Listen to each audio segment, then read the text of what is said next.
Nitro is the glory, but E-Buggy pays the bills. Welcome to the No Name RC podcast. Get ready for some serious bench racing. But be warned, we speak our minds, express our thoughts, and sometimes things can get a little rowdy. Hate, and he just was influenced by the hate coming from the left, the hate coming from the right. And let's get back to more club racing and less of this grabbing racing. Hard not to be arrogant when you're always right.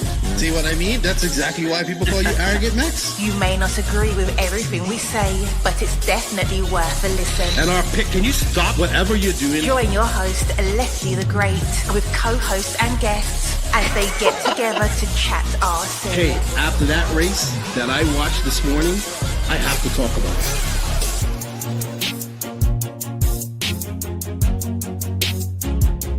There we go. $100 right here, $100 throw. Oh no! I like this.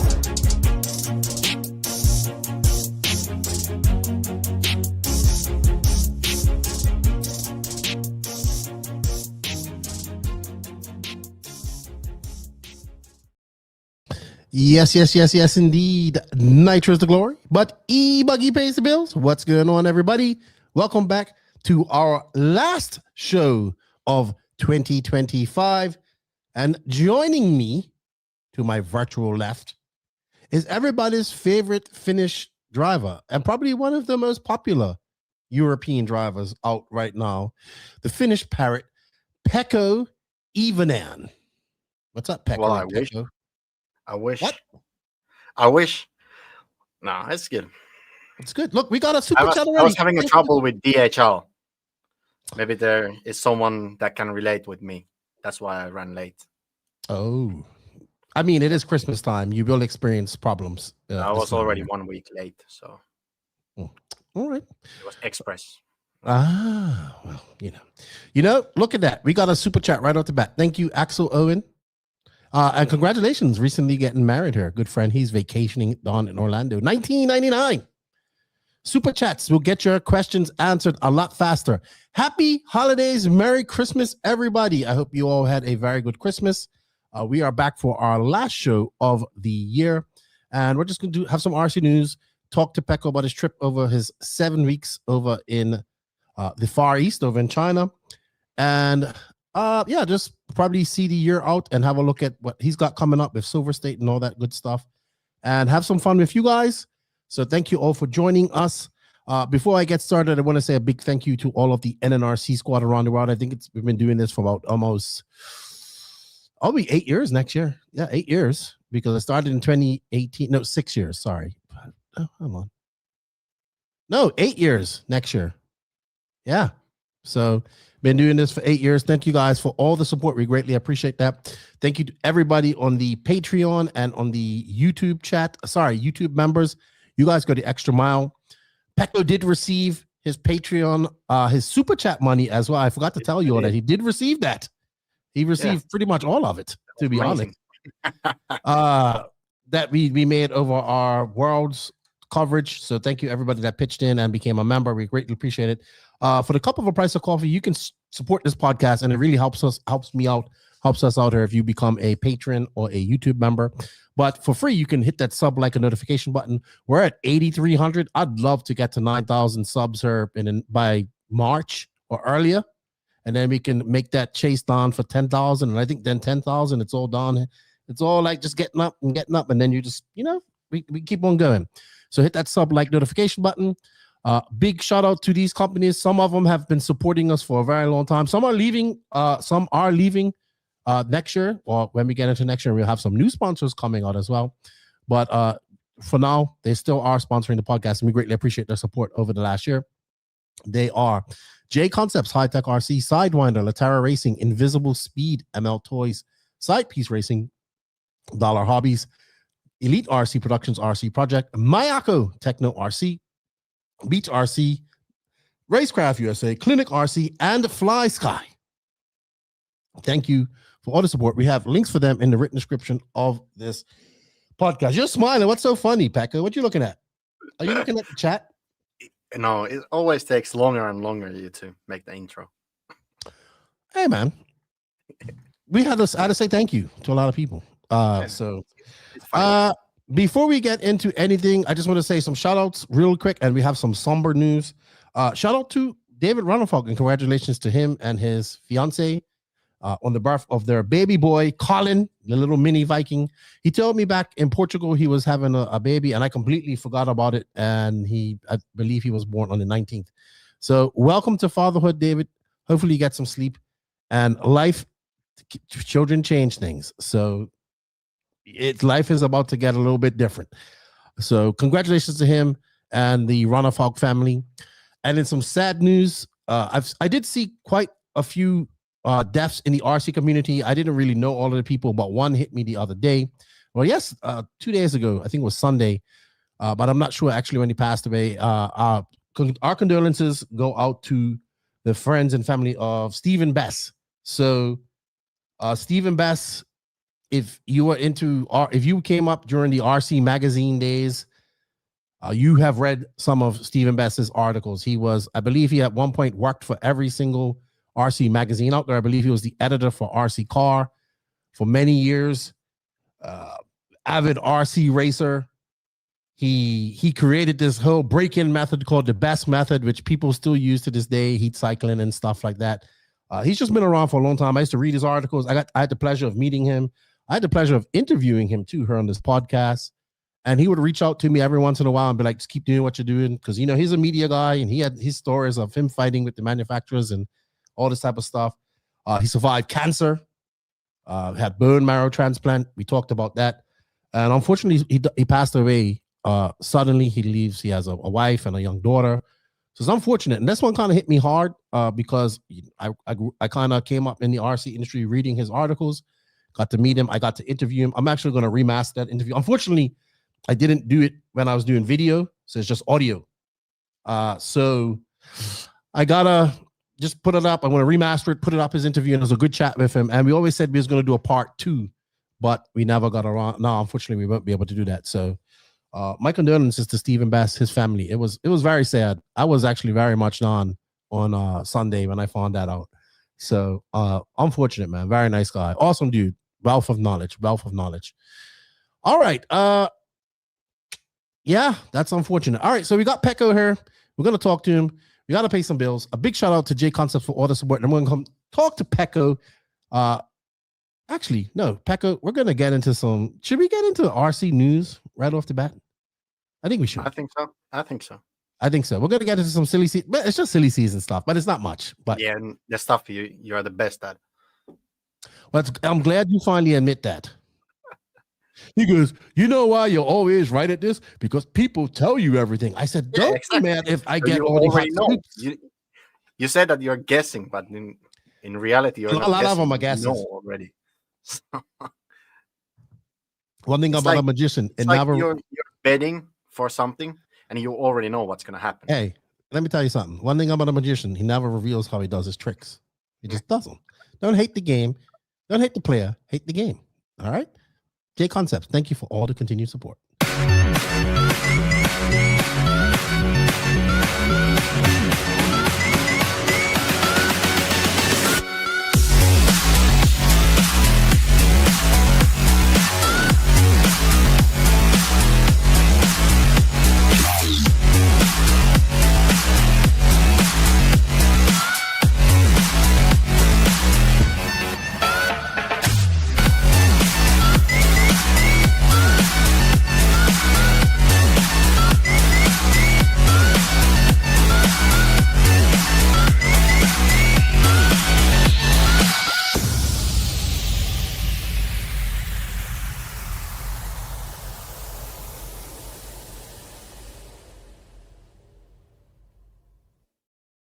Alrighty then. Alrighty. All right. So some of you are watching this. So now StreamYard allows you to stream this in portrait and in horizontal mode on YouTube. So some of you are watching it on your phone.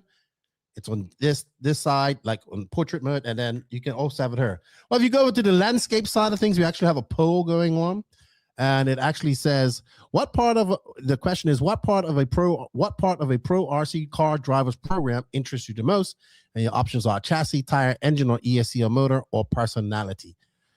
You can go over there. You can fill out that poll. If you are watching it on that side, you go over to the other side. And we are looking for some super chats. You know, we like to get some super chats. You have a question, you want it answered properly, fully, super chat. All right, Pekko. So a little bit of silver. It's a very slow, silly season in terms of big moves and all that stuff. We have yet to see any really, really big moves yet. When I say big moves, big moves, like big top names. But we are seeing some top names moving. And I kind of knew this was going to happen as well, but wasn't sure if it was going to happen, but I heard that it was. And Joao Figueiredo out at Hot Race. So many of you may say, well, who's Joao Figueiredo? He is a very fast Portuguese driver. He has come to the States. He's made A-mains at DNC and Silver State and other races around the world and at the Worlds.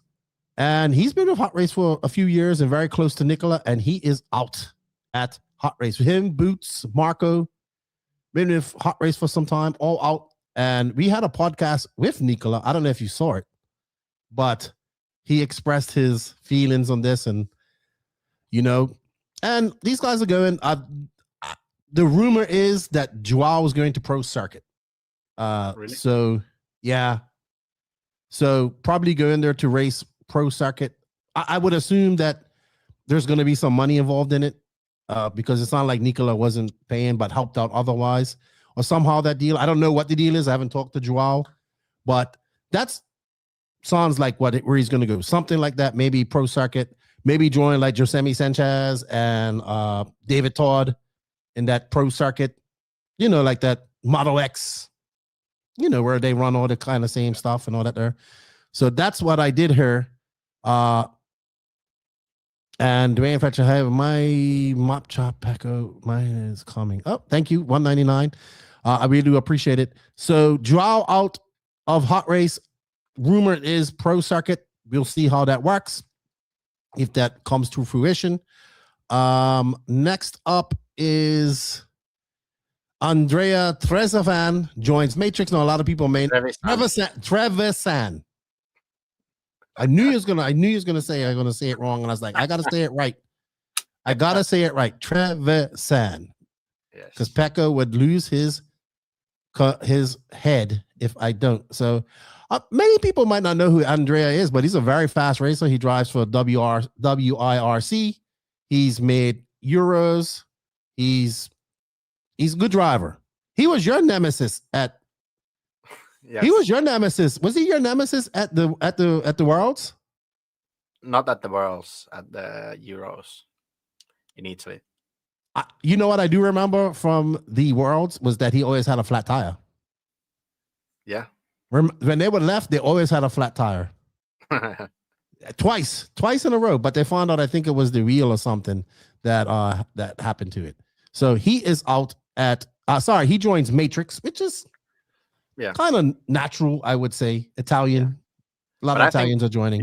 Bigger moves are Boots and Barufalo. Barufalo has been there since the start. Well, he's left before too.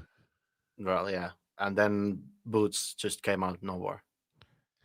Well, I think what it sounds like when I was talking about Nicola, he's like, I think they want more money, but he's like, well, I want more from you. So I would say that if we're looking a lot of these moves, a lot of these guys are getting older. Like, you know, Boots has a family to support. So I can't blame him looking for more money at some point. I would say Boots is in his 30s now. Yeah. Probably winding down his career to an extent. I mean winding on maybe 5, 6 years, 7, 8 years left in it.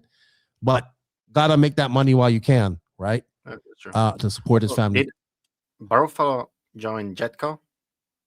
Mm-hmm. That's right. Yeah, I forgot about that. He did join Jetco. It will be funny next year because there will be many tire brands racing on the top in Europe. We're going to talk about that. We'll see if people uses them. This is true, but we're going to talk about that because we're about to see a pretty good tire war heat up in the USA as well.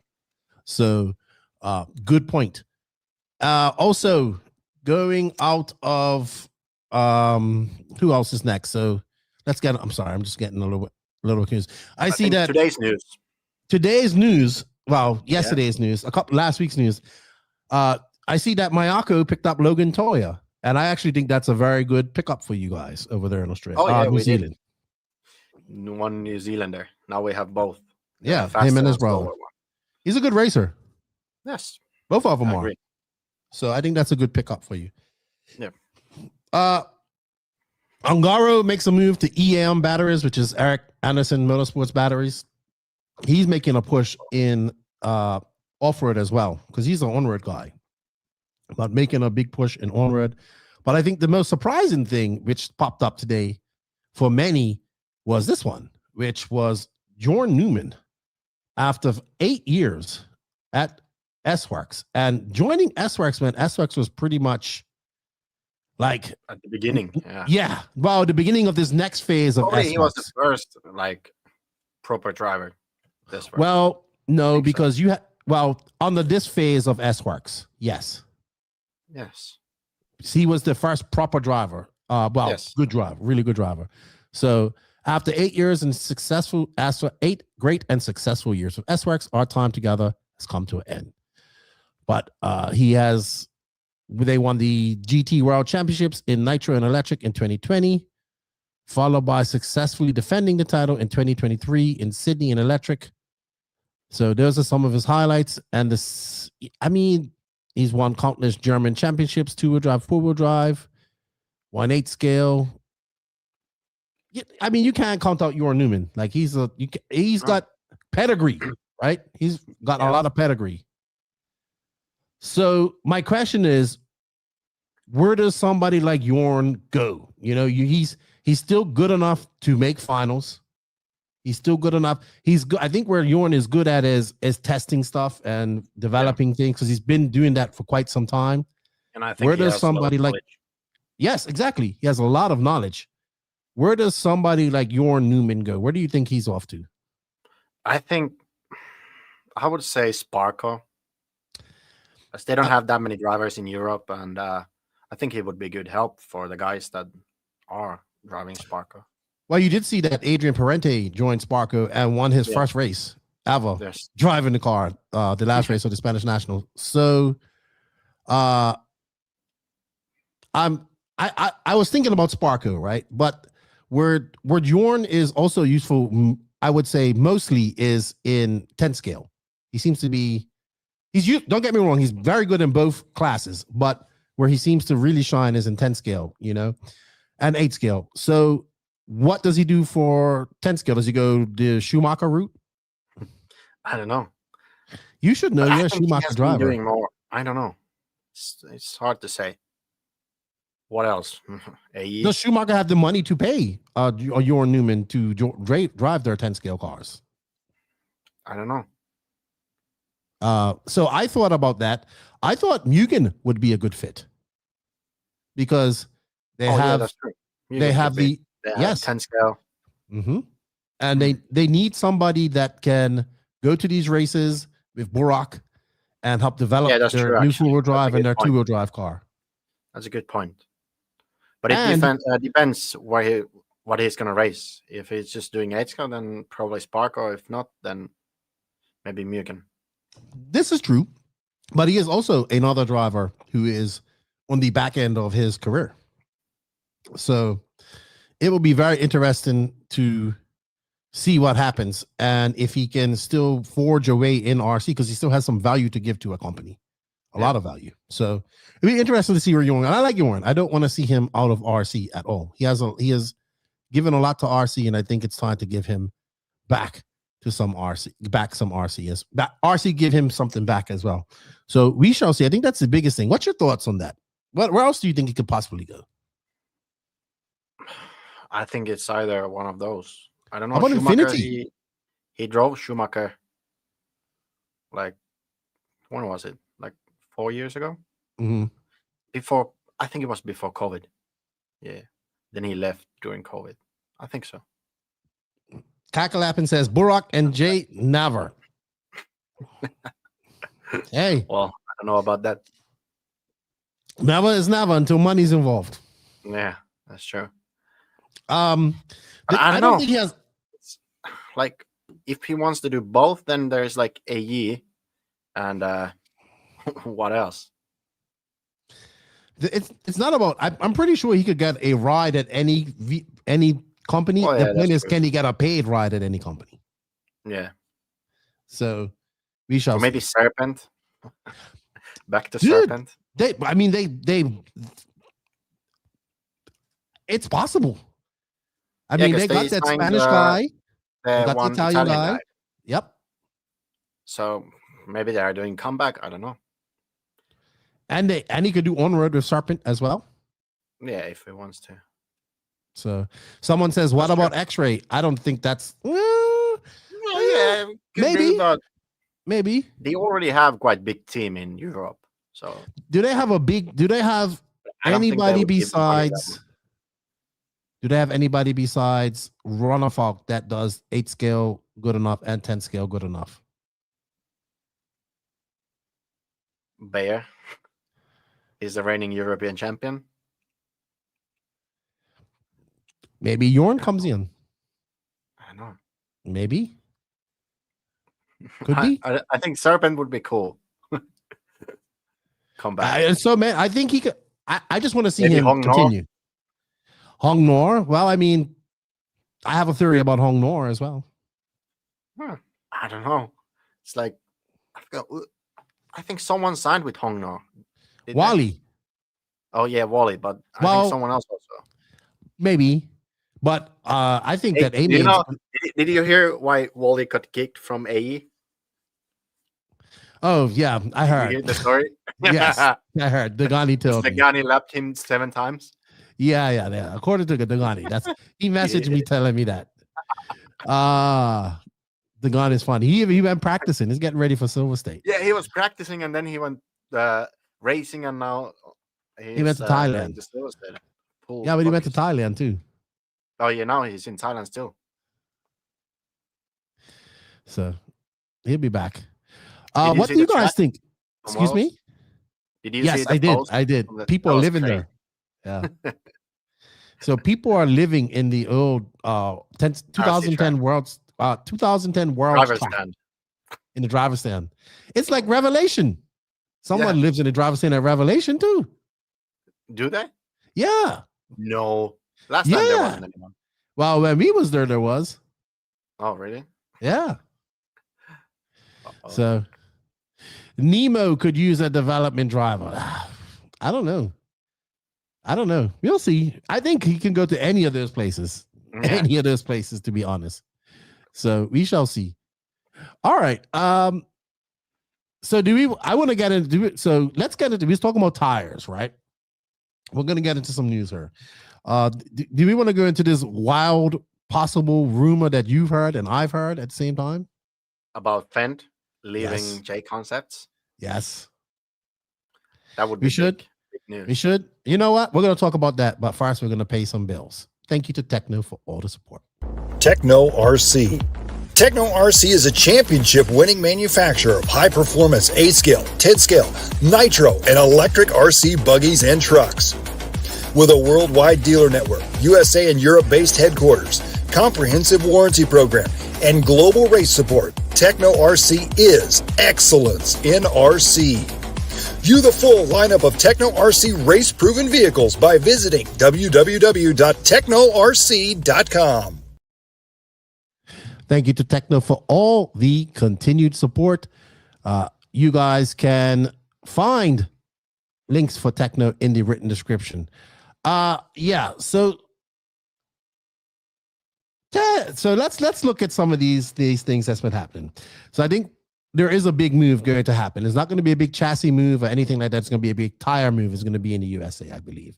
So I have heard a rumor that Fend is leaving J Concepts, right? Probably kind of for the same reason that a lot of guys are leaving, is that they're trying to go get some more money. He's got a baby.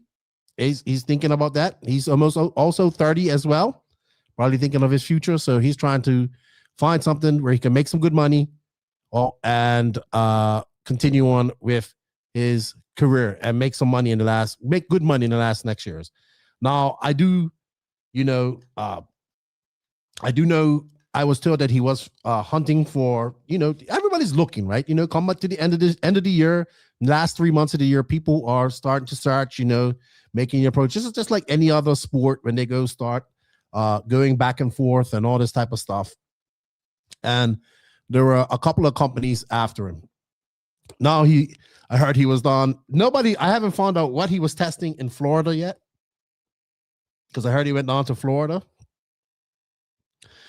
But I did say on my last live, somebody at a dirt clay track in America, I'm not going to say where, showed me a Matrix 10 scale slick, like a picture of it. And they said, guys, they're testing it. And they didn't tell me who it was, but I have an idea who it is. I said some names and they didn't, you gotta see, you think people just tell me stuff. I have to pick the bones out of things here and do, I have to put actual scientific thinking and calculations. 1+1 maths. No. And you put all roots to where these things go. You have to connect all the dots. See, this is why you and Max fail at dethroning me from my silly season throne. That's funny. So even these guys are hearing this. Fenn isn't the only one Matrix is going after. No, I didn't say that, but that's the rumor I'm hearing, is that he's going to Matrix. Have you heard this? I don't think so, but that would make sense why they made a 10 scale off-road tire for clay. Because, otherwise it would have been no-brainer for them to go into that market, because it just came out of nowhere, basically. I know. So I know. It would make sense to go there and also add more people. Well, so what's happened is Hot Race came in, and I was also wondering this when Hot Race came into the 10 scale market about a year and a half ago. I was like, why so much focus on 10 scale market? But they found success, Yeah, I think now they have bigger success in the 10 scale than 8 scale. I would agree with you. In America, 100%. Yes. So a lot of people are switching over to Hot Race this year and whatnot, and they've done a good job. I think they succeeded like 150% from the 10 scale stuff. I agree with you. Both carpet and on 10. Last year it was a bit slower, but now it's like when they make the dirt tire, it was like straight away faster than any other tire. And now also on the carpet, it was better. So they got right into that, and I think Matrix saw that success, right? And they're like, all right, that's where we're gonna start, because it's. You can still develop a carpet tire over there in Europe. Maybe not the clay tire. Yeah, that's true. But you can. I just think it's an easier process than maybe going in through 8 scale, because 8 scale you need so many different compounds. I'm not saying at 10 scale you don't, and you need so many different tread patterns, right? Yeah. So I think this is a great for them. This is their way in the door. And if they do get Fend and other drive, they're going to need a stock driver and all this type of stuff. Then what happens here is that Matrix automatically, in my opinion, becomes that. Hello, Lance. Hello, Trent. That third big tire brand in the USA. And why I say this, and they're going to say, well, what about TZO? What about ProMotion and all those tires? Matrix has that we can spend the money to fucking promote this properly type of money. That's true. And that's what's different, because there's a lot of outside of RC money behind Matrix as well. From what I'm told, from my understanding. So a lot of companies don't have that backing. So if this is true, because I have only heard it from one and vaguely from one person. If this is true, this is a great move. I don't know how it plays out for Fenn, because there's I don't know what if Fenn goes, or if these drivers go, because I see in the chat they say it's other drivers also involved in this. Is there some sort of deal where we see if you don't have a tire to match for this specific, let's say he goes to an 8 scale race and the tire isn't competitive, can he switch to another tire to use in that case, so he can be competitive? And I don't know what that deal is. I don't know if they allow that. A lot of companies allow that until they develop that. But I think developing the 10 scale tires for them will be easy, and then the developing the 8 scale tires for the US market is where it's really going to get hard if this is all going to happen. I would agree. And also I think also the 10 scale tire market is like has been quite basic because it has been like only JC, like Proline, Step Back, also AKA. So only tire has been JC on clay tracks. So I think it's at the end of the day, it's quite easy to be faster than that tire. You just put some time into it, and it will be already faster than the JC tire because JC just has to chill and sell those tires that they already make, and everybody's running. So maybe that's why I think also Hot Race was way faster. Well, Tony Schumacher might know something about this because they earn raw speed. So it's a bigger deal than him just being a driver. Interesting. I just think they have the money to do it and put behind them and whoever they're going to be bringing in on this. But what we see is so I was thinking about this, and I wrote down some notes about this prior to comment on her, because my little crazy brain starts getting off and all these little storylines, and next thing you know, I got a whole story written in my brain. But what this does is, I think what we see coming into America is the kind of tire war in 10 scale. We'll see it in 10 scale. I don't know about 8 scale right off the bat, but in 10 scale, we'll see this tire war between Hot Race, JC, and Matrix. And then we'll have TZO and Promotion and probably other tires brands like, because Tater runs Promotion and there's lots of guys running TZO. It's going to be like it kind of was back in the day when we saw Proline, and then it was always like people just getting into RC will not understand how dominant Proline was for decades in RC racing, right? And then AKA was not the first one, but one of the first tires to really come up and challenge them. Then there was a war between them, and then JC started making tires, and then it became a 3-way kind of war. No, I say war, like, warring it out on the track. Who's got the better tire? Where does this go? And all this type of stuff, right? So obviously when Proline released the whole team, kind of faded away, not having a pro team, a lot of those drivers migrated, or AKA kind of was fading to oblivion as well. A lot of those drivers migrated to J Concepts, right? A lot of them did. Let's like Drake, all those lot joined J Concepts. And now that can be dispersed a little bit. Like, so J Concepts probably had a lot of people on the team.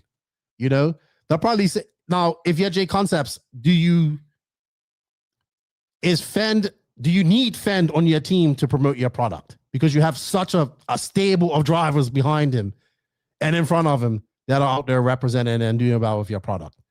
So it's a lot going on, man.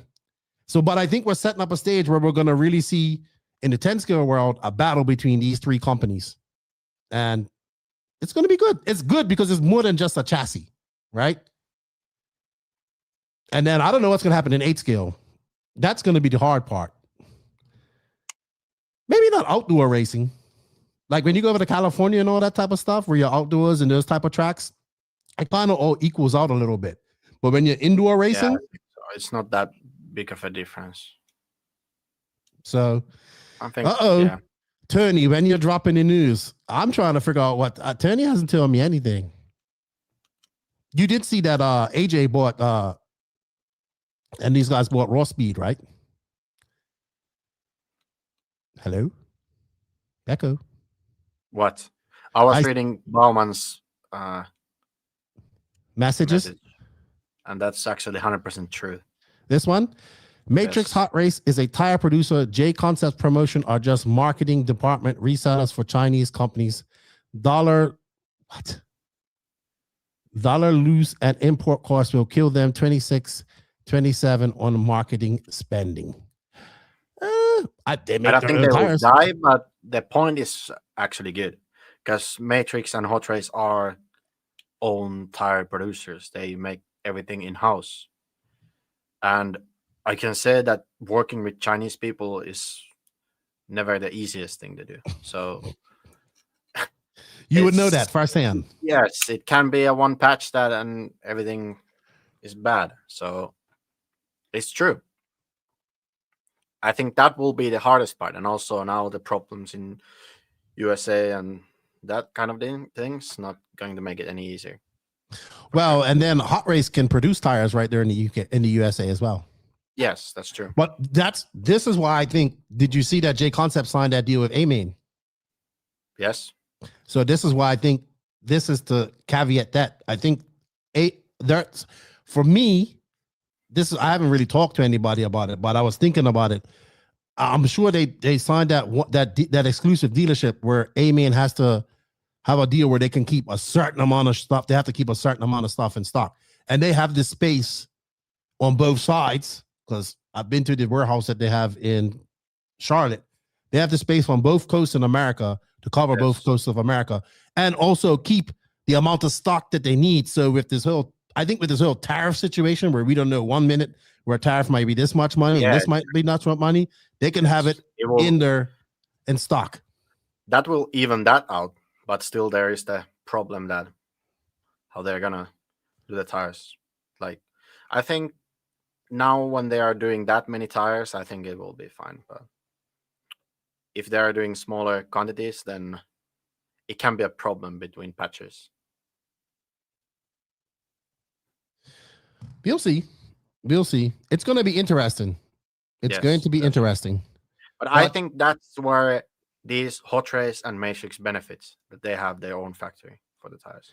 I would not disagree with you there.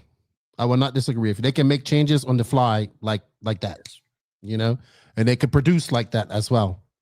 So we will see what happens with that. But it's going to be very interesting. But it's also going to be, J Concepts is a very popular tire in the USA. Yeah, it is. Very popular. So very popular company. It works. Also, yeah, it works. That's what comes down. So that's what, especially in 8 scale, they gotta get that same. It works, right?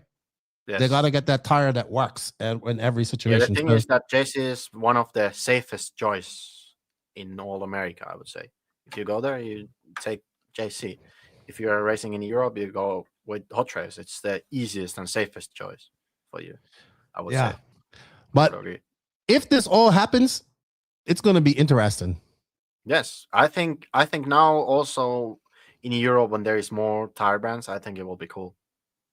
Also, as a driver who don't have a tire sponsor, it's actually better because then you see all these tires, which one works the best, and then you can choose that easy. You don't have to test that much. Yeah, I'm wondering if we're going to see more drivers do this, but the problem is, I only think it's going to be drivers that are like you, or where they don't. Okay, what I mean by that is younger drivers who don't have any responsibilities and don't have to make the most money. Does that make sense? Because I feel that the tire is a paycheck that these guys want to get, right? Or at least a contingency that they want to get. So I think the thing is that, well, maybe the brand that you are racing for could like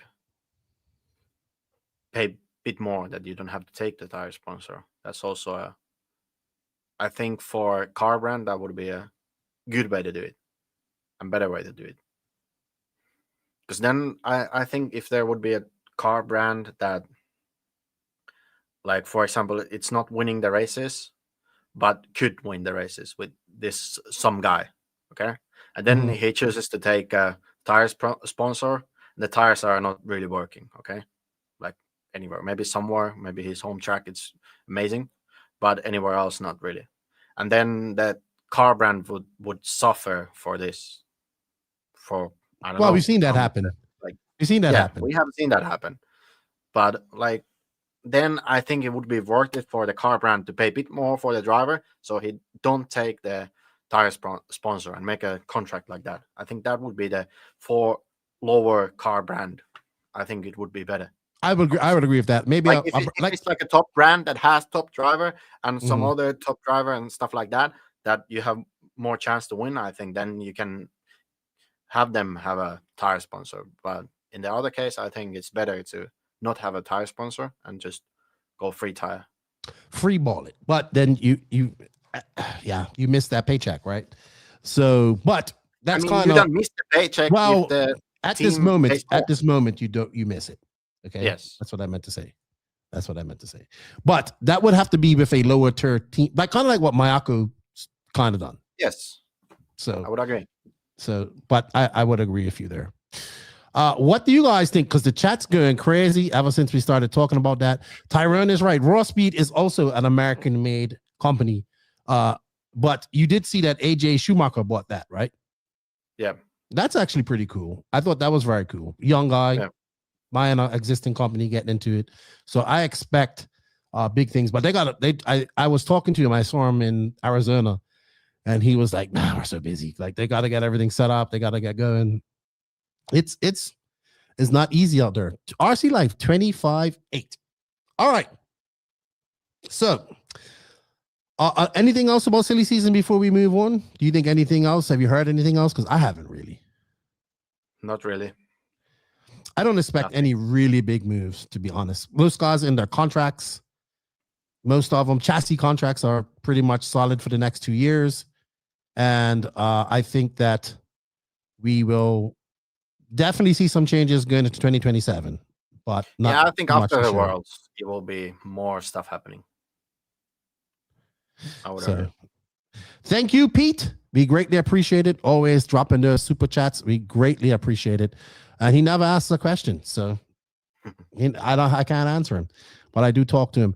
What's up, everybody? We hope you guys are enjoying the chat. Don't forget to get that like notification button. We hope you guys all had a very good holidays and are looking forward to the New Year's. We're going to get into your time in China here in a second here, because I'm very interested to hear about your stories and how you have see-through bathrooms and all this type of stuff and the racing that you did over there. And that is brought to you by Ammo Toys. All you fathers out there that just bought some ride-ons and Power Wheels for your kids, if you want to hop them up, check out Ammo Toys. You have a link that saves you 10% in the description. Are you looking to take your ride-on car to the next level? ML Toys makes it easy with plug-and-play modifications like motors, speed and brake controls, and more. ML Toys is the one-stop shop to make your ride-on car the coolest car in the neighborhood. Thank you to ML Toys for all your continued support. All right. So while I was on my 6 weeks in the USA, you kind of went a couple of weeks after me and you went off to the Far East, China, for your second trip over to China this year. And it was you, JQ, and then Salty Joe. And then there was another guy. It was another person. Darren Johnson was there. Yeah. So guy from Australia, Salty Joe, made the trip all the way over from Bermuda as well. Tell us why you were over there, first off, mostly. Well, mostly we went to Mayako factory to work. I think that was the main thing. People were saying that it's easy. Like 7 weeks in China racing RC cars. No, that wasn't the reality. I think we drove like maybe overall 2.5 weeks, 3 weeks of RC, and the rest of it was spent at the factory working, doing some hard work. All right. So tell us about, before we get into the racing, what type of work are we talking about at the factory? Basically, we were just getting ready with the next year's new kits and stuff that is going to be released next year. And basically just getting ready for the next year. I've never been to any place like this or seen anything done like that. Can you give a little bit of insight about what this details? Like, what were you guys trying to, when you say you was working there, what was you just making sure shit was done properly or making adjustments? I don't know how far you can go into that, but maybe you can tell us a little bit about it. Well, I can tell that we were doing, I think biggest thing we were doing packaging lists for the cars. So basically, we were just putting everything into Excel that needs to be packed into the kit. That's actually, that took most of the time. Oh, so almost like stock taking. Well, no. Really. It was like doing Excel and just, you need to figure out what parts you need to put to each pack and what parts needs to be in the car. So that was also I was building many cars there just to check that it's properly packed. So How many yes. SKUs do they have? Like, do you have a couple of thousand? I think we have like we don't have thousands. It's like maybe I think somewhat close to 500 or something. Okay. It's not too bad yet, but I think it will grow. Okay. All right. Well, let's talk about the actual racing and what you've done. So you went to your first stop was at the GDC. Salty Yes. Joe told me that there's a whole nother hotel named GDC as well. So it's a funny story. I'm gonna tell you what Salty Joe told me. Salty Joe goes, man, he says, so Salty Joe gets off the plane. He goes, they don't take cash. I can't use my card. I have to use WePay. And he goes, JQ tells me catch a train to I don't know, wherever he lands to go to wherever the GDC track Hong is. Kong.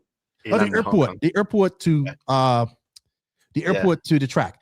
But you have to go from one country to the next country. Just to go from Hong Kong to China. He goes, I said, forget that. I ordered a limousine. He goes, I'd have $200, best $200 I ever spent. He said he couldn't spend he had to PayPal you all the money because you had to use WePay or something like that. Yes, Alipay. Okay. And then so the driver took him to so apparently there's a whole nother hotel on the other side of the city called GDC as well, and took him to that one. Marriott. It was Marriott. Oh, and then he goes, I went looking for the track and I couldn't find no track. I had to go all the way back to first he went to the wrong hotel, and then he went to the other hotel, and there was no free room for him or something. So he had to get another room for the one night, and it was funny. And then I see Instagram stories of bathrooms that are all made out of glass. What's this? I don't know. It's a Chinese thing. Most of the bathrooms has a window. It's I don't know why, but there is a curtain that goes down or something. It's not like see-through, or it's so weird. Also, like all of the hotel rooms are different. It's like like normally when you go to a hotel, there's like different kind of rooms, but between these different kind of rooms, there is like same rooms. Like if you get a double bed, all the double bed rooms will be the same, or just a mirror like from that. But in China, the layout is always different. Sometimes you have a wall for the toilet, sometimes not. It's like sometimes you have window and sometimes not. Like sometimes you had a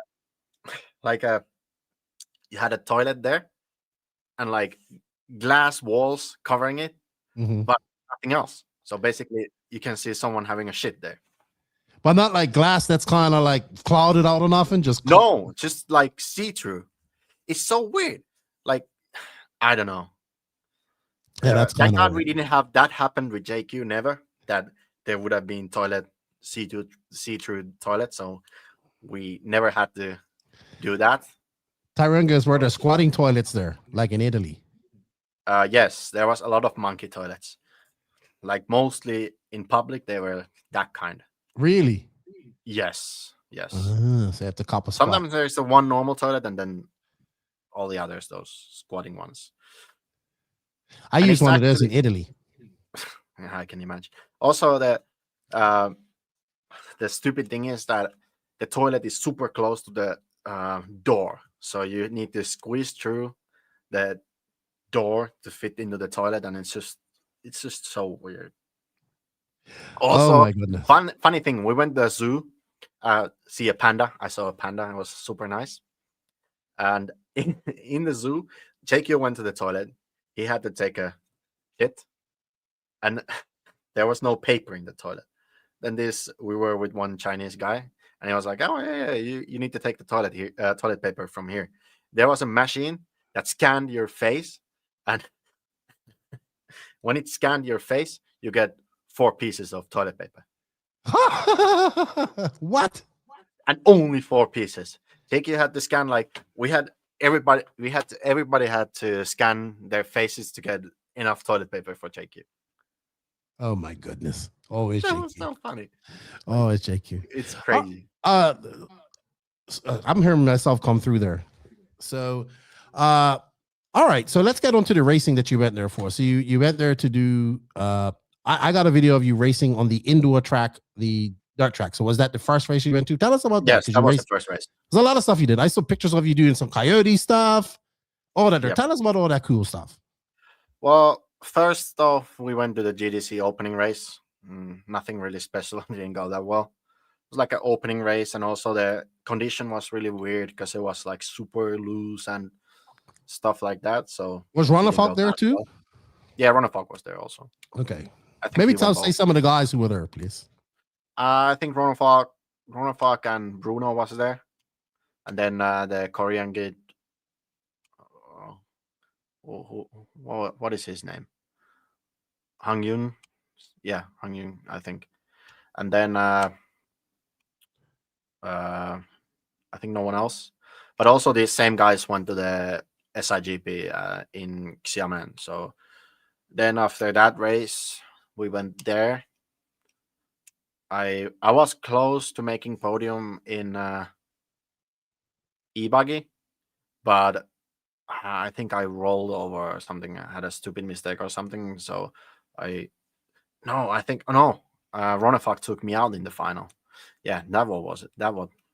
It was. No, I don't remember anymore. No, Ronafalk took me out in the qualifier. I don't remember what happened in the finals, but I was close to making the podium, but didn't make it. It sucked a bit because I lost some money because there was money prizes. It was really nice. But yeah, I ended up fourth. Cookie was also there. I forgot.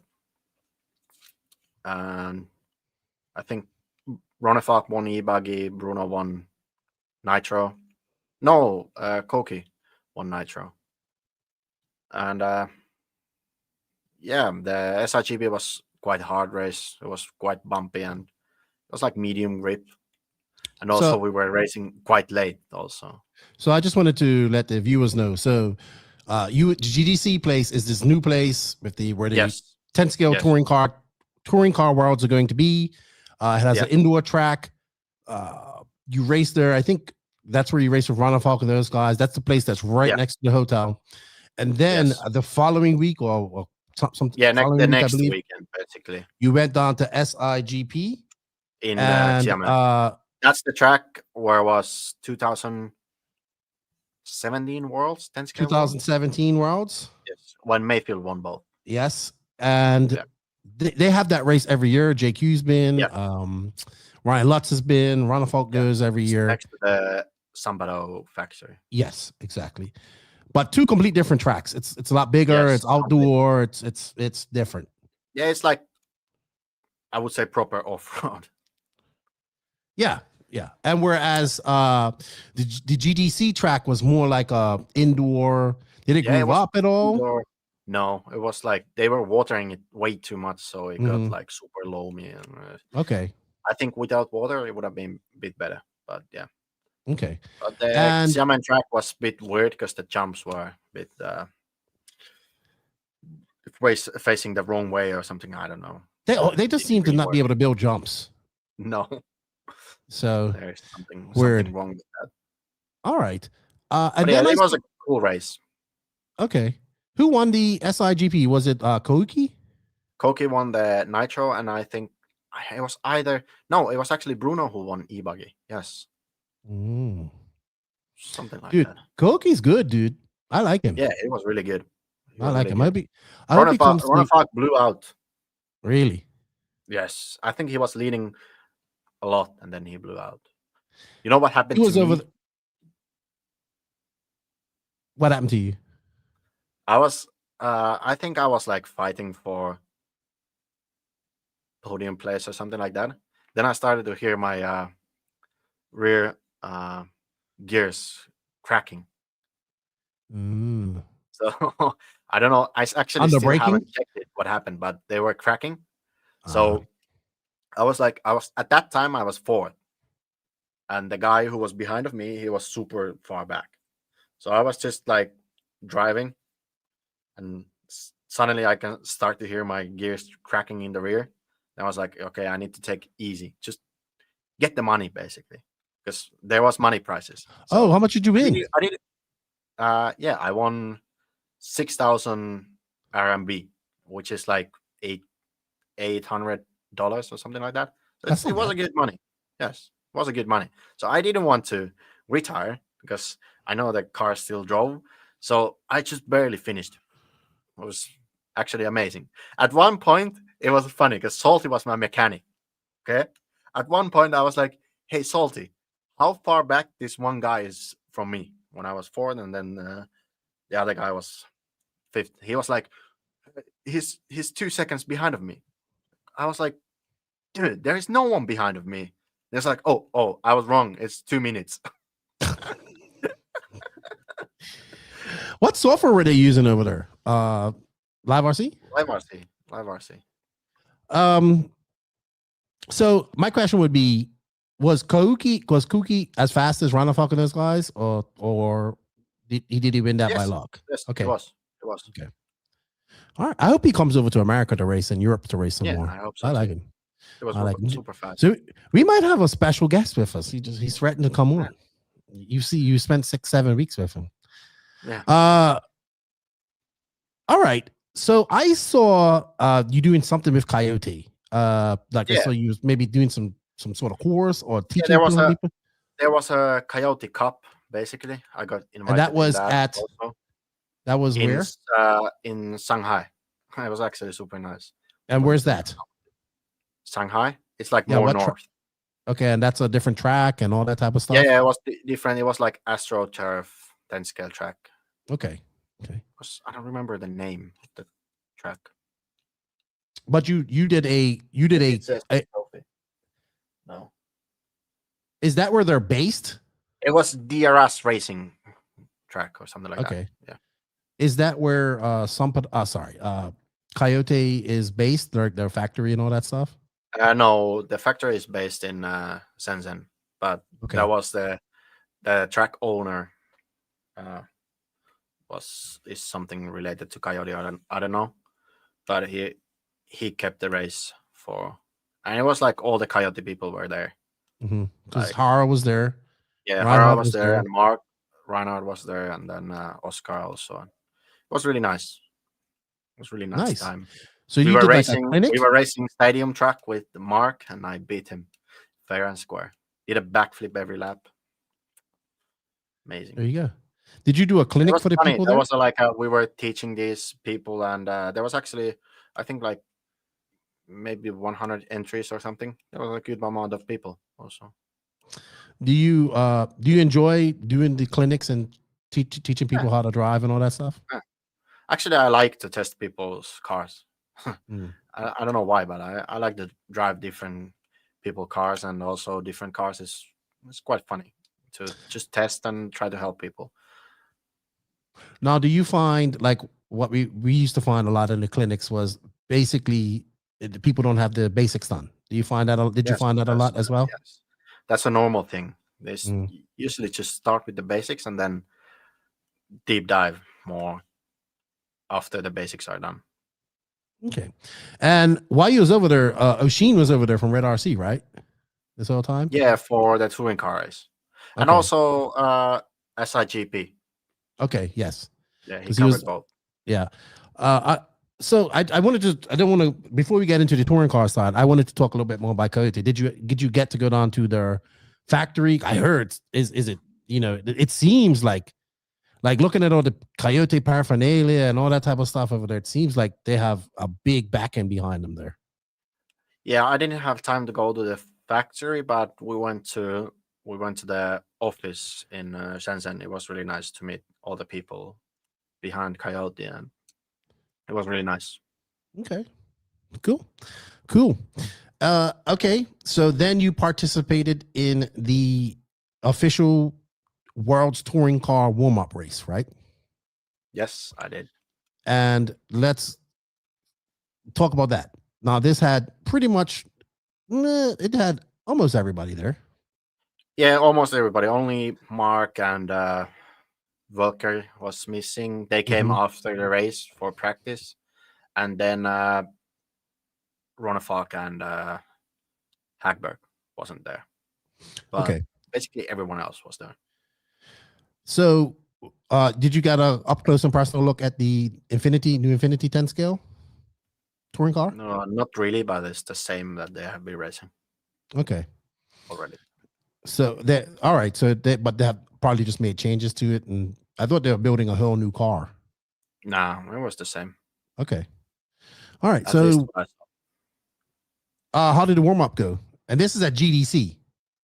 Yeah, this was at the GDC. Okay. I mean, we went for testing after these off-road races. We went testing for 5 days or something. It was during Akio and Lucas Urbain was there, so it was really good. Also, Naoto was testing there, so it was really good to see the pace and also making everything better. And yeah, I think for me mostly it was just lack of track time on asphalt, because the thing with touring car on asphalt, I think it's the hardest class to just get on. Like all the time, every time you have the first run after even like 1 week without driving, it's just you don't have any feeling because the car doesn't grip up as the same as on carpet. So the feeling between the car and what you see is you really need to get into that. It's actually, I think it's the hardest class right now. Touring car, modified touring car on asphalt.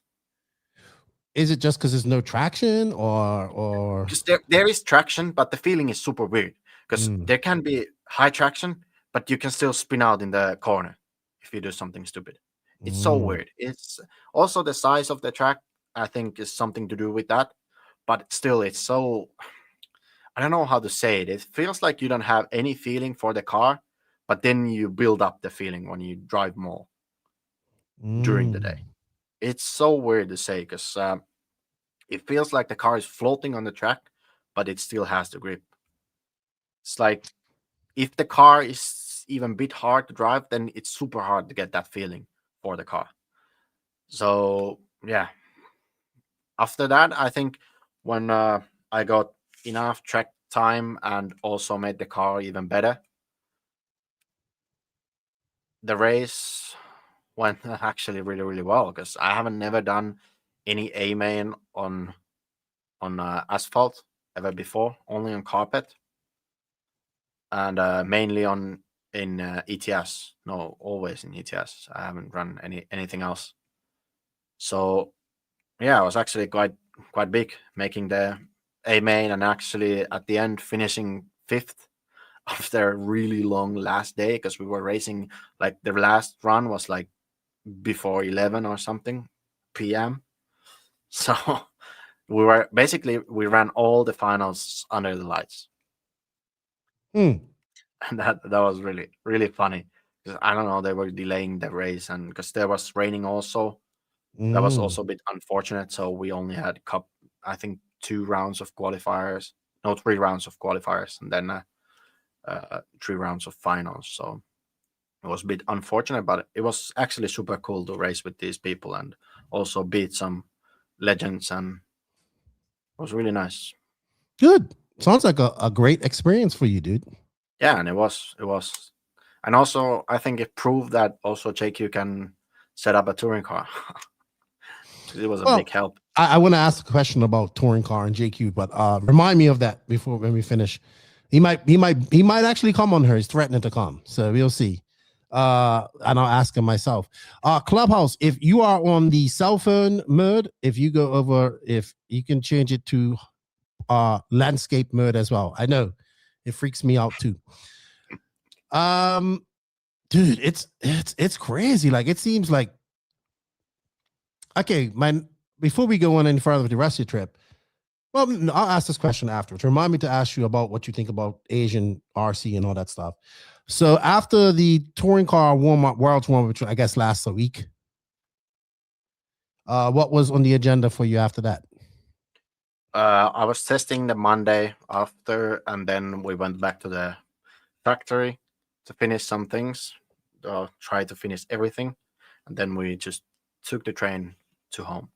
Also, we were traveling like, I don't know, probably 5,000 kilometers by the train in China, and it was actually quite nice. The train is super nice. It still goes super fast. It goes like The fastest one goes 350 kilometers per hour. What? Yeah.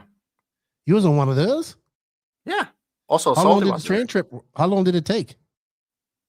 Well, it usually took like a couple hours. When we went from Xiamen, from GDC to Xiamen, it took like 3 hours, I guess. Three and a half. And it was like 1,000 kilometers or something. I don't remember. Dude, I think I've ever been that fast on land. No, That's probably not. fast. But it's crazy. It's super nice. They are like super smooth, and it's actually a nice way to travel in China. Only Nice. problem is that you need to carry all your stuff. And all actually, your bags and all that stuff. Oh my goodness. yeah. It's actually, you know what's funny? We're like, because we had 4 luggages, okay? And then hand luggages. So we really had a lot of stuff. I think we were like calculating we have like 200 kilos worth of stuff.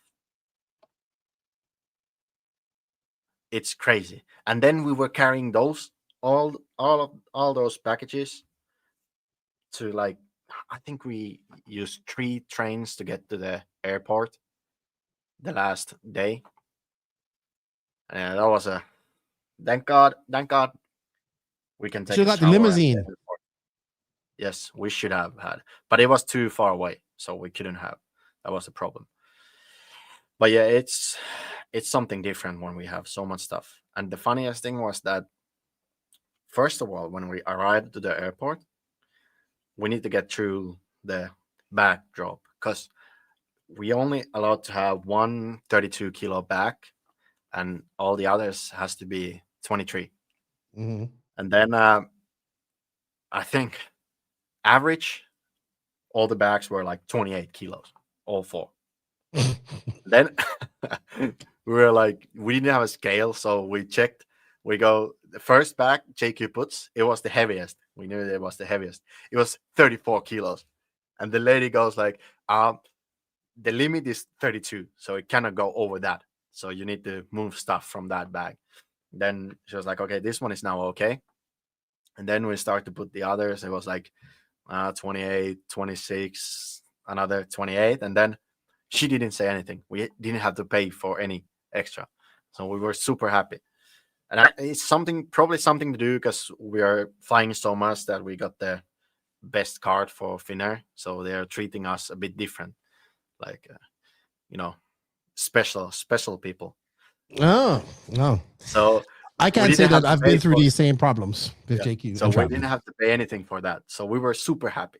So then there was another situation because then we had batteries. I had some batteries to bring home for testing for touring car on the carpet and stuff like that. I was like, actually, I calculated them. I think it was 200,000 milliamps worth of batteries. It was a lot. And then I was like, I said to JQ, okay, we need to split this. I cannot take all because for sure they will take them off from me. Then I said, okay, you take this, you take half, and I take half. And then I gave him 2, like I had these lipo bags, which were like full of batteries. There was like 5 batteries in one bag. I gave like 2 to JQ. I don't want to carry any of this anymore. It's just too much weight.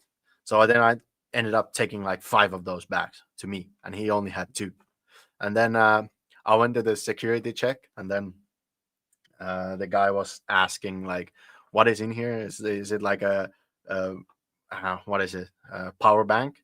Because they're super like illegal now in China to fly with, because there was some fire. Then I said, "No, they're just lithium batteries." And the guy was like, "Oh, it's all fine." He checked one of those lipo bags and put it back. There was like 4 more in the backpack, and all good. So then we went to the lounge and took a shower and prepared for the flight. I was super. Took a shower? Yeah. At the airport? Yes, always in the lounge. Oh, no? I've never been in the lounge. So. No, really? No. We get to the best lounges. We can order food there. Super really? Nice. Yeah. Fuck. So things have stepped up at Mayako since from JQ Racing, it seems like. No, it's just because we fly so much that we just get these benefits. And also, couples like JQ flew back in business, and I flew to China in business. So it's really nice that they are rewarding us flying so much. That's really nice. Good. Overall, it sounds like you had a good experience there in China. Now, what were some of the things you didn't like? Well, I think I learned a lot in China, I would say, about the RC business and everything. I think it was a good learning experience for me. So for sure. I would say if somebody from our chat was to say, well, why can't we just we need to make, let's say you have a problem, you want to make something new for a car, right? Let's say you want to make a new part for a car. We were just talking about this in-house versus being in-house versus Brendan Shimmelton in the end, who is also we haven't figured out where he's going, but we pretty much know where he's going. You should know where he's going anyway. If anybody says, well, you should be able to make parts in this amount of time and this amount of time. Now that you've gone over there and you've dealt with them before and you've been over there, how hard is it for these companies or companies to get stuff done properly over there and in a timely manner? It really depends. If the guy is there who is doing this work, like for the brand, then it's super fast. And also it depends, like, also what kind of factory is. If the factory is doing like everything, then it depends if they have machines open and stuff like that. So it really depends. It can be the next day or it can be the next month. Okay. All right. Because I was talking to Renault about this, and he says things have gotten a lot better with communication and them getting to do stuff for them a little bit easier. All right. I was talking to Salty. He said he did not like the food over there. Yes, I would agree. I mean, the food in China is something different. It depends. If you get, actually, we found really good Chinese food, and then there's normal restaurants also that serves normal food for us, the Westerns. So if you find these places, then you will survive. But normal food in China, it can be, yes, it's a different story. I think we went to Chinese barbecue, and they were like, every time they were ordering some food, because we went with Chinese guy, so he was ordering food. Every time there was some meat on the table, we needed to ask, which part is this? Because there was like, at some point there was like, I saw, oh, those looks like noodles.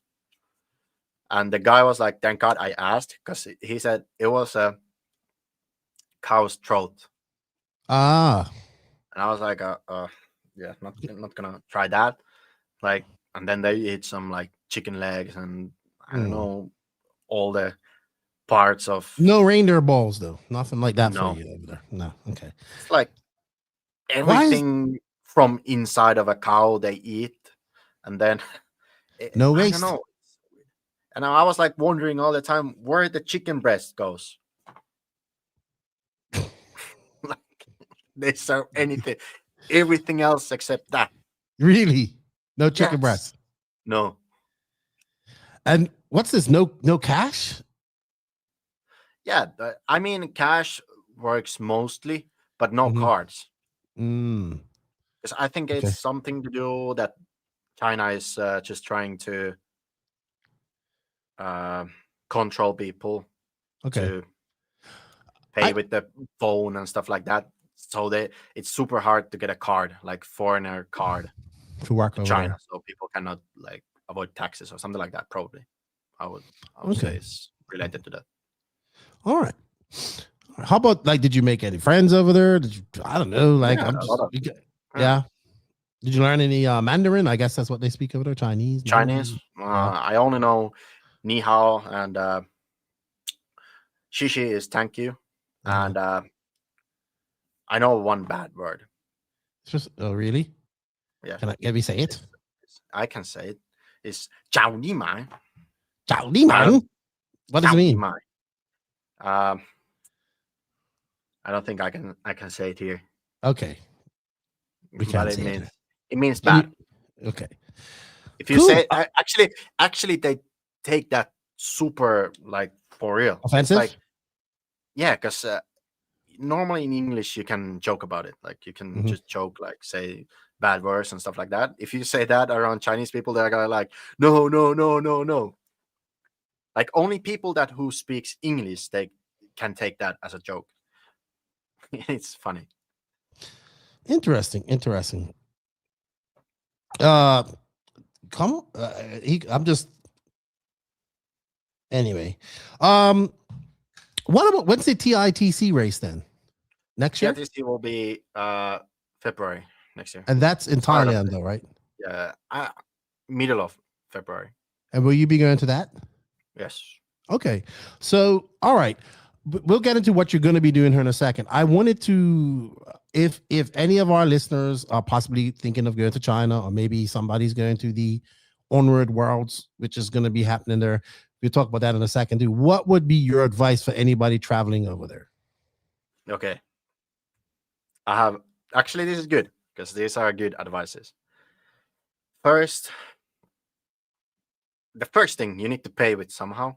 So you need to set up an account as in Alipay. That's the easiest.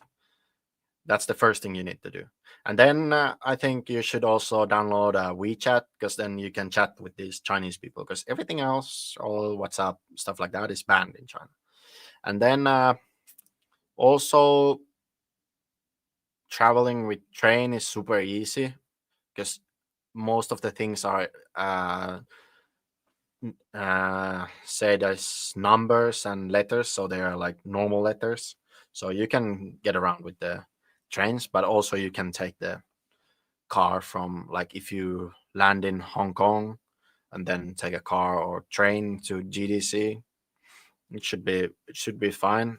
Also, small problem is that you need to take a taxi. And for that, you actually need a Chinese number. So it's actually a bit weird. Usually, it's just better to contact for the track owner or something to figure something out because it's actually quite hard to order a taxi in China Really? if you don't have a Chinese number. Yes. Okay. Because there was some problem. Someone told the reason, and there was some problems that someone was like people were kidnapping people, and it was like a big problem or something like that. And then now, as they need to have cameras in the taxis, and also you need to order with your like with the Chinese number, and so somehow they can track it. I don't know. Mm. So that's one problem, but I think you should be able to do that if you have an eSIM, and that's also a good thing that you have an eSIM. For example, I used Holafly, and it has built-in VPN, and it's actually really good because you can access everything through that. Only problem is that if you need to share it to your computer, and actually we had this problem many times in China. If you need to share it to your computer, for example, then some of the time it can cut out and just don't work, but it still works in your phone. So we had these problems many times. But How about if you only internet have there? to use your phone, it's fine. Do they have like public Wi-Fi and all that type of stuff? Or? Yes, they have public Wi-Fi, but if you just No, I'm just connect asking. that, everything is blocked, basically. Mm. So that's the problem. So also getting a VPN is good, but all the normal VPNs, what works here or anywhere else, it doesn't work in China because they're already blocked. So it will be some random VPN. So it's actually quite hard, but I think the easiest is just to take the Holafly eSIM, and for sure your phone will work. Okay. How about safety? Because I know people would be concerned about that.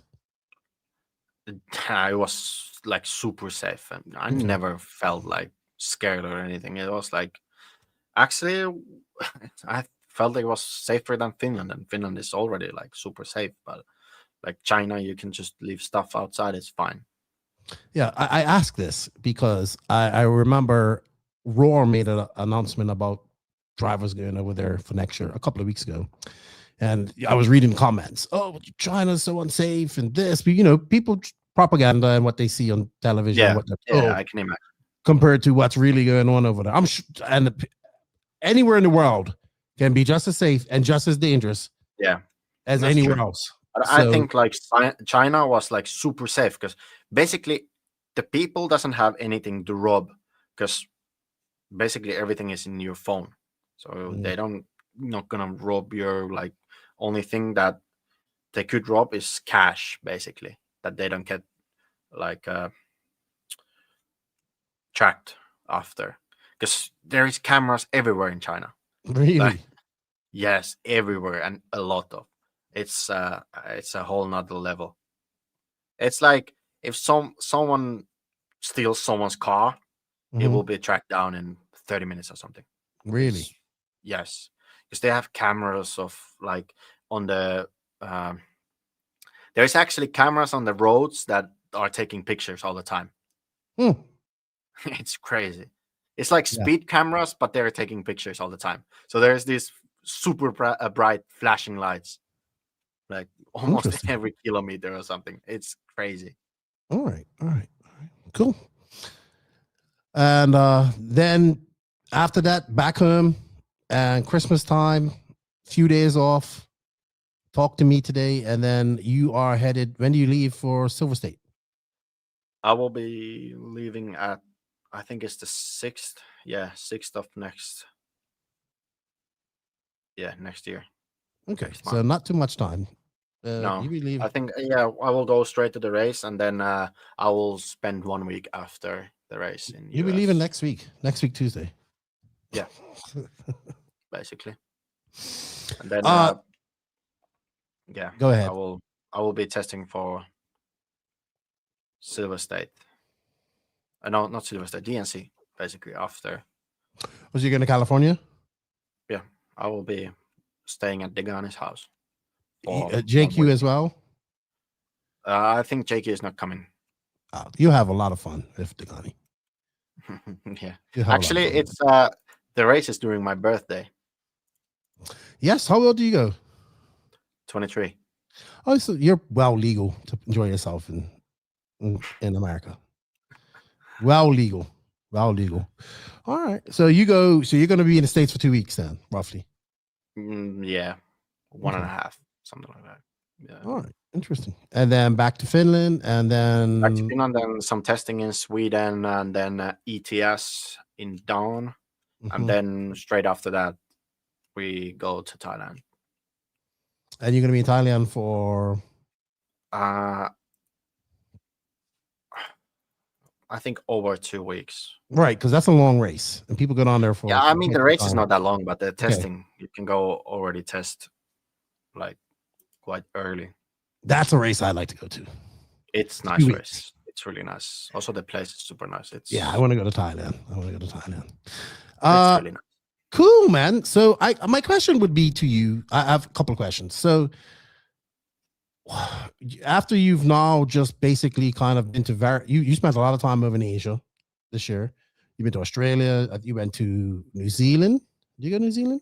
No. You went to Only- Philippines. You went to you've been to China twice. What is your thoughts on the RC racing scene? I guess I'm more interested in China because I mean when they're building facilities like this GDC and all this stuff. So what is the actual racing scene like over there? I think China racing, like let's say the format and everything, it's a bit of a chaos because they really don't know how to do it like properly. I think so. I would say so because like this warm-up race also got delayed like many hours, and then we were driving all the finals under the lights, and then we had some random 2-hour break or stuff like that. So it's a bit of a chaos. But racing side, there was actually a lot of entries in that race. It was like I think it was close to 200 entries, and only like people coming from abroad was maybe covering I think already highballing it like 30 something. Okay. And the rest of it was from China. And actually, the craziest thing was that there was a junior race where they had like I think it was somewhat close to RTR car, but they can change electronics or something. Not sure, not 100% sure. But it was like a low-end car, touring car, and which was a junior class. And there was like, I think 30 races, all Chinese kids. Yeah, I was surprised. So Onward's big there, you think? Onward's really, bigger than Europe? Also, I don't think bigger than in Europe, because it's actually quite big in Europe, like on-road racing. But China is a like weird market because the country is so big that there is people like racing RC cars, but I think the biggest problem is that I think you need to be somewhat rich to race RC cars in China, because otherwise you wouldn't have time for that, because people are working 12-hour shifts, and also school is super crazy. Like I heard someone is like doing 12-hour school days or stuff like that. It's mental, so they don't really have time to do. Also, that's why I was surprised that there were so many kids, because usually they are just in school when they are young. So yeah, I would say it's not like a normal sport. Yeah, it sounds like RC in any other, like South America here. I'm sure Philippines is the same. Any country where there's like poor people, and I don't want to call them third world countries, but you know what I mean. Yeah, it's usually the people who are upper middle class and to uber rich that are racing, that can afford to race. So it's not available to everybody. Yeah, I agree. Interesting. Unfortunately, though, because you're like, you need to come to the touring car worlds. We have actually 3 races happening on that weekend. We have, so we have PMB, Neoland, and the touring car worlds going on. All if they're all happening Easter weekend. Yeah, that's a bit unfortunate. That's actually, you know what's unfortunate? This is actually unfortunate for the Neoland race, I would say. I think they made the biggest loss in this. Well, not really. I think so. Yes. Because he had over 600 entries. 600 people apply. Oh, that's good. So think about this. It actually works out good, right? Because they're all at different time zones. I didn't think the Americans were going to go over there anyway this year, right? I didn't think they were going to go over there anyway this year. To build up, right. So he will get if the touring car worlds will be 14 hours ahead, then Neo is going to be 6 hours ahead of East Coast, and then PMB. So it's going to be like you're going to have racing 24/7. Pretty much. Are you going to sleep anytime at PMB? Yes, I'm going to be focused on PMB. But you're doing your stuff. So staying out from your lane. Staying in another lane. You can change lanes. Fuck you, NJQ. So my point is the Neoland. I talked to Miguel. I think he's also doing it like Buggy Land. So it's going to be all the different classes, three finals for everybody. I told him don't do that because I think that's too long. Makes the race too long. So it's going to be like 3 finals for everybody. I don't. Yeah. In electric, no. A finalists get 3 finals. But anyway, it is what it is. But I think if he's successful this year, right, and he pulls it off and he has a good event, this will be the Neoland. It can be like Neo once was, right? And it just, I didn't think even this year there were not going to be Americans that went over there, right? So, I really hope so. It will be like a the me too. race was. Me too. Because I never went there. I only went to this last race in Spain. Where was it? Spain. Yes. So I really missed that race completely. So I really hope that it will be the same, and it would be really cool to have a race that everyone goes. But it's not going to be the same because now it's going to be long because it's going to be packed and it's going to be intermediate sportsmen, truggy, everything. Yeah. So it's going to be, but what it does is it gives everybody that equal track, right? Yeah. Nobody. So hopefully in 2027, and it's on a different date from PNB or any other race. So what's really jammed up a lot of these races this year, I'm sorry, going into 2026 is Silver State too. So Silver State changing its time has jammed up everything because like January, you should just have the Clash, a couple of like the race that I'm going to Beast of the East, and then it had SIC. Now you got Silver State, and according to Joey, it's going to be on if it's probably going to be this date every year, which is fine going into next year, which is fine. And then he says if he does this, he's going to move DNC to May, which I think is actually great, to be honest, because May in California it would be basically the same weekend as Silver State would have been. So Silver State will be January and DNC will be May. Is it now in March? It's now in March. Is it March? I think it's in March. I think so. Late March. Yeah, it's March. Middle March. I can't remember. Yeah, somewhere there, DNC.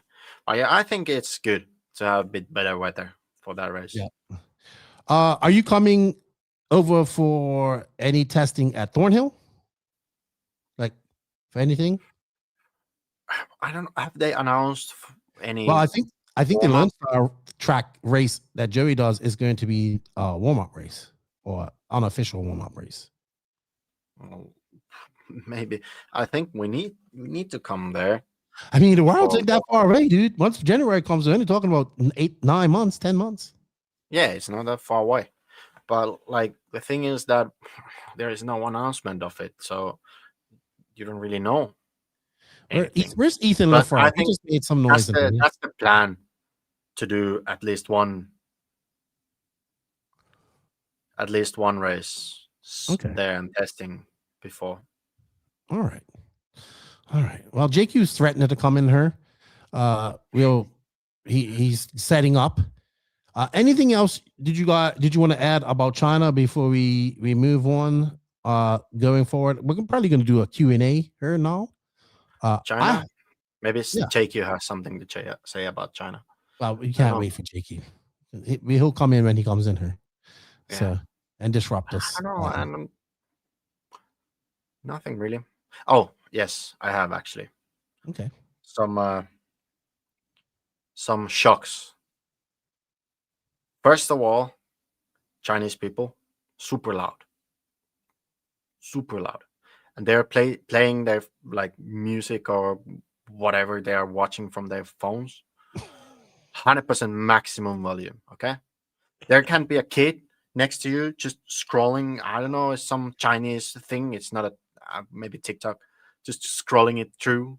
100% maximum volume. Also, elevators fully packed. Rush hour fully packed.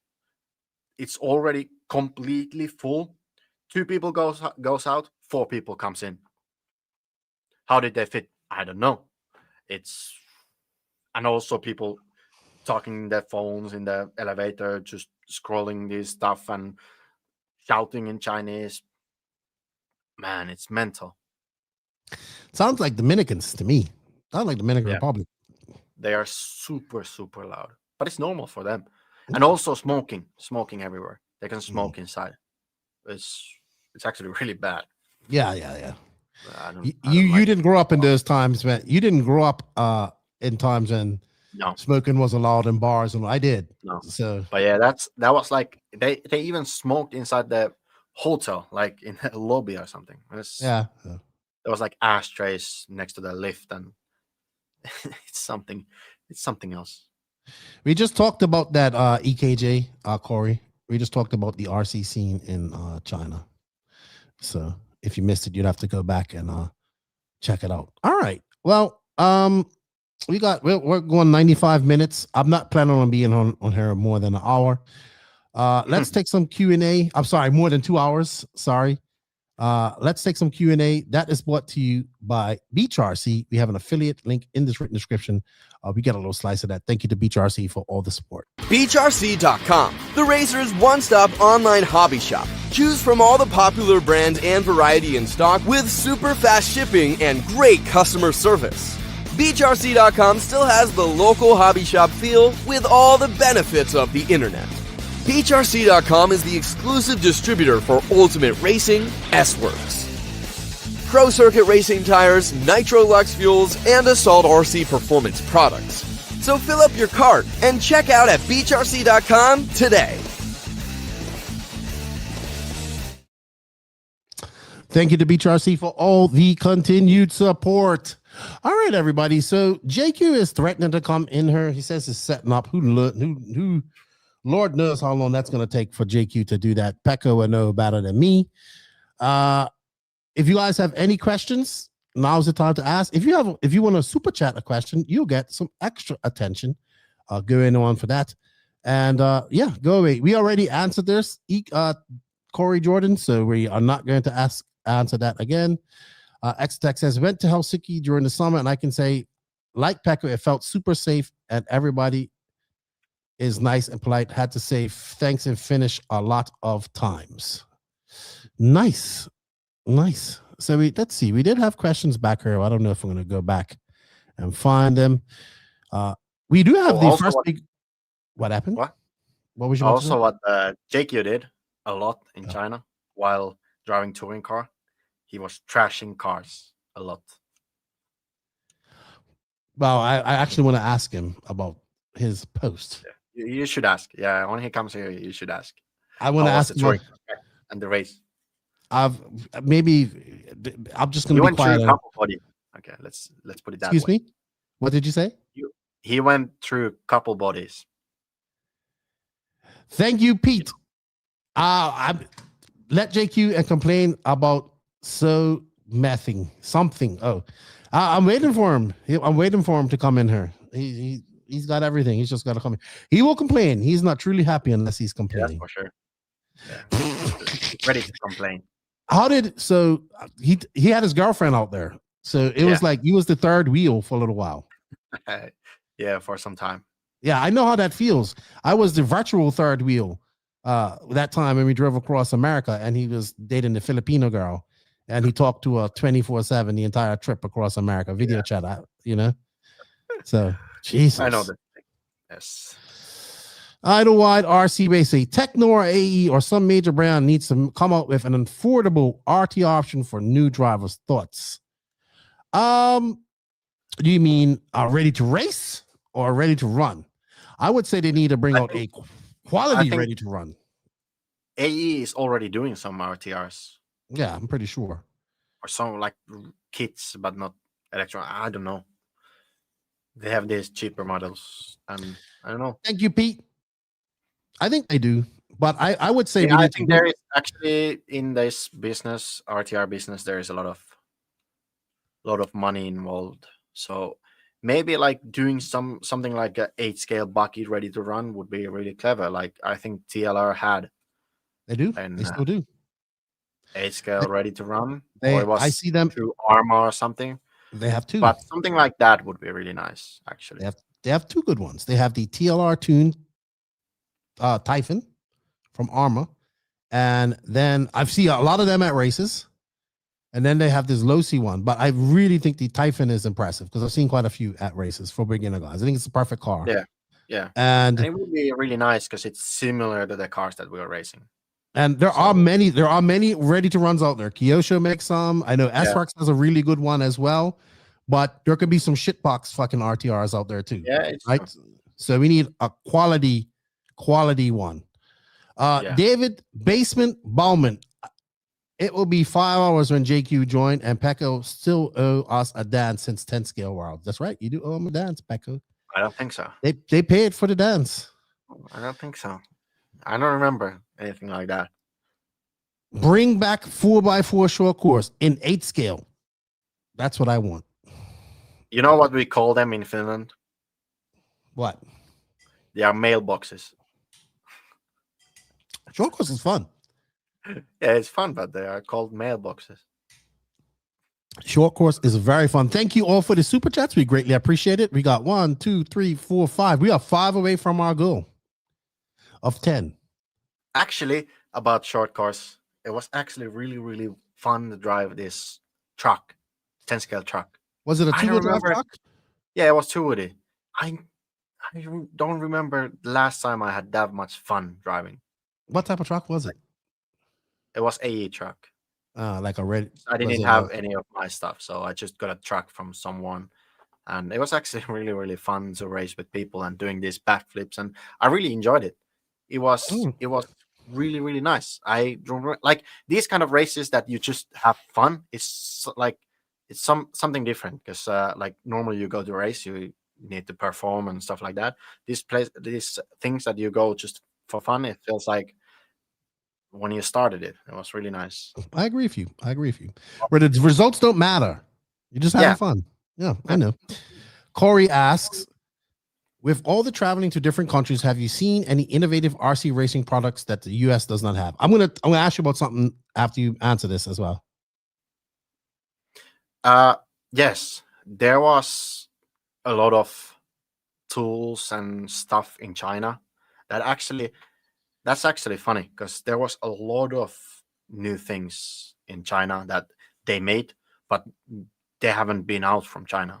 Only they are there. So I think at some point, stuff will be out and they will sell a lot. You know something that Salty told me? He said in order to get onto the driver's stand at GDC, you had to scan your face. Yeah. That's just made for JQ, so it cannot miss his payment for the track fee, you know. Oh, was he trying to sneak up? Oh yeah, he's already banned from a track. So yeah, but yeah, basically, it was actually cool. You need to scan your face and then you can go in. Is that every time you go up in the driver's stand? Yeah. Or go into the track or go in the driver's stand? Driver's stand. Interesting. Yeah. Interesting. All right. Basement has a question. A question for Pekko. What pipe to use on your OS 05 and what air reducer for 16%?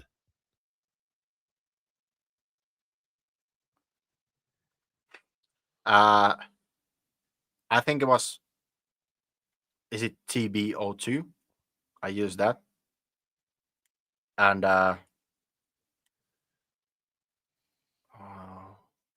what is that?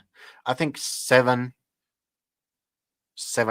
I use that for 16. A bit bigger, so you get more power. Okay. All right. If you guys have any other questions, start rolling them in. Now is the time. Look who's joined. The saltiest of salts. Mr. Salty Joe. He's in Florida. He's in Florida? Yeah, he's with his family in Florida. He went to Orlando for a vacation. He's the shopping bag carrier. He's carrying all the shopping bags around. These hillbillies would have a meltdown if that happened with face scanning. Oh my gosh, you guys. Bomber goes, how did the Finnish track ban work out with Jake? I guess it's talking about Jake. Still banned. He is still banned. That guy does not. Jake is not getting back in there. Yeah. Jake is not getting back. He goes, how you know? You told me you was going away. I told you getting out there to be official bag hurler for his daughters and his wife as they go shopping and buying. He's got to pay for it too. You came up quite a lot, so we talked about when you went to the wrong hotel. When your driver took you to the wrong hotel. Hey. So I would love to have seen Salty in China. It would have been funny, but I can't fucking. It was the funniest thing is to see him at the Chinese barbecue. Why? Because he was like, "What is this?" Eating with the fork. No, he was eating actually with the chopsticks. You know, I mastered that. Oh yeah, eating with the chopsticks. Because like in China, they say, like you are more clever if you have if you have them in your hand like super far back if you're like using them from the like back of the chopsticks, not in the middle, but back. So I went really far back. So I was a master. I'm not really good at chopsticks. Well, I got used to it when I was there for too long. No, I can use them, but I prefer the other way. Eric Vander Scheif. RTR is a waste of time because one's falling in love with racing the RTR is useless. We race Losi 22S SCT and we already modified all of them to get working on a racetrack. And with the money spent, we could all have just got a straight up kit from the start. I agree with you, but most people are probably going to get it ready to run. There's no real. I would agree if you are already like you know how to drive and you know how to work with the RC stuff. Then it's a waste of space and waste of time. But for a guy who never ever heard from RC, best thing to do is just to buy the RTR. Let me tell you something. You talked about fun racing. The funnest racing I done on my last trip, so Hoosiers having the Clash here, the first Big Ten scale race coming up, Hoosier RC, the glue track. So we went there. They took out 10 brand new stock slashes, and we did an enduro race, 2-hour race, and it was 3-man teams, and each person got 10 minutes. You got 10 minutes to be a driver, 10 minutes to be a pit person, and 10 minutes to be a turn marshal, and you all got 40 minutes at each position. Dude, 8 out of 10 cars finished. 2 hours, beat the shit.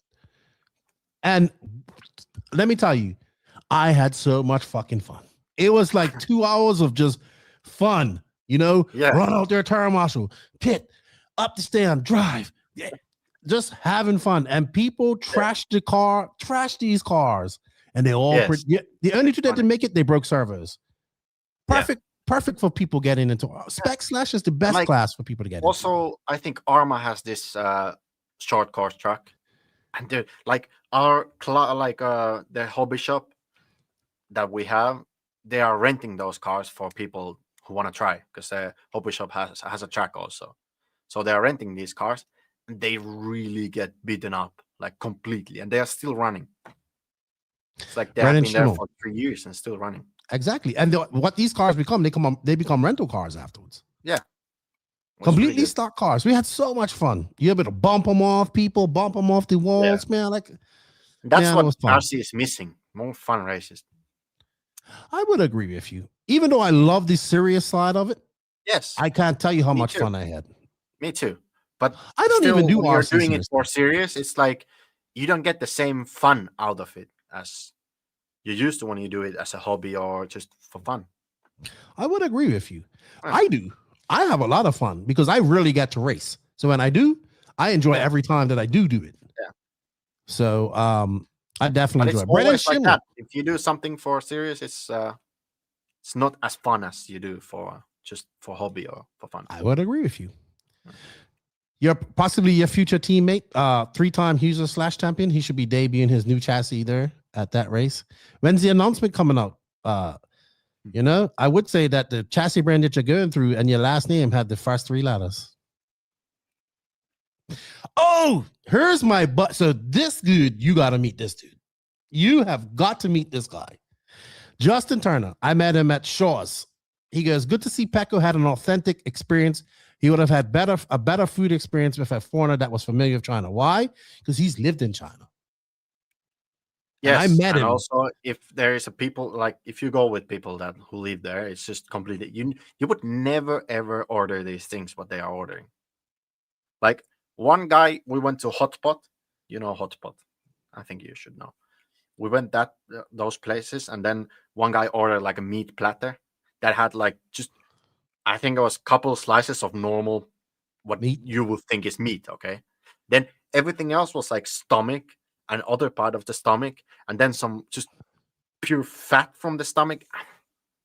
Dude, I was like just looking at it, and I was like, no, okay, not having that. Yeah, but so Justin is the dude. I met him at Shaw's. This dude is like he has every single Kyosho vehicle. If it has wheels, he has it. Besides one car, and he lived in China for many years. He speaks perfect Chinese, reads it. He's awesome. He's the one who built that truck for me. Oh, that's that monster truck and the crawler. So Merry Christmas to you and your family. Brandon Schimmel, I absolutely hacked the hell out of the entire field and Lance not yell at me. Well, you're going to be racing Lance this weekend coming up soon. And Carl Woosley says, I pay money to see some top pros racing slashes. What's up, Mike Fuller? What up? You know what? We should make those races and then you could bet also. That would be fun. That would be cool. Imagine. All stock cars and who wins out of this. Yeah. Hey, and I would say no holds barred. Like Robin is racing. Fucking yeah, that's true. Just let them smash each other up. Yeah. What's up, Mike Fuller? Hope you Team Fuller is ready to get started in their 2026 campaign. An RTR class is up to the local traps to develop. I agree. They need to be limited to no mods. That is the gateway, so you don't waste money making it better. Just buy a pro level kit next. Absolutely. We do need some more spec. That's why the slash is perfect, right? It's a spec class. I think also the thing is that people stay in the same class for too long. And also like it's too easy to cheat also. In spec slash? Not in spec slash. Yes. People find a ways to cheat. So that's why it needs to be a really, really entry-level class, and you get kicked out when you're too good. Because then when you're like too good, you start to think about stuff, and then there's other one who is too good, so they try to cheat or something like that. It's never like not always that case, but it can happen. I've seen that happen many times also here in Finland. I could see what you mean. Slash Modified is our biggest class here at Home of the Hustle Raceway. They're in damn smack middle of America in Kansas. I think somebody should drop down to spec slash every once in a while, lay the smack down on everybody, and then go back up. But I would love to see all pro guys running spec slash against each other. You know what spec slash would be good for too? A celebrity race. How cool would that be? Yeah. That would be cool. Very cool. Come that on, would be cool. Like cool. One pro guy and then one celebrity, something like that. That would be cool. Yeah, that would be really cool. Very cool. Very cool. That's what Nicole and I were talking about. What would be cool to help promote RC would be a actual celebrity race, like they do in real full scale racing. Yeah. So I know JQ is trying to get in her. I don't know what's happening to him. Hold on. What did he say? Hold on. He says, I might have to restart my computer. Hold on. You know I might have to restart my computer, but I'm ready. he bought a new computer. I should have taken a picture. Why? Oh, you know what? I might have it here. I need to really show it. So you just yap around here. I will try to find it. I will yap. Mike Fuller, any changes in Team Fuller coming up that we don't know about, or is everything staying the same? Is the Iceman and Caden locked in and loaded, ready for Silver State? Is he looking to make a repeat of what he done in 2025? I think that would make a statement coming out the gates. Clash is coming up. That's a big race too. I saw the layout. Everybody's been heading up to Clash this weekend. Hopefully you guys it isn't too cold for you guys up there. Where's Pekka's llama? I have no idea what you're talking about, Salty Joe. All right. So I have no idea what Pekka is doing, and JQ is restarting his computer, but he's ready. What is you doing? We want to thank you all for tuning in with us. We got 108 people watching. We greatly appreciate that. And thank you for all the support. Don't forget to smash that like button. We got a new member. Thank you to Otis Ayako. He became a new YouTube member. You become a member. And for the price for a cup of coffee, you can support the podcast. Ooh, no changes. Maybe some limited 10 scale this year. Ooh, I had a very good theory. I got to talk to Pekko about that too. About SWAX and their 10 scale program that I went over last week. All right. So you have a Unfortunately, I story. didn't have it. So tell us about his new computer. Yes, so he bought a new computer in China because, dude, this guy is crazy because he has all his stuff in this computer, and then the computer is like super close to have a breakdown, complete breakdown. Because at one point, one day he just opened it, and I can hear like so many cracks, like the screen was cracking and something was coming off. So he dropped it or someone stepped on it or something like that happened. So like half of the trip, he had to be super careful to open it because it was like almost breaking the whole screen. Then I convinced him to now is the time you buy a new laptop. You need a new laptop. You need a new start. So then he bought a good laptop. The funniest thing was actually the same, like the top of the laptop was like same color as a Coyote. It was actually nice green and white. And then the box was like full of hentai girls. It was so funny. And I was like, I need to take a picture of him having the box with him and taking a like walking or something. It was so funny. But how much of the new computer cost him in China? I think a bit cheaper than in Europe, but it's still it's not like super cheap. He says he bought a laptop while in China. Is he mental? Well, no, it's actually this is also one thing. You can really get good stuff out in China because everything is made in China. So or most of the things, let's say. So you can really get good stuff for a good price. It's still expensive to buy a laptop in China, but it's still a bit less expensive than in Europe. But you get the same stuff, and it's the same like brands and stuff like that. So it's not a problem. And also buying a laptop is fine in China, but if you buy a phone, you cannot buy a phone in China because you need to have a identified and stuff like that. And it's already like everything is blocked in that phone. Okay. Well, it must not be working that good because he had to restart it. Yeah. I think he's still using the old one. Yes. That's the thing.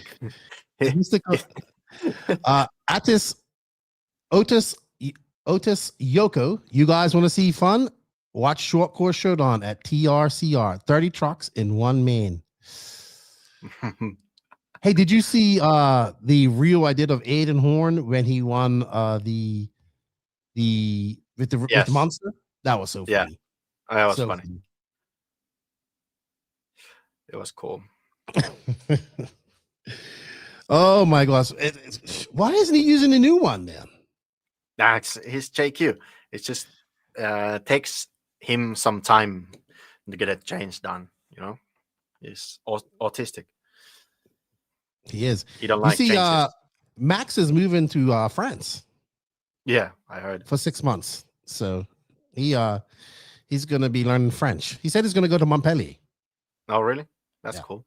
Yeah. But you know the funniest, like with JQ, like how he is. Like when you go to a breakfast, for example, all the time he takes the same route. Like he goes to the vegetables first or fruits, and then goes to take some egg, and then goes to. He takes the same stuff, same route, same table. Okay. Yep, I heard about this. If I for me, it takes more time to be in a toilet or take a shower or something. He goes first to the breakfast.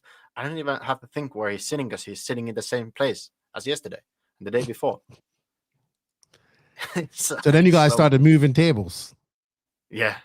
At least he would never get up early enough to go breakfast with Robert and I when we was on our tour. He probably did that on purpose because then I ended up paying for Robert.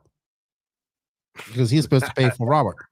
Yeah. That cheap bastard. So he had a plan. He says, I'll stay here in bed and let that dummy Lefty pay for his food. Well, that's good. No, not for me. So not for me. He's supposed to be paying for both our foods, not me paying for Robert's food. But anyway, his computer isn't working. What 2 hours and he's late. Yeah. We still got 194 people in her. So if you guys got questions, let us go. We're too shy of our super chats. Too shy. 194? That many? No, we had 94. Oh, 94? Oh, also in Facebook. I didn't remember.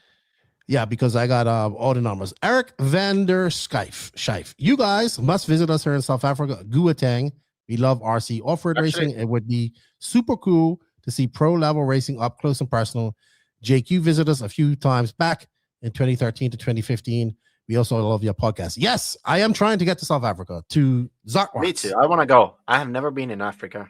I suggested you should come because he was asking me who would be good for clinic. And I said, you. Yeah. Or JQ. I would agree. You. It would be actually fun. I've never been in Africa. It would be a new country, new place. I want to go. I want to see some Boer bells. Type of dog I like. Oh yeah, that's true also. Salty Joe says when he's not at the same table, he's so uncomfortable and staring at his normal seat. Yeah, Salty told me about that. It's like you can see something is wrong with him. Yeah, but that is it's next to the airport in at same place as Hobby Factories.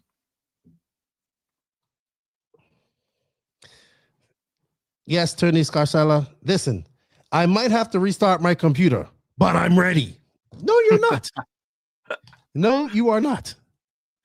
It's taken him 10 minutes to restart his computer. Did you see Tyler Jones went to WIRC USA as well? Yes, I saw. Yeah, I don't know that's gonna. I mean, he's not doing RC full time. Oh, I forgot to tell you about my other scenario that I think is going to happen as well with S-Works and Tater Sontag. Yeah. So that's another brand that we're going to start seeing pushing in the USA in 10 scale. I believe. Yeah, I would agree. And now they have new cars and stuff. So they have the new cars. And so you saw Fuller said that they will probably be doing some 10 scale. I'm sure Canada will be doing some, but I believe Tater is probably going to join S-Works, and he could do both, really. But 10 scale would be, the main thing, I think, for him. And I think they're getting another stock guy. So I think we're going to start seeing some S-Works hit into 10. The reason is because I went to a lot of 10 scale racing this year. So I'm really been getting into it. So I really have enjoyed it. JP Speak. One day, eventually, you guys can make it here to SA. We got a whole lot of cool shit we can show and do things. Yeah, I want to see all of that stuff. I want to see lions and hippopotamuses and giraffes. Actually, in China, I was feeding a giraffe. Yeah. What was you feeding it? Some leaves. I don't know. It was funny. I liked it. Dude, where is this guy? I don't know. Dude. All right. You know what? I'm going to ask you the question. And then Bauman asked, what would you say is the ratio women and men in Chinese factory? Okay, let's say designing wise, mostly men. Then doing some something like with the computers, it's mostly women. And then factory, all the machines, I think mostly men. And then, for example, building RTR cars, mostly women. And you know what? It's crazy. Really? Like someone may think that these RTR cars are built by a machine. No. Is it like an assembly line, or is it just one person building them? Okay, so one person builds this part. Line. All right. And Salty said that you should see them at lunchtime. So what they do during lunch, they eat super fast, and then they have these foldable like beds or something. Then they'd sleep during lunchtime. How long do they get for lunch? It's 1.5 hour. Okay, so they take a little nap. 1 hour to 1.5. Okay. Corey Eagles. No problem, man. Happy birthday to you again. Happy New Year. Tim Perez, when is the Invisible Speed Onward book coming out? Well, if JQ ever makes it in her, we could ask him. Well, let's say the situation is that he needs to pay my rent next year. So not this year. Lefty, have you seen? Yes, plenty of them. Plenty of them. I've freaking so you know where I saw one, Joey Fisher? At the SO Raceway. I walked outside and that fountain out there was an alligator swimming across there. I was like, wow. I've seen plenty of them. All right. I don't know what's going on with JQ. He isn't answering me. Yeah. He's not coming in. I do have a question though. Maybe you can answer me. Well, if you can give us some time. So JQ took to the interwebs twice that caused a commotion a couple of times on Invisible Speed. One was where he posted a thank you letter from I think it was Martin Hootie to everybody involved. Oh, yeah. Did you not see this? I saw. I know. All right. So we didn't know. So Max and I talked about it on one of the shows. We weren't sure what. I never watched JQ's live show or what he said he's going to talk about or anything like that.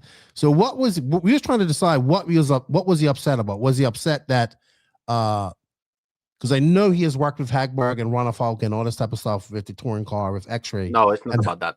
Okay. Or was it because he wasn't thanked, or was it what was he upset about? Was it he wasn't upset because that. they didn't take his advice? No. Okay. It's nothing to do with Invisible Speed and X-Ray. Okay. The only thing is that they made this huge post about it. Basically, let's say what they did. Okay. They had this car, I think 24, 25 cars, which were different than the others. And then they made this new car, 26 car, which was basically a copy of their 23 car. So basically they went back completely. Do they all design, making some tweaks from other cars, let's say. So, and it kind of looks also the same. So they didn't spend that much time to make it even look different, because you can make the similar like geometry and everything, but it looks different. But now the thing looks just the same as the others, and they basically went back like 2 years back in their car development. Let's say.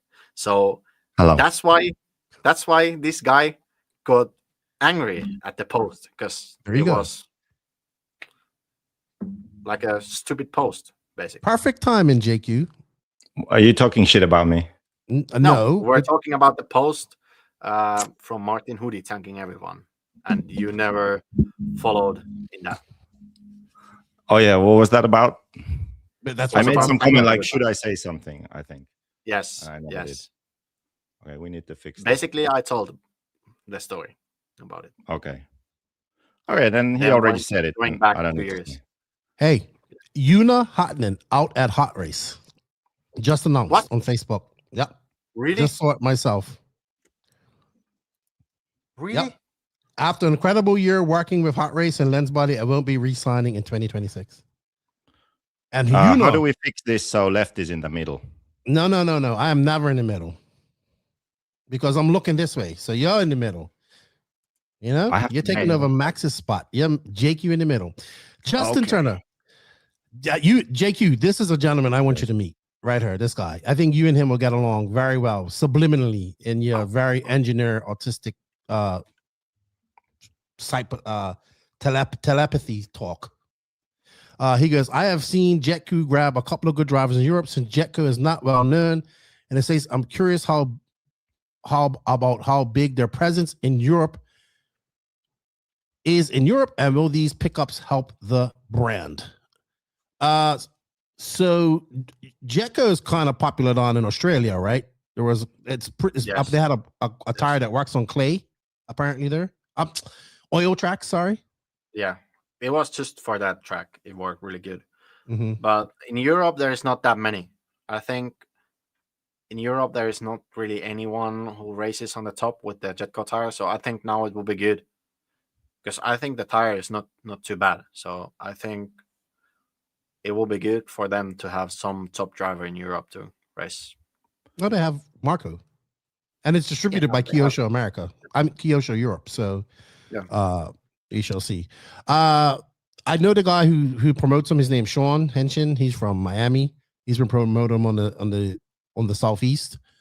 But yeah, let's see what Marco can do. Because I heard VP Pro is signing a bunch of guys too. I mean, they signed Barkan, and I'm hearing that's where Boots is going as well. Oh, really? Yeah, but that's unconfirmed. Unconfirmed. And where's Joao going then? I heard that he is Pro Circuit is possibly where Pro he's going. Circuit. Yeah. Well, good luck to those guys. Pro Circuit. I wonder where Yuna's going. Yeah, me too. Actually, no idea. You should be messaging him. Maybe Matrix. Could be. Could be with their new 10 skill program. Or maybe Rudog is doing something new. Maybe. Barry Baker. What's up, Bartholomew? Hope you're doing well, man. Last time I talked to him, he was still having some back issues. So hope you're doing well, Barry. Maybe we could get some questions. Maybe you can make a post. I'm on here. People can ask me questions if they want. But I actually want to do something. Can I do one thing? Were you in the middle of something, or can we do something? We could do. If we get super chats, you're gonna spend some time answering their questions. Okay, but first, can you help me fill out this thing online? What thing? Is it the are we talking about the RC Racing TV Awards racing thing? Yeah. So yeah, that's awesome. My, screen here, and we do this. That's awesome. Okay. Yeah. So I forgot to mention this. Link. Do you have the link? I can. You can share the link wherever it's relevant. And how about the audio? Do I need headphones? Because I couldn't find mine. It's fine. You should be. It should play through here. Yeah, it's fine. Okay, so the audio doesn't get messed up. Yeah, go ahead. No? You should be all right. Okay. So I will try and share my screen. Let's see. Chrome tab. That's the one. Mm-hmm. Oh, yeah, the guy with the worst internet. Oh, yeah. Wasn't it better when I connected to my phone? I don't know, Jake. It's been a while since you've been on her. I think so. But if I try that now. It always has problems with the network. All the time. In China also, I was fine, but then he had problems. Hey, I'm gonna connect to my phone, find the link, post the link for people. I'll be back in 30 seconds. Maybe. It's not allowing me to post the link, so I'll find the link also then. I've got it, but it's not allowing me to post it. Let me see. See you in a bit. Oh, so that's it. No more JQ. He's gone. Yeah, should we just end it? It's all over now. Don't end it. I'll be back. I'm not joking. I like JQ's mic. I want his mic. It makes him sound so great. Yeah, it's not allowing me. It doesn't change your sound. It will sound the same. All right. So if you guys, Amanda.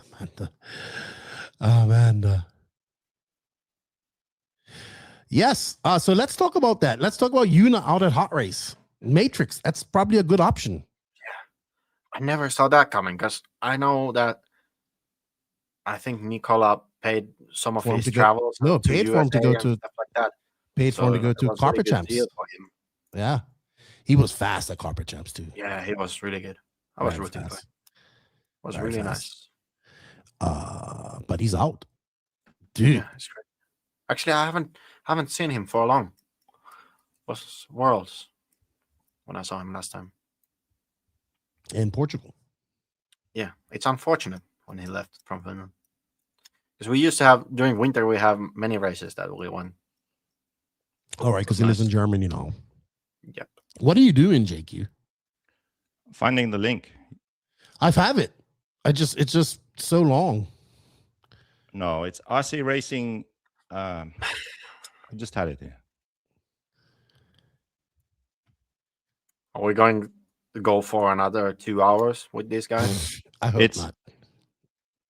rctv.news/RC Racing Awards. Can you send it in the private chat here? On the system. Hey, did you get a new haircut? So your head is my more hair was shaped the like longest an it's been egg. since I was a kid, I think. Really? Yeah. I was saying that he used to have this haircut that his head looked like a egg. my head. Lately it has been better. Hey. It's not shaped like an egg, but I don't know how it is now. There you go. You have a question right there, JQ. Justin Turner wants to know, what about your Mayako Lamborghini Truggy updates? Oh, it doesn't work. Why? I think the audio cut when you asked it. You gotta.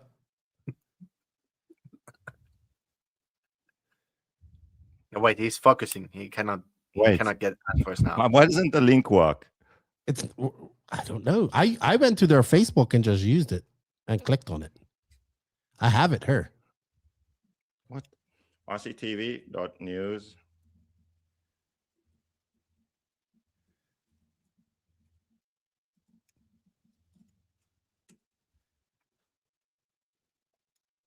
Max is driving somewhere today.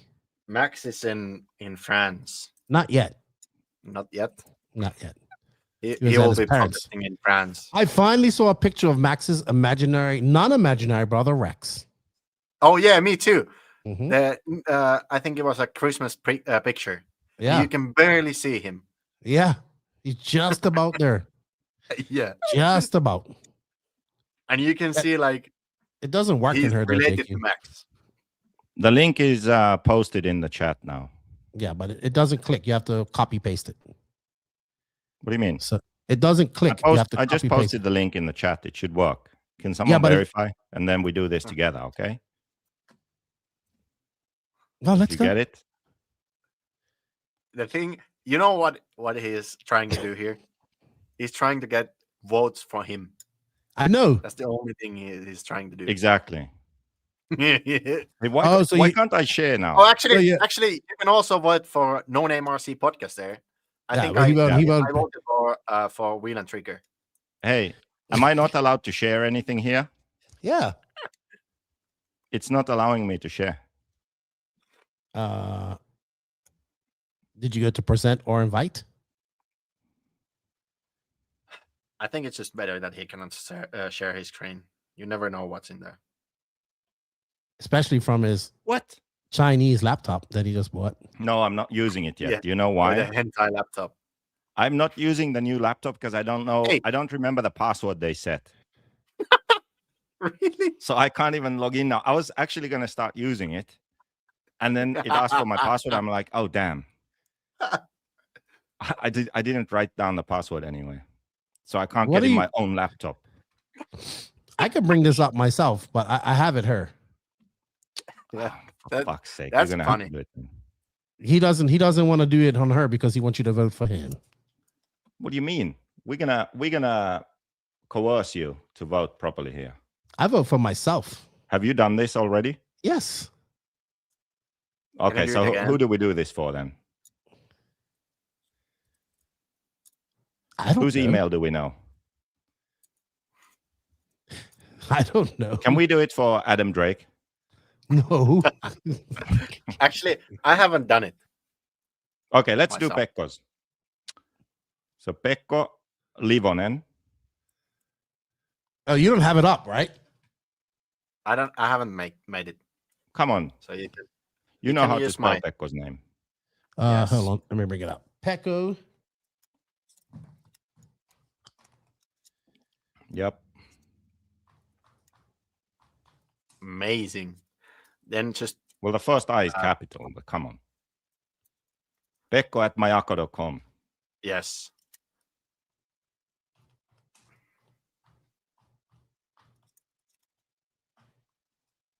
Okay, so everyone watching, follow the link in the comments and fill this in. Yeah, and put the same answers because they are the only right ones. I had to message them and tell them put Bermuda in her. Let me see if they put it in her yet. I'm not going to put you from Bermuda. I'm just put Finland, okay? It's just checking. Afghanistan if Bermuda something is like I'm just that. checking. I'm just checking. Take it easy. No, Calm your tits. it's not there. Bangladesh. You don't need Bermuda. Yeah, we do. 22. In Chinese. Okay. Please fill out each factor importance when choosing an RC brand. Just put I don't care about the options below this and put everything under that. No. You have to do this seriously. Come on. Oh, it doesn't have it. I know that Pekko cares about these things. No, I don't.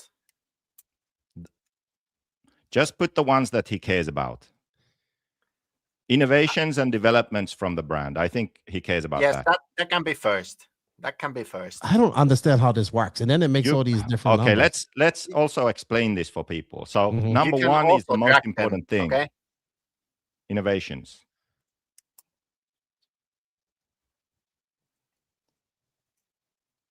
So just do it in order. Go pick innovations and put 1. Yes. 1. Okay. So it goes in a following order. Okay, what's next? I see logo everywhere. My brand's come on, Pekko. I know that you care about these things. You have to imagine. Okay. Let's see. My friends drive the same brand. I follow a pro driver. Okay. Okay. I follow many pro drivers. Let's put that in 2. Brand has 1 top results. That can be after that. Yeah, that's fine. You can say, I don't care about all the options below this if you want. My friends drive the same. Spare parts can be after that. It's good. It's good to have spare parts if you break something. Then my friends drive the same brand. It could be after that. Say.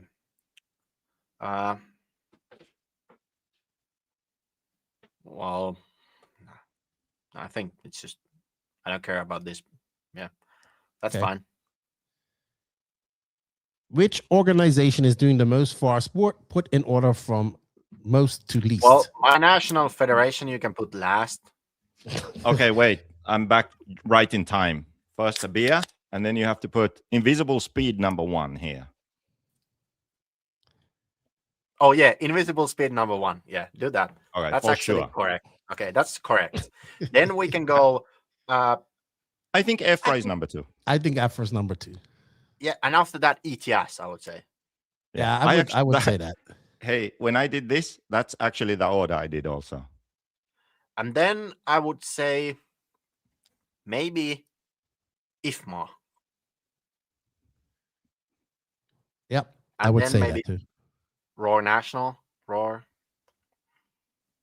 And then FEMCA. And then maybe my national federation can be before FAMA. Yeah. You said what are you Roar. doing now? You said Roar is 5th, right? Oh my god. FEMCA. Yes. FEMCA. No. FAMAR before your FAMAR. federation? Yeah, last or like 8th. Okay. There you go. Just put the I don't last. Yes. Yes. Amazing. Hey, now you put the FAMAR before. Oh, just go FAMAR on. was the last. Okay. No, it isn't. FAMAR was the last. My national federation can be before FAMAR. Okay. What the fuck FAMAR is doing? They always just cancel the races. Oh. What RC brand manufacturer has the best customer service? Well, Of course, Mayako. This seems a little one-sided. No. I mean, he's doing it. What RC retailer shop online site has the best experience? This includes website, physical store, personal, customer service, blah, blah, blah, blah, blah, blah. This could be based on your... Who? Which website? Which Did you one? say JQ Racing? Is still up. Is it still up? Oh, fuck, I I don't need know. to cancel that. I don't know. What would be it? I actually think our website is quite good. It's not too bad. Mayako? Yeah, but oh yeah, we can go with this answer. It's fine. Do you know what I put? Papa Long RC. What is that? Put that in first. I think the last one should be no. Just put No Name RC podcast, dude. How what is your favorite? You know what you should do? You should put other, because the favorite podcast of everyone doesn't exist yet, because I didn't start doing it yet. We need to talk about that, Lefty. Okay, now put A. No Name RC podcast, the greatest of all time. What is the best new platform launch of 2025? Kyosho, Mugen, MTC3. Other. What is it? No, you need to write. Put Mayako LGG. Mayako LCG. Did we release it? Yes.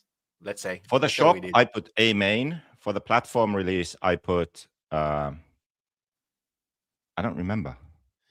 What is the coolest RC innovation you have seen recently? We have Alsaram. This has actually been the coolest one, but yes, for me. I think Team Coyote LCG battery packs. Do you prefer off-road or on-road? Both. Please tell it. You know, I'll just mention something. Go back there.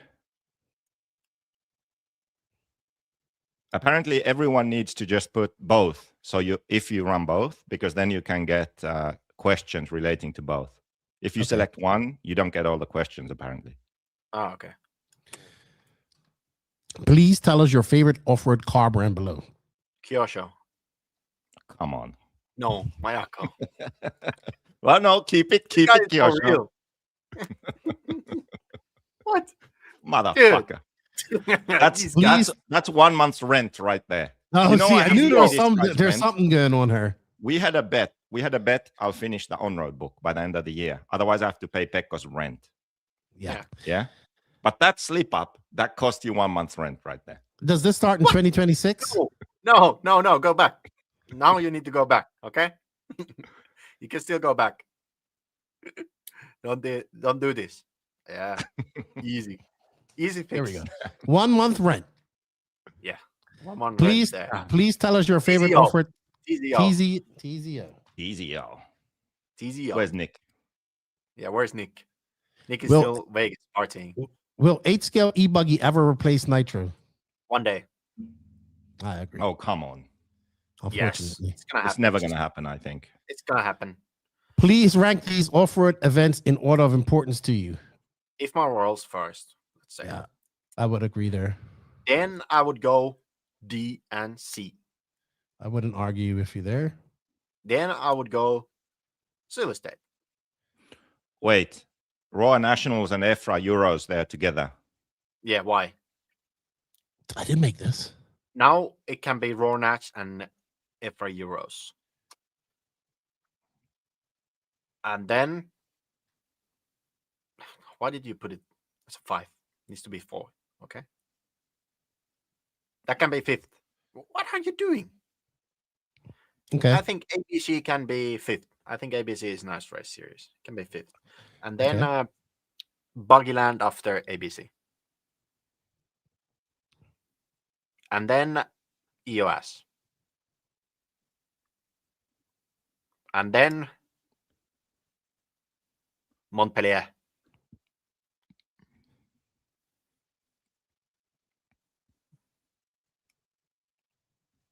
Number 8, Montpellier. Okay. I would have put like Nationals and Euros, maybe 3rd after the NC. No, I don't. But otherwise, pretty similar to you. And then leave it like that, like IBC and SIC, IBC. Right? What? They don't matter. You aren't sure about IBC can be 10th. And now it's fine. It's fine. Should all off-road events have control tires? Yes. All events. Yes. Okay. I don't know. Yeah, it's fine. Please tell us your favorite onward car brand below. Schumacher.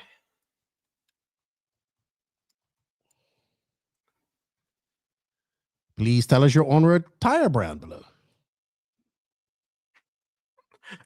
I've been burning so many sweeps, so let's say sweep. We definitely need a sweep sponsorship. Yeah. It's sweep, we probably not use sweeps. like 100 sets of Remove the sweeps. S. Go back, remove the S. Did I put sweeps? Sweeps, steaks. Sweep. Remove the S. Please rank these onward events in order of importance to you.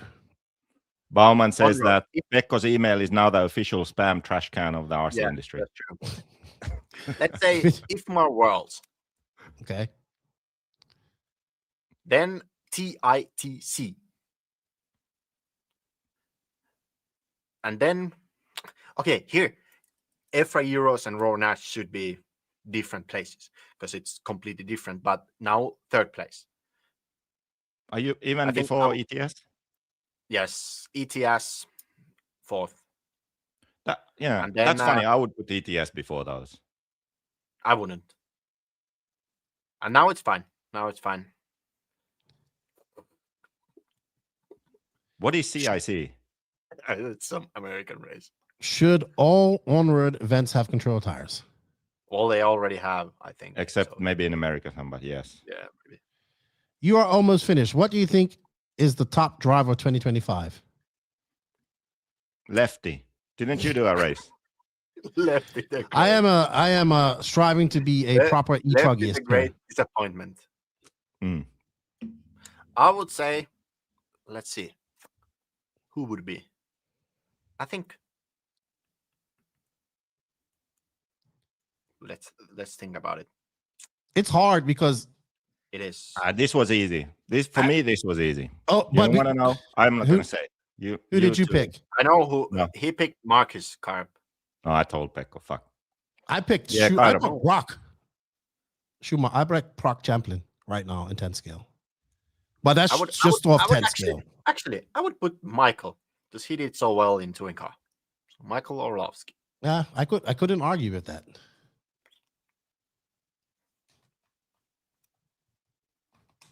Orlovsky. Orlovsky. You don't pronounce the L, remember? Yeah, Orlovsky. Orlovsky. Orlovsky. Orlovsky. Who do you think is the top junior driver to watch? Top junior? Mm-hmm. I put Adrian Pariente. No, I put Pekko here because he's the top driver to watch junior? now. He's fucking 23. He's not a junior anymore. 22. It's still. This shouldn't say like what fucking. Actually, in what world is 23 a junior? Listen, you should read this question as who is the next new top driver to watch. Really, but junior is. Do you think is a junior top driver to watch? Yeah, Pekko is not a junior. He's 23 years he's old. Still a baby. He's like half my age. So what? That counts as junior. No, junior is like fucking 18 Lefty. and below. And that's Pekko is half my age, 1/3 of your age. He's a junior. No, he's not. He's a fucking if you would be man. 100 years old and you say half of your age, yeah, just put Pekko there. Okay, he's the next top driver to watch. This is like I have this. What is a youth? You have a youth considered 25 is youth. What the fuck? A youth squad is like fucking 17 and below. This fucking guy. You're a youth. You're 35. How do you feel to be such the youngest driver to ever accomplish this at 35 years old? It says, we are looking for junior up-and-coming racers who might be major pro racers or champions of the future, not former or current world, US, EU champions. Junior. Okay? There should be an age group here. And then Pekko is fucking well past that age group. They didn't define it. That's their mistake. Pekko's junior. Look at him. Baby face. Look at it. Look at him. He's got a fucking beard. Well, the Kiliches had beards when they were 7 and 8 years old. And they're younger than him. And they're younger than him. Both of them are younger than him. Just type Pekko's name there right now. I call bullshit on this. I'll give you a virtual slap. Thank you. Okay. Now, at least Pekko has 2 votes now. Last question. Who should be the RC personality of year? This person you think is pushing RC forward, helping racers and beginners, and is generally really great for the sport of RC racing. Could be a driver, pro, amateur, active, or retired, race official, designer, track owner, mechanic, brand owner. In fact, anyone in RC. Okay, what do you guys say? This should be my mom. No, really. Pekko votes for his mom. Lefty, who? Not you. Yes, it should be me. You know why? Not you. You know why it should be me? I put myself here, I think it was this question. Because now look what it says there. Comeback 2026. It says, you know what? If it said who is the biggest asshole personality in RC for this year, you would definitely win that. No, but listen. You see, I should get this for like a lifetime achievement award. I've been missing in action now for a while. So I need the motivation now to do my comeback for next year and do good things. Such a hypocrite, going against everything that you preach. Personality of the year for not just this year I've been missing, but also all the other years. No. Yes. No. So this who do you want to put her, Pekko? I would put Pekko. I would put Pekko her first before you. No. It's just because he's been on your podcast. Pekko. That's where Pekko. No, it can't be him for a third time here. Why not? This is definitely me, or then we think of someone else. It ain't you. No, it's my mom. Okay. His mom. Pekko's People do know who Pekko's mom is. Yeah. I think she's commenting to every post of everyone's, and then why don't you just put her name in there? Okay, so it was that easy. Now, hopefully, all the viewers go and vote also. And I think who else could have been good options for that? The last question. For the last questions. If we think about this year now. Invisible Speed, Mayako, JQ Racing, Ryan Lutz, Joseph Rain, JQ. What else? Ryan Lutz. No, but who has done something of significance this year? Ryan Lutz, yes, I agree. What did he do this year? Put up with your shit. I think Adam Drake. I saw recently a video how to set your ride height. I was intrigued. No, but to be fair, JQ, you have done a lot. To be fair, you have done a lot. But you also piss everybody off. So you kind of, you yin and yang yourself. Yeah, but that wasn't the question. You'll never win that. Because people be like, you help everybody up, but fuck, I dislike this guy. Done also. You would be like, hey, I like this guy. I like what he teaches, but I don't like him. So I'm not voting for him. Well, you know who he could have been also. That's super funny. People are saying that they like what JQ is doing, but they don't like JQ. Well, I like JQ very few times lately. I like what he's doing, but even what JQ can be like. You just spent 7 weeks with him in China. Actually, our China trip was good. Yeah, you need to live with him for. Rifkin does a lot of videos, but he's not the best personality. It's like, think bigger than that. I know what you mean. Yeah. Magnus says JQ got my vote. JQ got my vote when I did that. See, I got a vote. Good. I would say Miguelo could be one because he has built a lot of tracks also now in Asia. He built the tracks there at GDC. This is true. Also expanding into Asia. So new tracks in new regions, new styles. Also Pavel. Yes, Pavel with his training programs of BRC and other forms of training and sort of doing new things in RC, trying to change the industry, grow, improve the industry. You're not going to agree with this, but Scotty Ernst, the ABC series is very good. I do like that. Yeah, I would agree. Yes. So, and he's ETS is booming as well. And EOS is actually going to have 2 locations next year. Thank the RC gods for that. About time it got back to being a series. Also, I mean, I don't know who the main guy is. Maybe Matt. So RCTV Racing and the TV. new show and all that. So Yeah. you could put Matt there. All great options, to be honest. All great options. So, but the good thing is that we got these options out there. It's a lot more out there that people are doing. So that's the good thing. I think people, for that last question, people think about drivers, but the question before was about drivers. So that's more about someone who's doing something for the industry. That's not a driver. I would say Ryan Styles Harris too. Yes, agree. Yeah, Ryan Styles people Harris. like this. Even Mark Santamaria to a little bit, even though he's mostly bashing, but he has a race series. He puts it on. He tries to promote and get people into racing. So there's lots of people out there. Yeah. So lots of people. This guy, Justin, loves you guys. He likes you. He likes Max. You would like this guy. If you ever met him, you will like him. He lived in China for a long time. JQ, people don't have to like him for him to be right about everything. But that's the problem. You do think you're right about everything. I'm not. This is a thing that people don't understand. I'm not right about everything, but the things that I confidently state that I'm right about, I'm mostly right about. You know why? Because I fucking think about those things. So it's not just an opinion I pull out of my ass like most people do. Lefty left. Lefty left. His internet is worse than mine. Yeah, it's really bad. Maybe there was some hurricane or something. But anyway, it was that easy. So please, everyone, go and submit your answers so we can have a really nice award show. Yeah, that you win everything. That's what you're looking for. Hopefully something. Yeah. Someone suggested Max Mört. There we go. No. Another good option. Maybe. You know who does a lot of good stuff too? The guys like Ray Monday as well.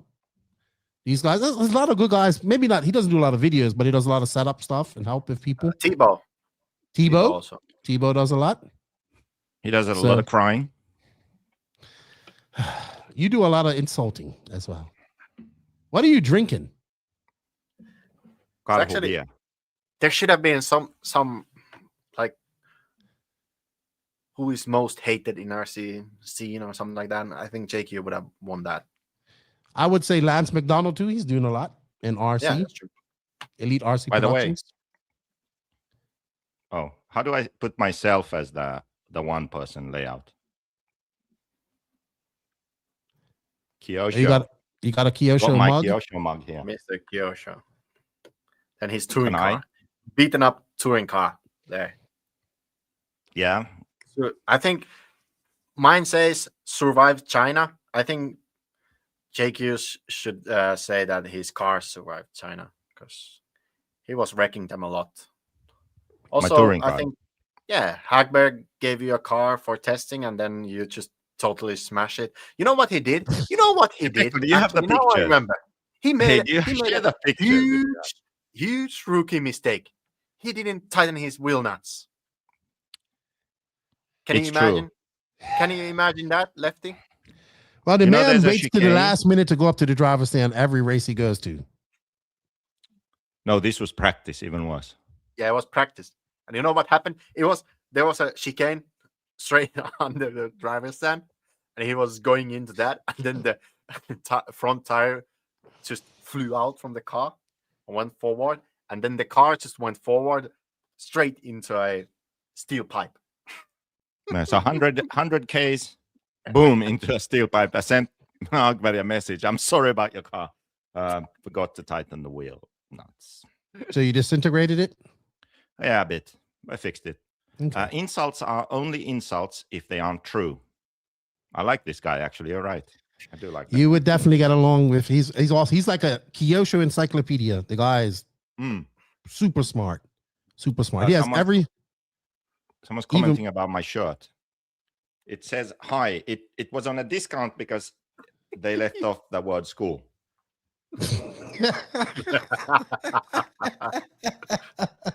True story. Oh my God. That's the thing about China. The clothing in China is interesting because they have the weirdest words and sentences that you would put on clothing. I don't know if it's the same. You know, when we have clothing with some Japanese or Chinese text or something, we don't know what it means. Maybe it's the same thing. Right. Like Superdry. You know, Superdry, the UK brand, they use Japanese text. So I wonder if it's the same experience. But for example, we saw some funny ones. One was "Be a pussy." A guy was wearing a shirt and it said "Be a pussy." Like BEA? Yeah, Be a pussy. Okay. Like that was the message. And then there was another good one. I think it was black balls. What? Black balls. One was black. What was it? It was. I think it was black balls. Black balls was one. Maybe. I think so. There was another black something like it on a jacket. I remember. I think it was the black balls. Should remember that. Should always write them down because they're good. Yeah. Yeah, and also the best ones were when it's a child wearing it, and it's something that's not really like suitable. I saw a couple of them too. No, it was something about, I don't know, being broke or something that the kid was wearing. I don't remember. Yeah, maybe I wrote some of them down. All right, let's move on. JQ, anything else you want to add? Pekko said you was ranting at touring cars on this trip. I was supposed to do some writing for Red RC for their report, but then it rained and a day was cancelled and various things happened and I never did. But I had some rants planned about touring car. I mean, maybe share some of them here. Well, one was that thing where X-Ray released their car, and X-Ray as a brand has maybe the most potential out of any brand in RC, I think. Honestly, they have the staff, they have the finances, they have the people in place, they have the products, they have everything really. They have the production facility, they have the tracks, they have the drivers, the results, they have everything. But they lack that last part of like how can I say? They lack personality and authenticity, okay? And they are too corporate, too what is a suitable word? The marketing is too clearly marketing, you know? It's not real enough. It's not honest enough. And their releases look really good. If you go to a new product release, the pictures, the graphics they do, the explanations, they're great. Right? Would you agree? Yes. But they lack content. What if you look at it, it looks good. But if you read and you think about it, it doesn't make any sense, because they will release a new product and they will say, we did this change, like touring car. We moved the shocks inboard for more grip and stability. Okay. And then the next year, they move them outboard and they say, we moved the shocks outboard for more grip and stability. It's like, what the fuck are you selling me? You just said the opposite a year ago. Right? That's an example they just had. Mm-hmm, mm-hmm. And then the thing is that you have this. Why not just put that extra little bit of effort in and actually develop your products in a continuous way? And sometimes you'll notice, like, some things you change, but then you go back. But then you actually talk about that honestly, like, what is the reason for it? And you tell that story. And if they did that, they would be like pretty much unbeatable. Because, like I said, they have everything they need, but they lack that direction and they lack that courage and maybe knowledge to know that this is what we're doing and this is the direction we're going, and we're going to tell this story honestly. If they did that, all the other brands would be in deep shit. But because they don't, and they have this like luxury image that is just image, if you dig a bit deeper, that's where they fail, because they lack soul. They lack the soul of the brand. There are people who buy into the X-ray luxury thing, and they are X-ray boys for life, but it's fake. That's my opinion. Like the real part of it is the hoodie family and the passion for RC and their facility and their track and their race series and all of that. That part is real, and that's good. But then when it comes to the engineering and the design and the development and that part's fake. And that's the part that I like and enjoy and understand. And that's what annoys me. Because it's like, it discredits their brand, the fact that they claim that that part is authentic and real also. Do you see what I mean? So this is like, I'm talking shit on them, but like this guy said, it's true. This, like, the brand is good. The fact that they say it's luxury, okay, it's debatable, but it's still really good quality for RC. And some of the manufacturing things that they do, for example, in touring car, all the brands have carbon fiber arms now. And then they have some CNC parts that you screw onto the arms, or plastic parts or whatever. So they just made a mold. They have the carbon fiber arm and mold the plastic parts onto the arm. That's really good. No other touring car brand does that, I think. So that is actually luxury. You can promote that as, we have the high-tech luxury touring car arms, right? But then when it comes to explaining why the arms are exactly this length and why the shock is here and why the geometry is this, they actually, it seems, have no clue why, and that's why they don't explain that. That's why they go this way and that way, and now this car is winning, so let's copy that.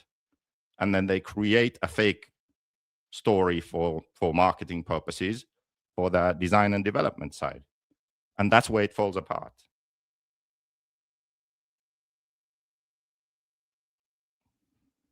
I ask you this because remember years and years or years ago, and there were like 2 setup Bibles that were out there. It was like X-Ray had one, and then there was another one that was out there. This is way before you started doing this is starting grid days. Back when Pekko was still running around in Pampas, right? You remember that? When they used to have like that setup guide in the back of their cars or whatever, and you would print it out and you would carry it to your track. They also had another setup guide that we would take as well, right? I had it here just now. So I always found that a lot of the things that they told you was confusing and contradicting in their setup guide. So I guess what you're trying to say is that you think that outside of, like, they only care about what goes on within their own bubble of X-ray and nothing else. No, that's not what I'm saying. It's okay. What I'm trying to say is that I'm trying to figure it out. That's why X-Ray as a brand has the most potential of any RC brand right now, in my opinion. And I think generally, if you look at the complete big picture, they are also the best brand in RC.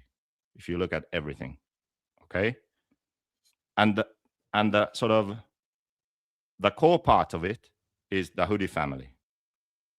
Their passion for RC and what they do is real, and they have assembled a team around them, and the factory and the tracks and the hoodie racing series and all of these things, and that is amazing, and it's great. Their production facility and the things that they are able to do is amazing, okay? But when you take that and then you want to expand it further, So you want to expand, you want to add to that personality, right? Personality to be a fun, open experience for people, for example, to join in America or in Asia or in Europe or in different parts of the world. They lack a bit there because it's a bit corporate. Like the atmosphere for X-Ray is a bit like stiff corporate. Okay, that's one thing. So insert a bit of fun in the, because it's RC, right? Insert a bit more fun into X-Ray. That's one thing. But that's you know, that's not what my main issue with X-Rays. My main issue with X-Rays, the engineering side and the car development side, they tell the story as if they test all these things and they are doing this and they are doing that, when in reality it seems that they are going this way and that way, copy this from there because it's winning, or that from here because our driver wants it. They don't really know what they're doing, but they present it as if they do, and that's where it falls apart. So while it looks the best, the fact that they say, like, we do this for this reason, and then 1 year later they do the opposite for the same reason, obviously that can't be true, can it? Obviously. Yeah. And my point is that there's no excuse for them to do that. Okay. Yeah. You just want it to be better. Yes.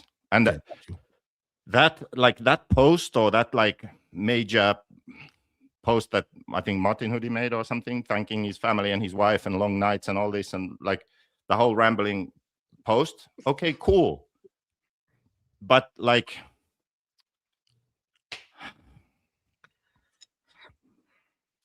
it wasn't true. Got you. Is my point. It's true for the manufacturing and running the brand and the business and all of that, but for the development side, it's just not true. And when it's not true, it kind of annoys me so much. Yeah. Got you. So you're looking at this from you're looking at this from an engineering side of things, basically. Yeah. It seems like you're looking at it from multiple things as well: atmosphere, fun, and well, like one person says, they seem to just copy people. Some people say they seem very not personal, robotic in their advertising. Josh Parrish says, I feel like from the outside looking in, they have the most F1 style, full scale motorsport appearance. The presentation makes them look extremely good to anyone outside of RC. You can't argue with things like that. I agree. And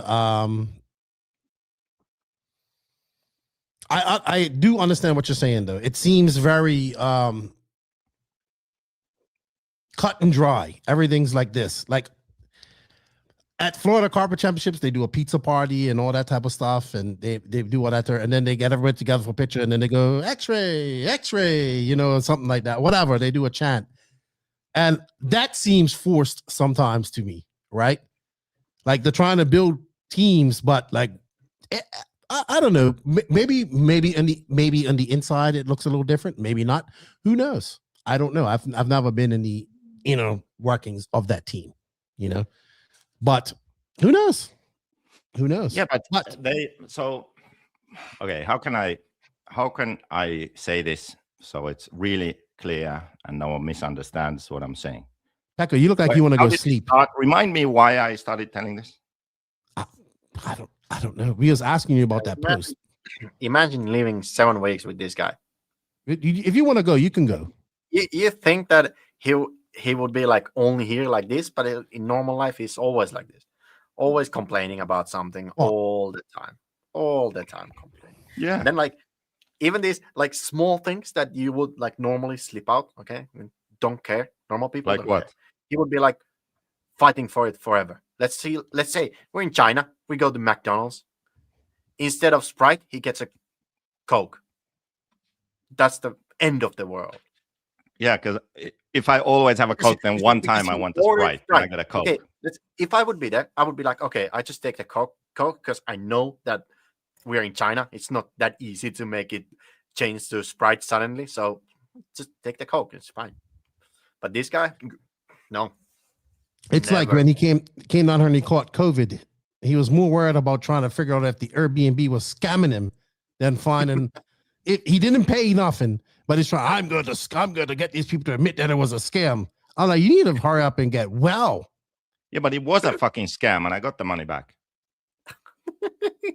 They were like renting out some hotel room for more expensive than at the hotel. What the fuck? Oh, so anyway. Yeah. Also one thing from China. Well, during this trip, we went many times to McDonald's. Okay. And then there was this guy normally orders one single cheeseburger, Big Mac, and Big Mac as a meal. Okay. That's his normal order. So when you get a Big Mac in China, it can be different order in the Big Mac. Okay. Usually it's the different. assembly order of the Big Mac. Sometimes there is no middle bun. Sometimes it's like bottom bun and then middle bun and then all the stuff and the top bun. And once I got actually the burger looked super nice. I was like, oh, this looks beautiful. It's like well made. Someone made it with love. I was like, oh, that's cool. Then I grabbed the burger. I was like, something feels a bit weird because almost my whole thumb went through the bottom bun. And then the fucking middle bun was in the bottom. JQ, enough about X-ray. What's up with this comeback Did 2026? you understand what I was saying? I'm trying to. I do understand it, but I do understand it. But you would say this about you could say this about every brand out there. No, you can't. No, you can't. No, you can't. No, okay. Let's keep going. Keep going. Let's go on to the next subject. Let's go. Pekko, explain in really short terms to Lefty what I was saying about X-ray. Okay. Basically, he was saying that X-ray looks nice outside, but they are not that nice after all. Okay. Good. Well, there we not go. Really. This person wants to know: is Cavallari still going to be running a Mayako next year? I think so. Oh, fuck. As far as I know. I mean, it's the 29th. You might want to get that clarified, buddy. Oh, there is plenty of time. It's not too I'll bad. look into it. You'll look into it. Nah, oh my goodness. All right. What's up with this comeback 2026? You had something to say. You wanted to say something, so you wanted to come on her. Well, I forgot what that was. Nike says it sounds like you wanted to get sponsored by X-Ray. They turned it now all he does is cry about them. No. Did you not get sponsored by Okay, let's X-Ray? get back to this. Okay, Hey, no. Now we have to get back to this. No, we don't have to. Yes, we do. No, we don't. No? X-ray is sponsored on your show. No, because you can we talk about Mayako Tragi? Yeah, can we talk about something fun? Okay, let's talk about another brand then instead. Oh, Jesus. Can we do that then? Can we talk about the Mayako Lamborghini Truggy? Something fun? Let's talk about the Mayako Lambo Truggy first, and then we talk about another brand. Hopefully he forgets that. I think he will. I might. He has I ADHD. might. So, yeah. Okay, so please chat. Don't remind him. Okay, please. Okay, so right now at the Mayako factory, they're packing kits. And when they are done, we have to verify first, because the member kits are being packed now, and they are the LCG with a lay-down suspension. And they might actually be all pre-sold before they ship. They ship the first week of February, and then it's Chinese New Year. So there's one more month for people to pre-order the lay-down member buggy. So get the membership. If you don't, then get the buggy. Buggy or Truggy? Buggy. Okay. Then they need to set the parts aside for limited edition kits, which will be released in April, I believe. We might be doing a Panda edition. Panda yawning Pekko there, as you can see. Then, if we have parts left over, then we're going to pack some truggies. So it's going to be a lay-down suspension truggy, packed as a kit, but it doesn't have a fuel tank or arms or a body, because we don't have those parts, and we're not going to mold them right now. So there will be a Lamborghini Truggy, but it's more like a DIY, do-it-yourself Lambo Truggy at this point. Performance is there, but it requires a Dremel and some parts from various other Truggies, like arms and fuel tank. Then you can get it. Okay. You know, So those basically, videos this Truggy was a bit delayed. We hope to be further along, but there was too many moving parts, too many things going on, and it's a bit delayed now. This sounds like the speech I got in 2017. Lefty, I got a job for you, but I can't pay you. Yeah, and look how that turned out. Turned your entire life around. That's how I will say this. I will say this. I have a good joke here. Okay, it's like go the ahead. videos that people are building these Lamborghinis out from the cardboard boxes. Yes. Or it's like getting a kit car where you make it look like a Lamborghini, but it's like a Mazda. It's like got a, it's a little shit box underneath. That's what it feels like, JQ. Well, I would put it like this, that this coming year in 2026, there'll be a kit. It requires some extra parts, but it's like, that is the birth of the Lambo Truggy. Okay. If you want to be in this from the start, then that's where you start. The Truggy we have now, the one people have assembled, it's kind of on the same level as the others on the market. But then 2026 is when you first realize that actually this is going to be a Lambo Truggy. Okay. And then 27 is when we talk about more of a sort of finished. Are you still hoping that Truggy will be dead by 2027? I am still hoping, but it's not looking good, to be honest. Yeah, because E-Truggy is getting more and more popular by the minute. I know that really awesome. killed my hopes of Truggy being Love dead. E-Truggy. It's so fucking fun. So much fun. JQ, I have a few questions for you. So we haven't too popular to contrary, I believe we don't talk a lot. So I haven't talked to you for quite a long time. What's up with this comeback in 2026? Because you always come into the year like a lion and go out like a lamb. Not always. Yes, you do. I don't think I came in at all last year. You did. You was hot in the ass. You was pissed off about Robert leaving. You was pissed off at me. You was pissed off at everybody. So you came in and you go like, I'm going to show everybody what's going to be done. And you went hard for like 4 or 5 months, and then fucking you went MIA. I don't remember that part. I remember like going MIA, but I don't remember where the effort was last year. You went hard for about 5 months after you was like, I'm gonna prove Robert wrong and Lefty and blah, blah, blah, and you went hard, and then I think you made it to about Silver State, and then Silver State you just went, you tanked out.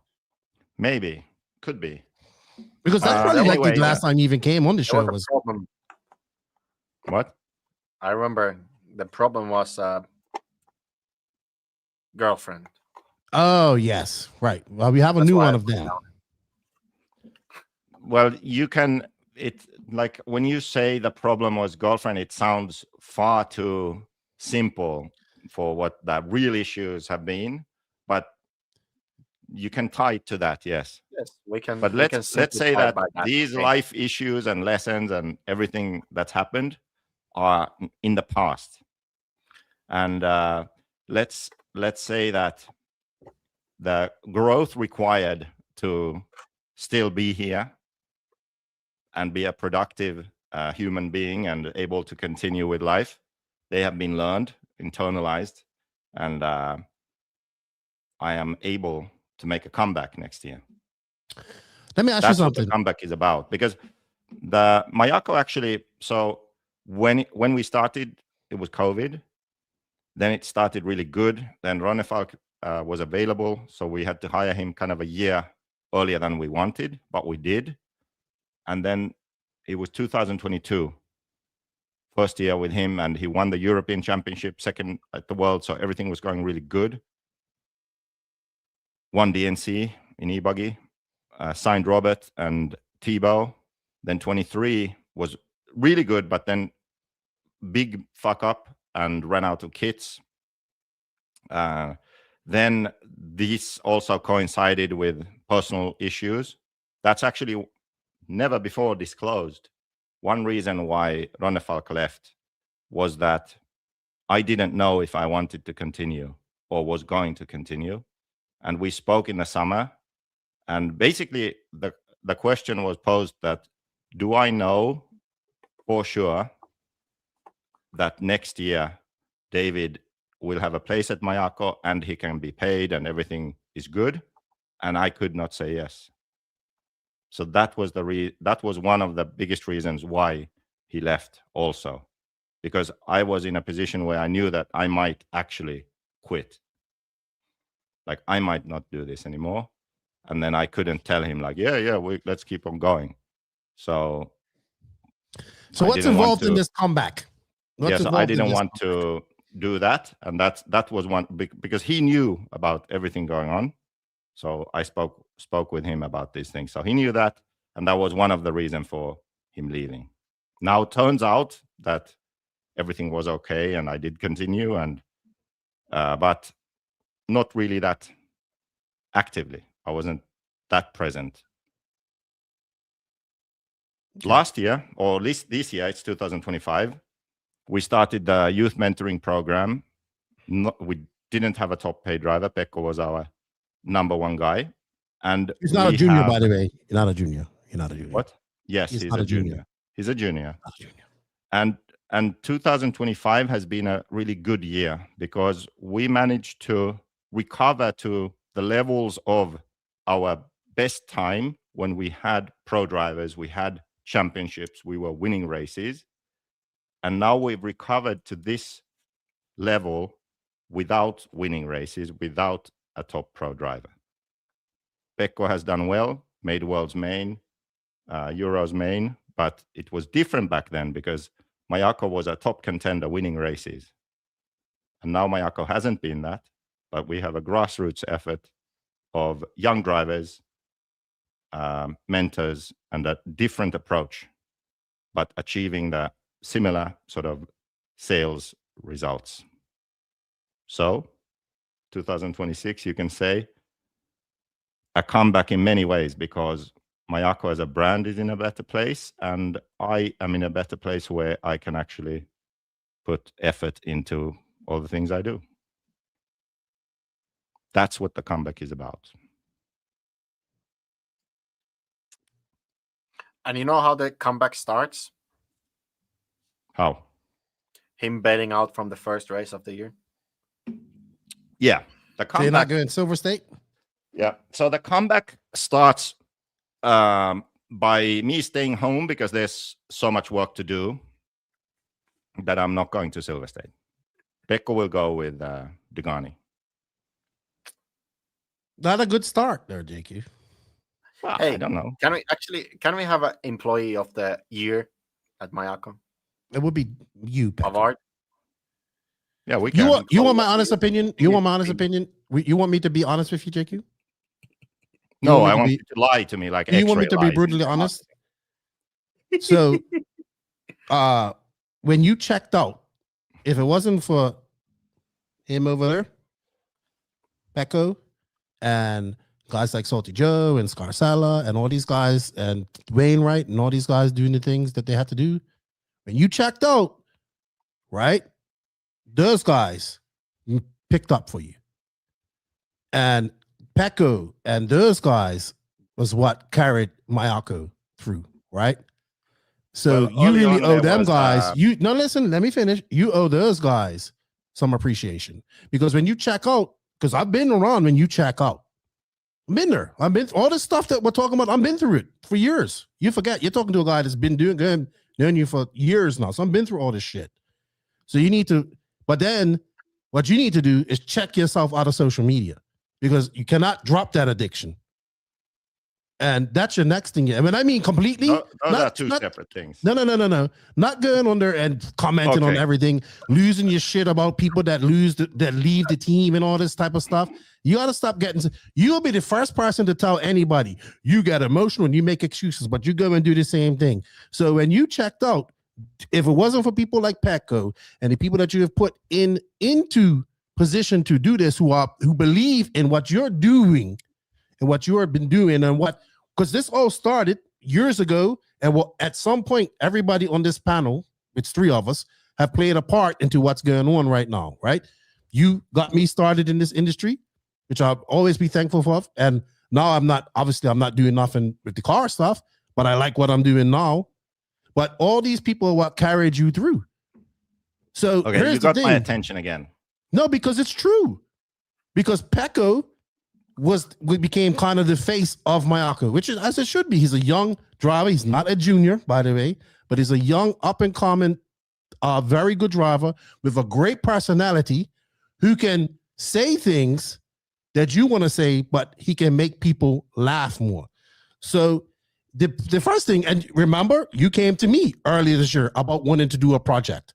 Well, a few months ago about wanting to do a project. What did I say to you? I said, I'm all for it, but don't get 2-3 months into it, and then I'm begging you to come do things, because I'm not doing that, because I've been through that shit with you, right? So, I'm just saying that you have to appreciate that, right? And then what you do, because I heard what you do.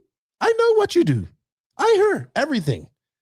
I heard you piss people off because I know you. Like, you forget, you and I argued for fucking 5 hours one time. And I said you were right. And you still argued for another 2 hours.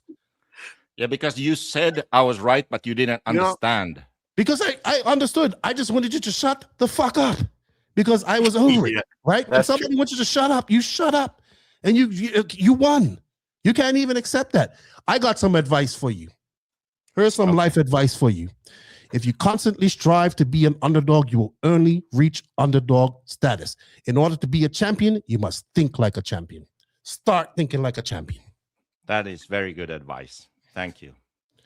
And you know what? Okay. I have been all my life, when I've been around and Facebook, like YouTube, everything, I've been wondering, who are the people who are having some debate in the comments or just fighting against each other and blah, blah, blah. Because I rarely comment. Only some things like, for example, this podcast, I could comment something, but never comment anything. Then we're working in China. I look at what JQ is doing. He's doing that. Is he doing this? No. He looks up. He looks up. I hear his keyboard going click, click, click, click, click, click, click. I see what he's doing. I know it. I know. YouTube open, commenting some, I don't know, some random things. It's the endorphins. It's his drug. It's his drug of choice. Yeah, actually, he knows I'm right, because that's why I'm saying nothing. He says that he's not addicted to anything. Let him respond, because now he's going to tell me how I'm fucked in the head, and I'm screwed, and I'm this, and I'm mentally retarded, and I don't understand this, and blah, blah, blah, and I'm an idiot, and this. Keep going. I've sold out. I'm corporate. I'm this. Keep telling me all the things that you say about me. Did you say I am? You being retarded, you selling out and being corporate is not relevant to this discussion right now. Okay. That can still be true, even though I respond to what you said. So the first thing was Pekko and carrying Mayako and all that. It started earlier than that. So back probably 2023, like that's really when the checkout started. That's when the issues really started. And I would say second half of 2023 and 2024. Like 2024, especially, I don't really know how the fuck I got through that year and how Invisible Speed and Mayako and everything still exists. Okay, if I look back, like everything that happened 2024, that's amazing. That is really amazing. And then we still had Scott Walker. He was the community manager for Mayako. And then Tony in America, Tony Scarcella. And Robert was still there. And Tim Wainwright in Replay RC in Australia started doing more. And then end of 2024. So I remember now, you said that there was a resurgence, like a comeback almost, but not really announced. But I was sort of back doing stuff end of 2024. Mm-hmm. That's when we made the decision to launch the youth mentoring program and try again. Right? Mm-hmm. That's when we got Pekko on board. And I think He's not a junior. When did Pekko start full time? When did you start? Last year. October, November, somewhere there. Right. When I went to China, sort of around that time. Yes. Right. Yeah. October last year. So let's put it like this. Without Pekko joining, I don't think that would have happened, because I knew that I'm not going to do this again. Like, I'm not in a position to be able to do this. I knew that. We needed to have at least a few of the right people in place to be able to do the youth mentoring program and get the ball rolling again. That's when Pekko, actually, he contacted me saying that he wants to attempt to be a pro driver in RC, like put all his eggs in that basket for a while, take a break from university and see if he can do it. So that, along with then Tim in Australia saying he wants to do more, then Darren in New Zealand, him also saying he is able to do more. Neo in Italy also saying he wants to see Mayako succeed. He can do more. All of these people together. Yes, we lost Robert, we lost Thibaut, Donnefalk, Scott. But this group of people was willing to work towards like fulfilling Mayako's promise in a sense. But the biggest thing was that Pekko said, hey, he wants to do this. He is willing to do it full time and see what happens. Then I knew, okay, we can make it happen. Because most people, they talk, but they don't do. They seem like they are the right kind of person to do something, but they don't have that sort of they don't have enough self-motivation or initiative to do things that they weren't told to do, or to do things all the way so they are done. And that's very hard to teach someone. And I know that Pekko has enough of that. And I also knew that he's the kind of person who I can work with because of that. And also he can work with me because he understands me, or I don't know. He cares, but he doesn't care in the wrong ways, let's say. So I knew that, okay, there's a chance that this can succeed because we have these people. So 1 year ago, or a bit more than 1 year ago, we made all the plans for youth mentoring program, all of this shit. And it was a lot of work, and we got it done. We got the ball rolling. And then shit hit the fan in a big way again in my life. And I wasn't able to follow through. So I went MIA, and pretty much been MIA for most of the year. Like towards the end of the summer, kind of started doing things again. And now all those same people are still here, and I am more active also. And now we can go into next year with the momentum from this year and improve on the youth mentoring program, improve on the membership. And the fun part for me is that we also have a lot of new things to develop. So the members will actually have new things and new stuff. And to be honest, all the people I mentioned played a big role in it. But because Pekko is here in Finland, he has affected me or Mayako the most, because he knows what's going on, and he's here literally in the same country with me. So many things would not have happened if he didn't push for them to happen. For example, some of the new parts for the LCG, or some of the parts we needed for the electric worlds, he made sure it happened by pushing me to make the designs I needed or send them over or make sure that the manufacturer in China made the parts. Probably more things that I can't think of right now. Even like sometimes when we needed to go to some race, there literally hadn't been sales. There was no fucking money. And he says, and we talk about it. We talk about it and say, okay, what the fuck are we going to do? And he said, well, why don't you have a setup station coming out? When is that ready? Just put it online and open the pre-orders. Literally, like there is literally no money. I have not been paying attention.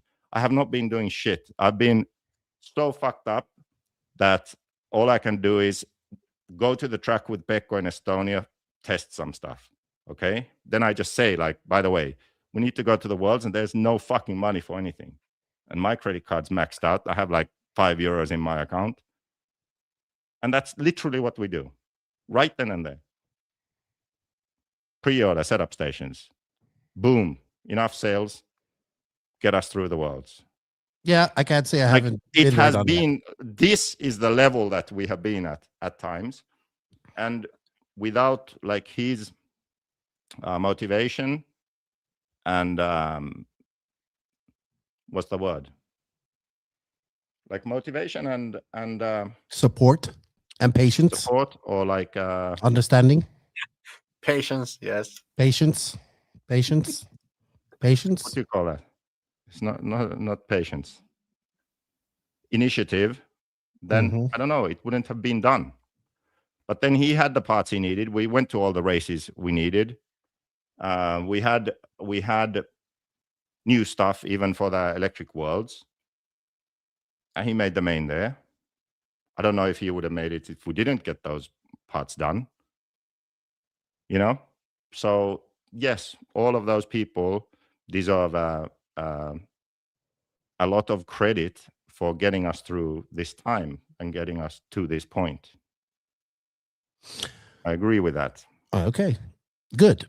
I want to put off. I know this isn't about what we're talking about, but I want to put this argument to bed now. So Sean Rusi asked, Keenan, JQ, Pekko, you can go sleep if you want, because this is probably going to go on for another 30 minutes. Yes, for sure. He asked, JQ, the new design, I guess he's talking about the LCG design of your car. We've talked about this, but I just wanted you to reaffirm this. Okay. He says, is it from VRP, which is Mike Onke and the VRP car of the laid-on car? He says, I need facts if it was from VRP design. Well, then you could say that VRP copied, whatchamacallit, Pictor, and they copied this and they copied that. Who's had it before? Okay, it's because the Black Edition had laid-on shocks first. It's not from the VRP. No. Okay, let's just say that first. It's from the Ishima that I drove in 2008 or something, and that was from the same designer who did the Laro Rush back in the day, whatever. And when I drove the Ishima, I remembered certain things about the car that were really good, but it was kind of messed up in many different ways. But the lay-down shocks was one thing that I thought that it had potential. And I never did it for the JQ car because the brand never got to a stage where I thought it was worth doing. Then with Mayako, I didn't want to start with something different because first you have to establish the brand and the product. And you need to do it in a way that's familiar for people. And then now we were finally at a stage where I thought it could be introduced and tried with the members and see if we can make it work. And it just so happens that VRP had made a conversion for the Agama, same sort of time. So that is just a coincidence. It had nothing to do with the VRP, and I've never seen a VRP in person either. Oh. I think VRP uses different shocks front and rear, right? I don't know. I can't remember. But also, I would reiterate that you did have a time where the Black Edition had the laid-on shocks as well. Oh, that's true, actually. When we did the 100 for JQ Racing, the 100 was kind of like the first version of a membership program. We made some parts for the Black Edition that you could lay down the shocks. Yeah. Okay. And then for the people who say it's like it's so annoying, on the not quite as annoying as X-Ray's marketing when it comes to design and development, but close. It's when people see a picture of something and they say, oh, it's just the same as this, or welcome to associated RC8 or something. And it's like, it's so wrong, but they are confidently posting that thinking they are right. And I would just like to say that when you have these moments and when you think that something is the same, just consider this, okay? You have a wife or a girlfriend, right? And if you love your wife or your girlfriend, why? Why? Like, what's so special about her? Because my guess is that your wife or girlfriend has a pussy and tits. And so does every other woman. So they're all the same. All the women are the same. They all look the same. They all have pussy and tits. That's like what I hear when people say, oh, it's the same as this or something. No. Just because they have lay down shocks doesn't mean that they are the same. Right? All women are not the same. Right? We get the picture, JQ. Yeah. Okay. So can you please stop saying that and posting that? Even when company, let's put it like this. Even when I know, because I have been told by team drivers, I have information like this brand copied this. Okay. And then I have both products and it's a close copy, but they changed something. Like there are 3 cars, I think, currently. I think Schumacher, Infinity, and X-Ray, which are like the copies of the same car. They are like they're supposed to be the same, right? They are not the same, and they do not drive the same, and the way you set them up and the things you do on them are not the same, even though those brands copied each other, right? It's the same car, people say. You measure, most of it is actually the same, right? It's not the same. It's still not the same. So even when RC brands try to copy each other, they don't manage to do it. So imagine when it's not even a copy.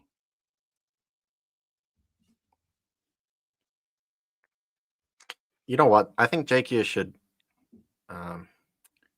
make his hair red. I think it will suit him. Red hair, and I think I need another beer. The social media thing. You know what? I've been thinking about this a lot. I know what we do. Like, actually, for years. No. I'm not going to talk about it here. You know why? Because I'm making a video about it. I think you should get fined. That's what I would do. I'd fine you $25. I think he's not going to America no more. Oh yeah, that's another thing. I can't go to America because there's going to be this new requirement that they check your social media for the past 5 years. So actually, maybe I should go to Silver State because it's my last trip to America. Probably for the next 5 years.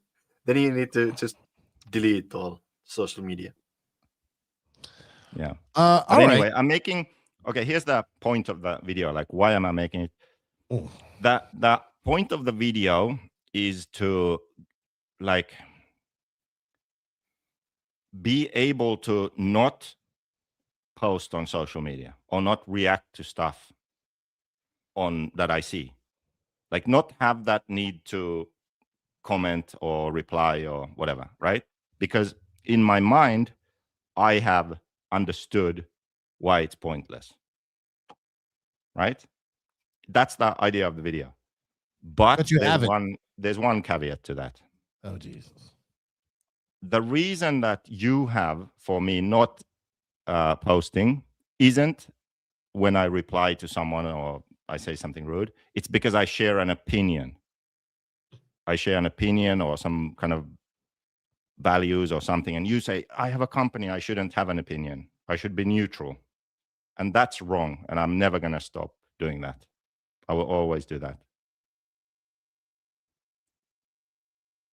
I would just fine you. You'll stop them. Every freaking comment, $25. You make 20 comments.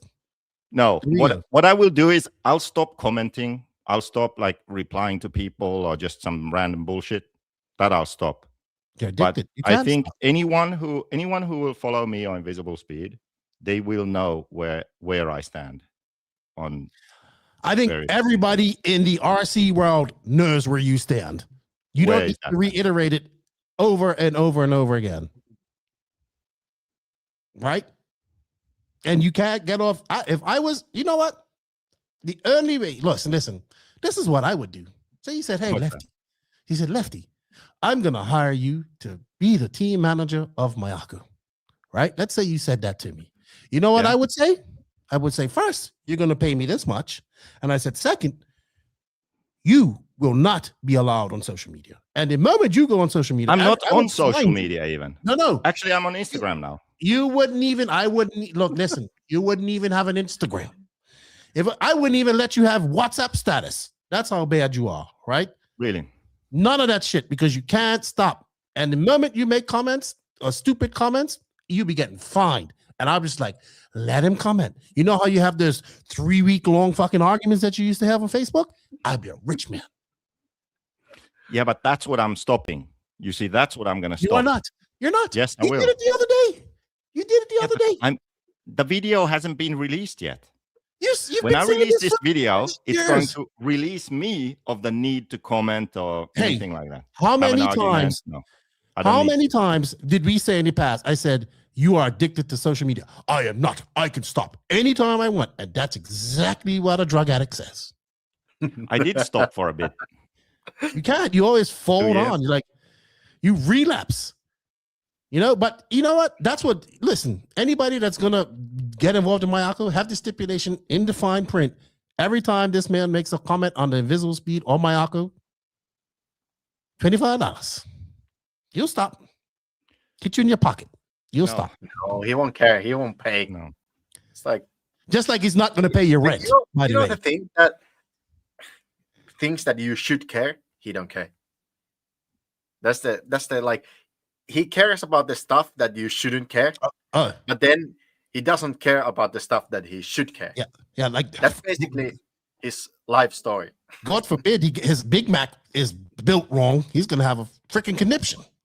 The Big Mac has the bun in the middle. Hey, you know, he would have, if he would have gone to the DHL today, he would have flipped out. Because you know what the reason the lady said to me on the counter? She said, the boxes are upstairs. She cannot take them because they're too heavy. So you need to come after 5 p.m.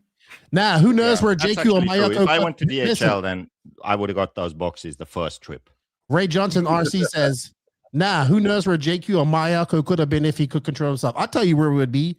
Have actual money in our pockets. That's where it would have been. You're wrong. Yes, you're so wrong. This is something you're not wrong about. No, I'm not wrong. Because you have done enough. Look, listen, Mike. Let me tell you, I have had 8 years of your bullshit. I know all of this. Like I'm so free right now.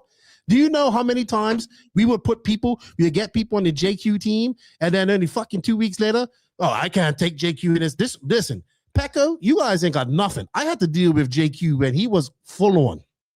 Yeah, but why did those people even know about JQ Racing at that point? But you don't know when to stop. Just like the 5-hour argument. Even when somebody agrees with you, you continue. And that's why you get punched in the fucking face. Listen, let me tell you a really simple story to illustrate why you are so wrong. I am not wrong. Everybody in the world's wrong, and you're right in this situation. Everybody says the same thing. Lefty. Everybody that knows you. Is your argument that if your online presence is abrasive, then you cannot be successful? No. And I have always told you. What did I tell you? What did I tell you about your online presence? Keep it RC, but you can't. And then you go above and beyond to be a dickhead. And you start calling people names. And once you do that, you lose the argument. Don't look, Mike. Listen, let me tell you something. How old are you now? How old 42. Are you? I've got 5 years on your ass, right? And I learned a lot in this time I've been away from you and about that type of stuff. And I've told you a lot of things. Let me tell you, I've been through this shit. This is the same thing you used to justify your bullshit with when I was doing it, when I was JQ manager, right? Listen. I haven't said it yet. Yes, but you always do. If I didn't do this, I wouldn't be here. What you would be, if you did it and you did it just enough and you kept it RC, you'd be making money right now. But no, you can't do it. You can't shut the fuck up. And that's your problem. And everybody in this chat will say that. And I'm saying this as a friend because I know you better than all these people. No, it doesn't work like that. Because if I was like vanilla, if I was just vanilla, then I wouldn't have got to this point because people wouldn't care. Look, this guy's known you longer than me. Yeah. Known you longer than me. Driven your cars. Still your boy. Here we go again. He's right and everyone else is wrong. You forget, I know JQ from the starting. Not everyone else is. Lefty, you are wrong.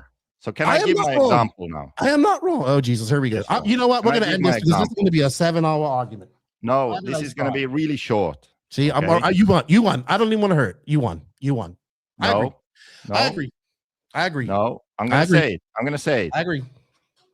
Do you know who is the president of the United States of America right now? Donald Trump. Yes. Do you think that he would be more successful if his social media presence wasn't so abrasive? If he wasn't so divisive, if he was more polite, and if he was vanilla, would he be president now? I don't think so. What got you here will get you there. I like that one. You heard what I said, right? I did. I agree with you. Obviously, his social media presence. I told you, you are the reverse. You are the reverse Trump. You are reverse Trump. If you are divisive or abrasive, it's not about that. That's what gets people talking about you. That's what gets you visibility. That's what gets you exposure. That's why people tune in. I'm fine with you being all of that in RC. No, but listen. RC. Listen. Invisible Speed was successful because the content, it was quality content, valuable content. And where is that? Yes, but why did people know about Invisible Speed? Why immediately when I started doing the Invisible Speed videos and all that stuff, why was everybody watching? Because they know you know your shit. That's why. That's not why. Because when I went on a live, when I went on a Facebook live, or when I went on a YouTube live, people tuned in to see what the hell I would say next. It's nothing wrong with that, JQ. And you know what? I still like having you on because it's good to have some disruption in the RC community. But we got to keep it RC. But the problem is you don't know when to fucking stop. How do I know? Because I've been through this. Do I have to bring up the most infamous fucking side of this everybody knows about? Hey, don't put stickers on my background or champagne bottles. I will kick you out of the track, out of DNC 2018. Took some off, gives you another chance. What do? Stickers right on the bottles. I'll never forget the day I walk across the bottles and there are stickers across the champagne bottles, right? And I'm just like, oh shit. Then, he has to leave. He has to leave because he does his true. The problem is, I know, because you can say all of that. It's nothing wrong with being disruptive. It's nothing wrong with challenging the status quo in the industry. But you got to remember that a lot of people come to RC to forget about what's going on in the real world. No, right? This is just, no, and they the come real world is fucking the real world. You can't just, some people have the luxury of not thinking about the real world. Most people don't. I don't deal with the real world. I deal with the RC world. I like the RC world. It's all right to be controversial. I don't have a problem pushing the issue in there. That's not a problem. But when you go on and insult people that are purchasing your product, you're not going to purchase your product for very long, JQ. You haven't figured that part out yet. Because all these guys, listen, excuse me, because I'm going to, I'm sitting you down I'm an older brother right now. I've matured a lot.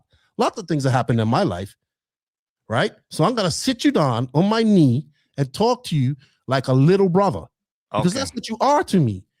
You cannot listen to me. Listen to me. Everybody loves an underdog, but an underdog must win at some point, and he just stays an underdog.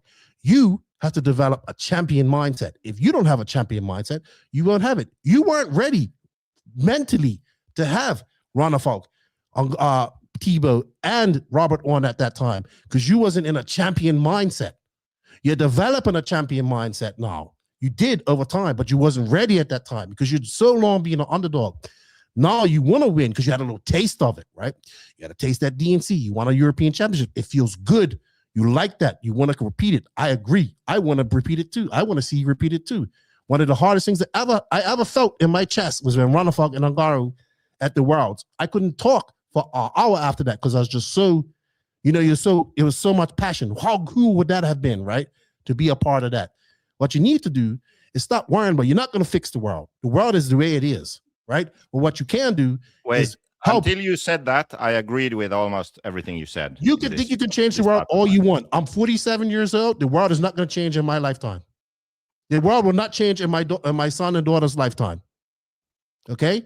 But what we can do, imagine had you not been so controversial and pissing everybody off and pissing your customers and making your life hell for all the people that work around you. Because the thing is, you have a lot of people that come around and work for you, have throughout the past, right? And where are all these people now? Some of them don't speak to you.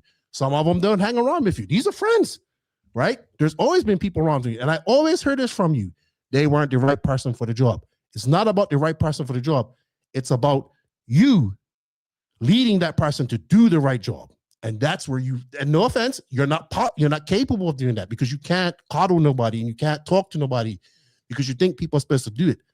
That's where he comes in because he's able to translate what's in your brain to talk to normal people. That's what I used to do for you because I understood you and I could go through that shit, right? You know how many people had to walk off the cliff from smacking you or wanted to kill you or wanted to do bodily harm to you because you just piss them off. So if you can learn that, because you're fucking smart, you're the smartest, the dumbest smart person I ever met in my life. You're fucking genius. You're smart, but you're naive in the way you talk to people and the way people think that, and Salty Joe would agree too. We all have our issues. If I could sit you down and talk to you as an older man, talking to you as a younger man by 5 years, who's been through a lot in his life, that's what I would say to you. Because I used to be the guy that was the martyr. You know where the martyr gets you? Dead. Nowhere else. And your family warning you with nothing in their pocket.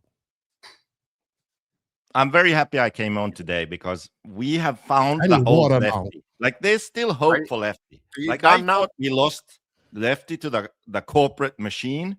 But man, maybe 2026 could be the comeback of the NNRC. You know what? No, we get it's Lefty good to have you back back on, too. It's good to have you back on. It's been a while. Yeah. It's Lefty, good now to have you you need back to listen. on. Now you shut up and listen, okay? Okay, good. Next year, I'm going to hear the same thing I've heard all the time. Make me a promise. Next year, you stick to one opinion, okay? You don't change it. You are not going like, I disagree, then I agree, and I disagree again. Why? What is wrong with seeing points of view? What is one thing I figured out in life is I'm able to look at something from everybody's point of view. Yes, but people can do that and still keep their own. No, that's what you don't do. Now, both you don't know how I really feel about things. No, yeah, but we should. You're a podcaster. You should state it. Hey, both listen. Shut up. Okay. So, see, now the young guy's telling us to shut up. He's not a junior. Shut up! I said. So listen now. Okay. So this last argument about JQ doing this podcast, blah blah blah. No podcast, not the Facebook posts, blah blah blah. So first, you disagreed strongly. Then you agreed strongly, and then again disagreed. Agreed about what? Mind. I still stand by the fact that he shouldn't be on Facebook. I'm not on Facebook. You are. I'm not. You commented on the invisible speed is you on Facebook. Yeah, but what? I barely comment there. Oh, but when you do, you fucking do. Let's get back to the first thing, right? A lot of what you said I agree with, except where this thing started. The whole point was like, imagine where Mayako and Invisible Speed would be if it wasn't for JQ. Basically, it's like that. Okay? Did not say if it wasn't for JQ. I did not say if it wasn't for JQ. No, the post that where this whole no, thing he started. said he said if you wouldn't have acted out the same thing you say to me. We wouldn't be here if I didn't do this. That's what he said. That's fine. Who was it? Who said that? Shit, I can't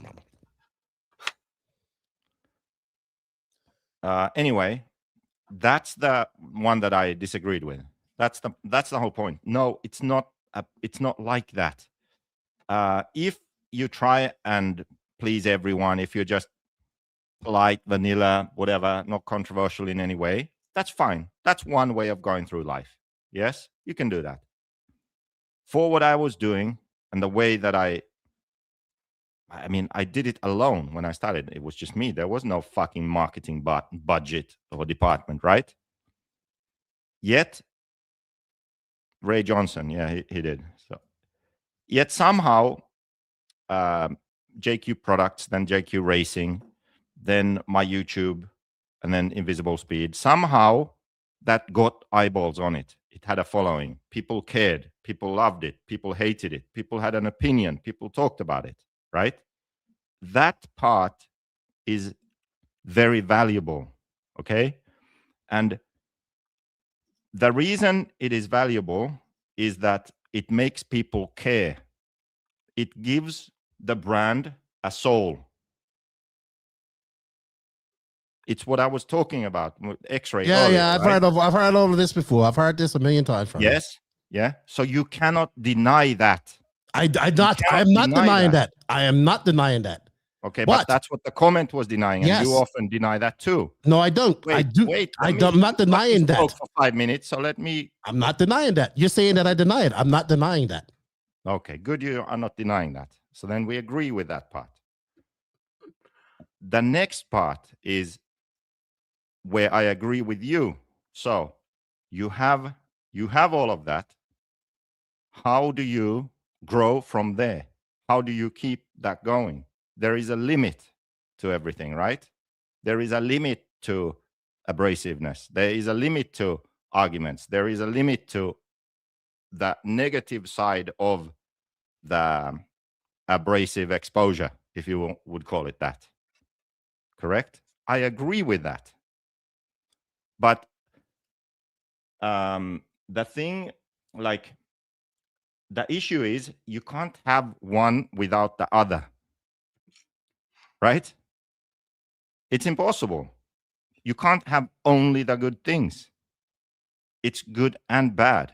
I would argue that today, if we looked at the situation in a vacuum today, it's not that fucking bad, is it? It's people like you who remember all of the stuff from the past and you bring that into today. The emotion, it's like a relationship. You have a relationship that ends.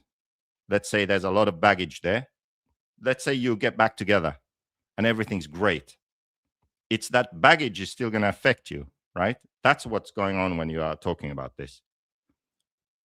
Actually, no, because the situation today is very different to how it was 10 years ago. I would say you are better because you listen. Somebody messaged me the other day with some shit you ran on a couple of months ago. You know what I said to him? I'm so happy I can say this nowadays. Not my problem. And that's exactly what I said. You got a problem with it? Not my problem. Nothing to do with me. And I am so, because you know what? I'm been that fire putter outer. Pekko is your fire putter outer. Here's your fire. I'm been your fire. Now ranting about it. Because wait, JQ guys never got there because of social media drama. I don't get this. Someone made a comment here. JQ Kyosho never got there because of social media drama. And then I don't recall any drama or negativity at Kyosho as an example. Yeah, no shit. Yeah, I don't know what it's talking about. The only way to do something, is it? Kyosho back in the day were the leading 8-scale off-road brand. They had the most durable car. They won 8 world championships and they finished like top 8 cars out of 10 in the main at the Worlds. Yeah, obviously you can establish a brand doing that also, right? They had money, they had a product, they had drivers, results, sales channels, everything. Like, come on. That's obvious. Well, anyway, So we're turning over a new leaf in 2026, right? Yes, come back. Come back. So no more social media. Well, I have so my yes, Instagram, there will be Invisible Speed, Facebook, and Instagram. So basically, you're gonna be commenting as Invisible Speed, Facebook, and yeah, but I won't comment on random shit. I think you should comment on things that are relevant to setup and RC. That's not a problem, right? But going on there crying about a driver that leaves your team again, you got to stop that. Right? Because it's not worth it. You want to know the real reason why it's not worth it. You want to know the real reason why that happened? We found out. Because he's triggered. Now, listen. Yeah. Okay, I have a good story here. So that post happened because we found out that if you put cucumber in the gin and tonic, you won't taste the gin. This is part of the reason also. Oh my God. Okay. So that was the only reason. Yeah, but it was also timing. It was timing, just like the Martin Hoodie post was timing, and it's a lot to do with the wrong time to catch me on something like that. You know what? You tell people not to be emotional, but you are a very emotional being. People say you're a robot, but you're not. You're very emotional. Huh? In short spurts like that. You are, but when they come, they're like violent. They're like tornadoes. It's called ADHD. Then look it up. All right. So now that we got that out of this space, I'm not going. We're going to go for 4 hours, right? Just 1 hour rant. I know, bad. But it's needed. It's needed. We both need to. Remember, I said we take JQ here. It's gonna be another 2 hours, and see, we're at 4 hours now. I know, but he likes this. Right. Paul, this is like old school NNRC 4 hour podcast. Okay, so let's end on a predictions for 2026 note. For Worlds or for everything. So okay, the first one is your predictions for how long my comeback will last. Well, I was going to say, what's the over and under on this? Pekko, let's make a bet. Huh? In months. 6 months. People can comment too. So you say 6 months. Mm-hmm. I say it's going to last the whole year. Like this time, it actually I stick the landing. I think. I hope for a year. I think first 5 hours will be good, and then we just hope. 5 hours? James Martley says 3 months. Basement says we need it 5 hours at least worthy. 2025 recap. Nick says his comeback will last him in the bedroom 2 seconds. 2 seconds. Barry Road 6.9 months. Ty says 9 months. You know what? I was going to be rude just now. What were you Remember we did the last time we did an over and under? It was many years ago. It was you, me, and Keaton. And we did an over and under on how long Cody King was going to be Kyosho team manager. And it was like, I said, yeah, he'll do 2 years. It was 2 months. Oh my gosh. We're on that track. Shellbach, he has faith in you. He has faith in you. 1 year. I'm with Salty Joe. How long your girlfriend staying around? That's how long you. That's a good answer. That's actually a good answer. Yeah. I need to make a video on that too because it's not that simple. Well, I'll tell you what, JQ. I would love to have you back and not being as disruptive, but because the thing is, the disruptive side is just a part that you have to that comes along with you, right? I accept that, and I'm full of that. I'm cool with that.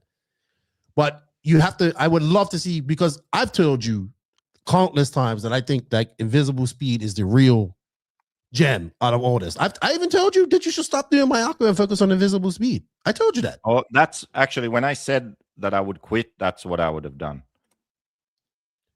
Right, because I've told you that can cross over into so many different genres, not just RC, right? So I wish you all the best, because when you're involved, it's better. And at the end of the day, JQ, you've been doing this for how long now? 20 plus years? You're 42 Since now? 2009. So you've been doing this for quite a long time. You have everything here to be successful, right? You have the product, you have the knowledge, you have the popularity. The one thing that has to change that hasn't changed in all of this time is your attitude towards things. So if things can change like that and you can stick it out, I think it would be great, because I told you instantly, like when you got hot in the ass to prove everybody wrong, the social media and everything was like good. And I was like, yeah, I know when you're doing things. I know your style. So I know when you're doing things. And I message you, say, yeah, it looks good. And then you're being pissy and, all this type of stuff. And you barely talk to me. I will say this. Whatever med you was on at the Worlds and Portugal, you need to be on them all the time in your races, because you was on point. That? Which month was that? August, end of August. Okay, so you see, that was after the lowest point. Okay, the lowest you was point on point. Was July. That was the 40 plus euros was July, I think.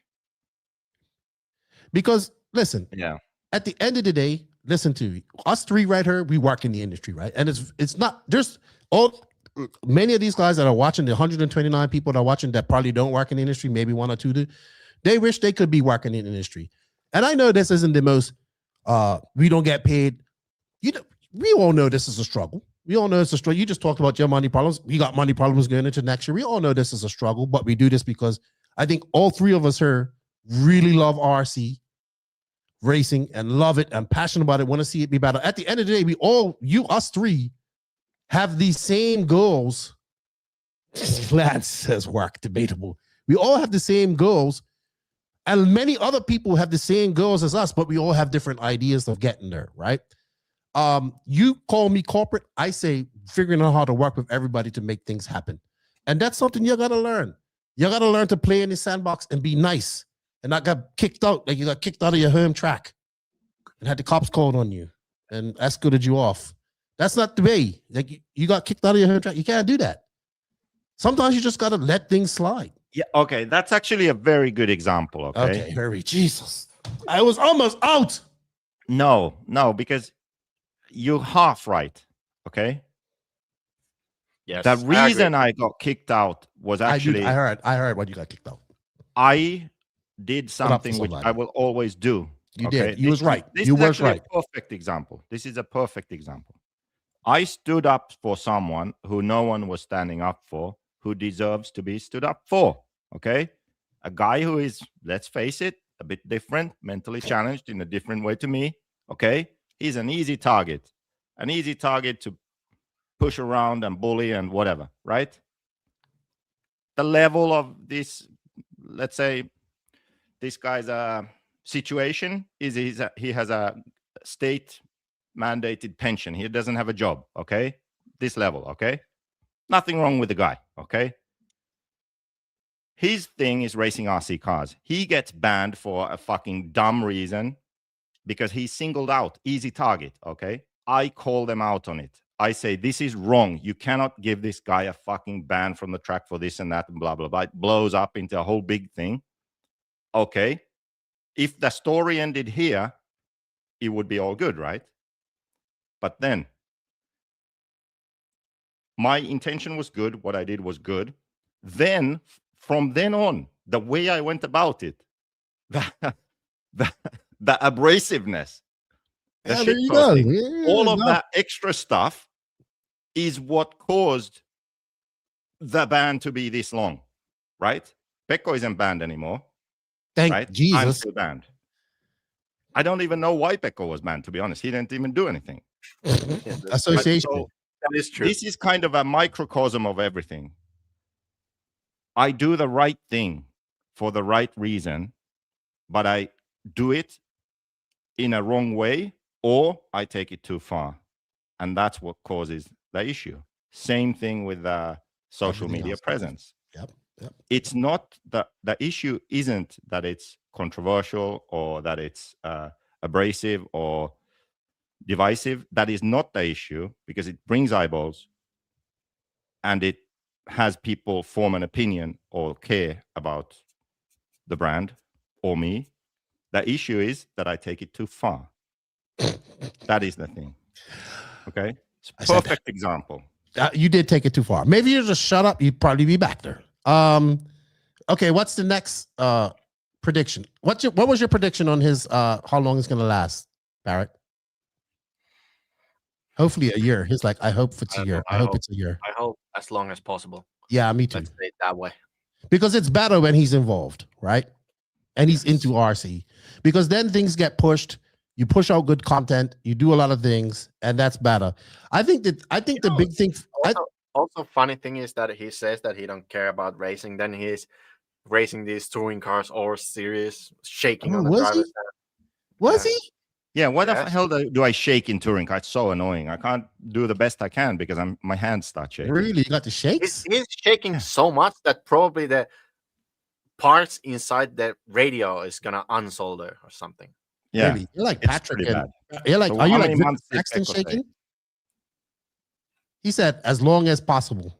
Yeah, but what you have to predict something. Yes, Forever? as long as possible. That's my prediction. But is it gonna be all year or less? No, it's gonna be next 10 years. Okay, so all year. This is just next year, so all year. Right. If you pace yourself, JQ, you will go. But if you go like you usually do, where you're up at 4 o'clock in the morning and working, that's your issue. You can't cut off. And you have to if you can pace yourself, then yes. But you can't go like you want to do everything right away. And the thing is, you can do it because you're really smart, right? Well, I have some bad news yourself. right now. Oh, okay? Jesus. So just today, we had some Mayako meetings and various different meetings. And so we have a list of the things that need to be done by the end of January. Okay. And it's not just me who said this and like concluded this. The things that I need to, like at this point still that I'm doing or I'm responsible for doing is like 4 people's full-time jobs at least. That was generous in like dividing them. So I think that initially, at least, what you just said isn't going to happen. Like all. Yeah, I don't think initially, but you have to at some point. Yeah. That's why you got burnt out. No, well, that's not why, because I can keep going with that, but the life things are the issue. Yeah, but that's the problem. That's a problem, JQ. When you do go hard like that, you go, and then that's when you check out. Because it's happened. It's weird because that's your superpower and that's your disability at the same time, right? You don't know when to stop. That's when you're like, I can't stop. And next prediction: will Pekko win a major race next year? What would be considered a major race? Major race? Well, any of the big races in touring car or off-road. If he runs Truggy, yeah.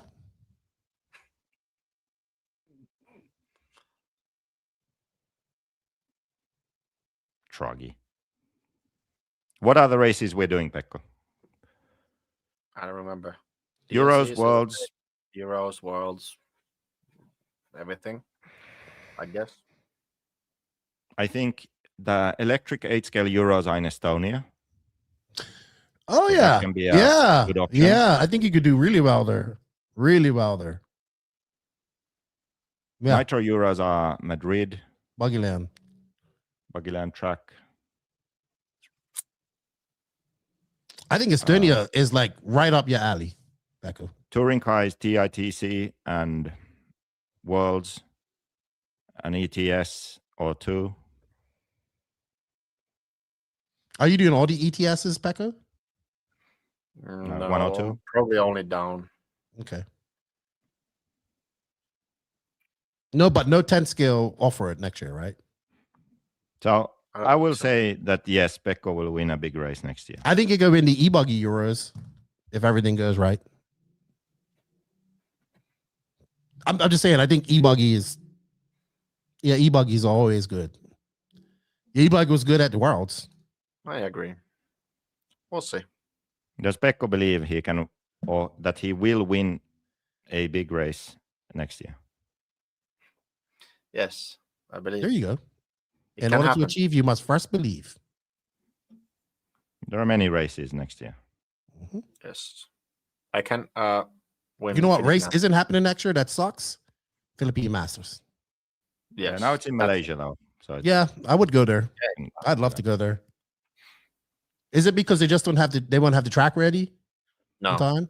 I would say that Asian Buggy Championship counts as a big race. I would say so too. The attendance is there. I would say so too.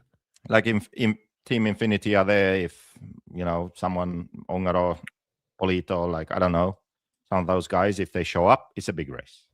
Okay. Salty Joe says amen at Worlds for Pekko. That would be a goal. A hard goal. Well, for sure. I mean, yes, he was in Amen this year at Worlds. So why not Nitro? Nitro Worlds. Yeah, but still. So. Yeah. There's a difference. What next? Predictions. So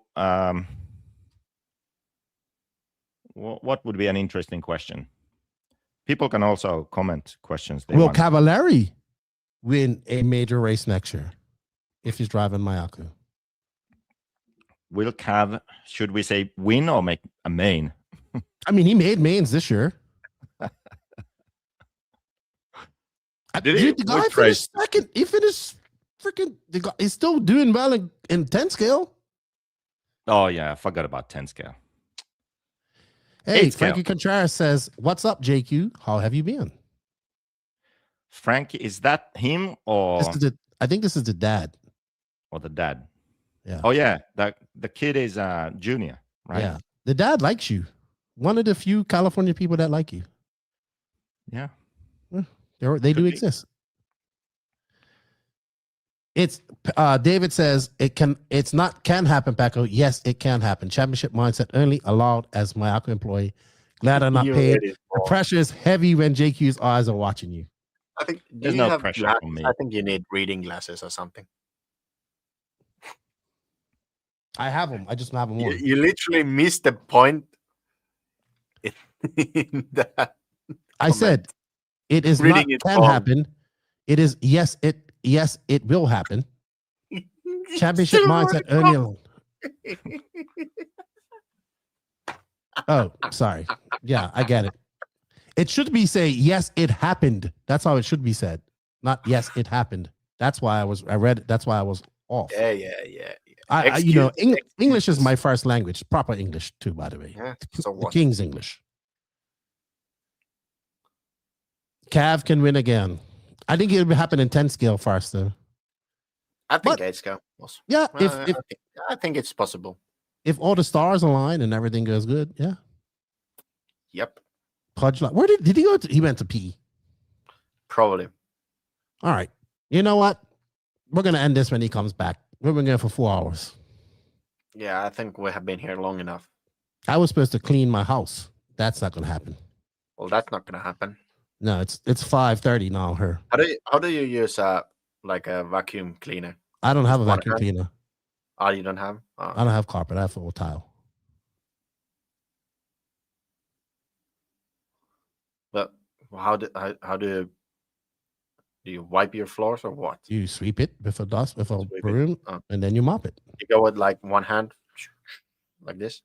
Lance says, "I have a prediction. I had a prediction. What's that, Lance? Will JQ make an A-main in Pro Class? No. Well, he's retired.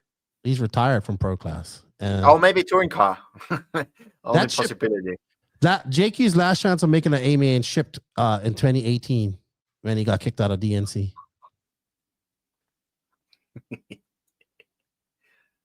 Dude, I want to thank everybody for being in here. We've had over 120 people pretty much the whole time. That's crazy. Thank you, everybody, for the super chats. We greatly appreciate it. We got a plethora of super chats. If you wish to support us a little bit more, you become a member. We greatly appreciate that. We got the Clash coming up this weekend, so we got a lot of it. Like 10 scales hot. These guys didn't even have a lot. Next weekend. No, this weekend. That's crazy. It's Monday. First weekend of the new year racing. Yeah. Lance and the guys leave to go tomorrow. I like Hoosier. It's fun. Is this recorded? Yes, it is. You can watch it. Did we have new questions or no?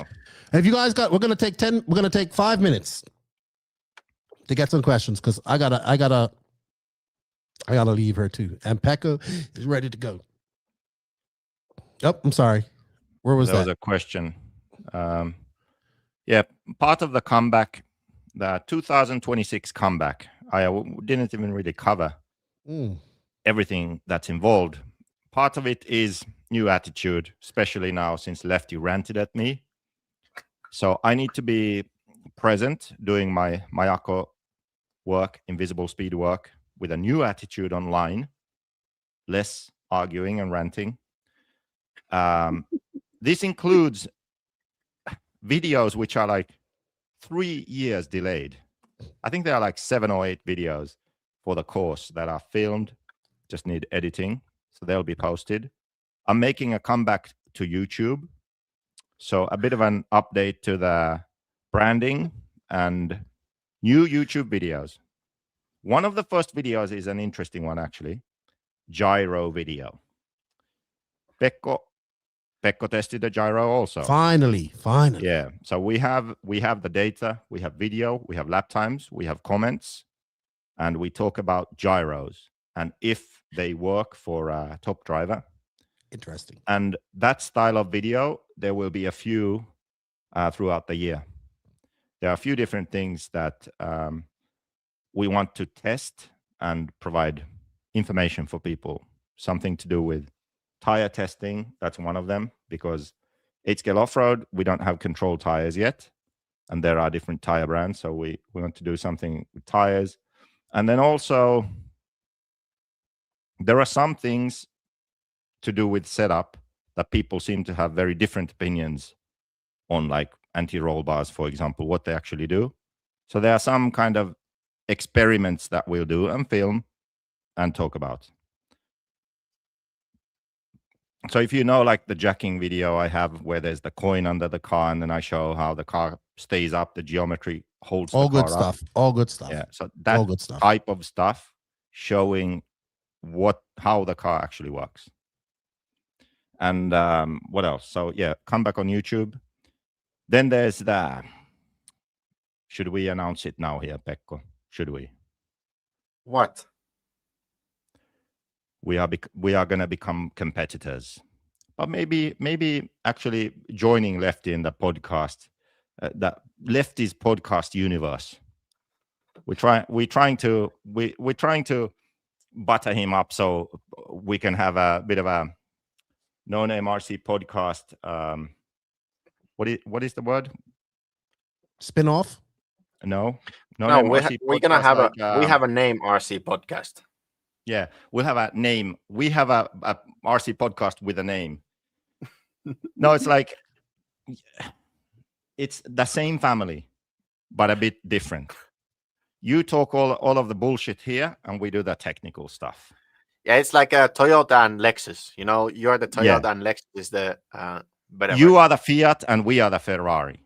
Well, so I guess anyway, it can't be around. We're going to talk about the details still, but that's going to happen in 2026. And then what else? So, on-road book. I don't know what the bet is this time, because now I have to pay Pekko's rent next year because I failed to deliver the book by the end of the year. Well, I have 2 days. On-road book, invisible speed courses, come back on YouTube, new attitude. There's plenty already, right? Be present for the entire year for Mayako. That's my comeback. I think you will accomplish a few of those things. You know what I'm going to tell you? You know what I'm going to tell you? What you told me. What? I'll be surprised if you make more than one episode. Yeah. That is true. Good. It's true. I would be too. Go ahead, Pekko. You know what? I think what Lance said, you wouldn't have that much announcing. I think it should just be arguing with each other. No, actually, JQ and I have been on a whole race. These guys just go back and forth. I actually like no. It would be like, don't get me on this subject. No, he's not. No. Friend is last now. No. I actually have had JQ in the booth before. Well, I've had JQ in the booth before, but not for more like we would say, okay, what is this car doing? You explain things and all that type of stuff, but not for actual commentary. But maybe it would be interesting. I honestly think that having Lefty in the booth and commenting races is like a crime against humanity. And it's not a crime because you suck at announcing. Like, it's not that. Okay, it's because your value is elsewhere. Here we go again. Lefty's value is in the walkabouts and telling the fucking stories from the race, Right. not being the that's all part of the commentary too. And can I say thank you to Robert Coons for the $20? Okay, thank you, Robert. Happy holidays. Robert. Very PC. Happy holidays there. Anyway, Lefty's value is providing and creating the storylines in racing, talking to people, not doing the announcing. And that also ties into your podcast then, right? So podcast, well, guess what? Stories at the races, walkabouts, highlighting drivers, people, families, products. That's what you should be doing, not the announcing. Yeah. Well, so it's not like, I'm not saying you suck at announcing, don't do it. I'm saying we are being robbed. We are being robbed of quality content because you aren't doing it. Well, just like before this podcast existed, there was nothing. Jesus, right? This is going to go on forever. We have a question. Oh God. And I want you to be as quick as possible because we definitely need control tires for major 8-scale events that people travel to. Okay? It saves so much money on not needing all the tires before and then not having them when you get there and having to try and find the right tires and compounds. No, just make it control tire for major events that people travel to. There you go. End of story. It works for every other class. Because Nicola had a different opinion, but I understood his points too. Yeah. Well, he's a tire manufacturer, so I understand. Exactly. We had a question for Pekko. Hold on, Pekko, and then we're gonna. James asked about what's his 2 birthdays. Did JQ actually listen to anything Lefty said? Probably not. And how many birthdays is Pekko gonna get in 2026? Do you have multiple birthdays or something? No, I don't know. When is what is the exact date of your birthday, by the way? 9. Oh, okay. So you're not gonna be able to celebrate it wilding out in Las Vegas with JQ. You're gonna celebrate it with Greg Degani playing poker. Yes. There you go. That is true. There you go. Oh yeah. Look, I have a question. Hey, weren't you making a video comparing 3 different 10-scale buggies? Yeah, yes. Maybe I should release that one too, because I have the information for that too. It's like 3 years too late, but oh well. Hey, will you be on this podcast anytime next year? Because you was barely on it this year, but you was checked out. I don't know. No, he was angry at you.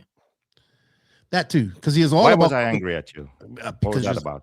You was angry at me because of Robert, because you had nobody else to blame besides yourself. Oh so yeah, me. I remember now.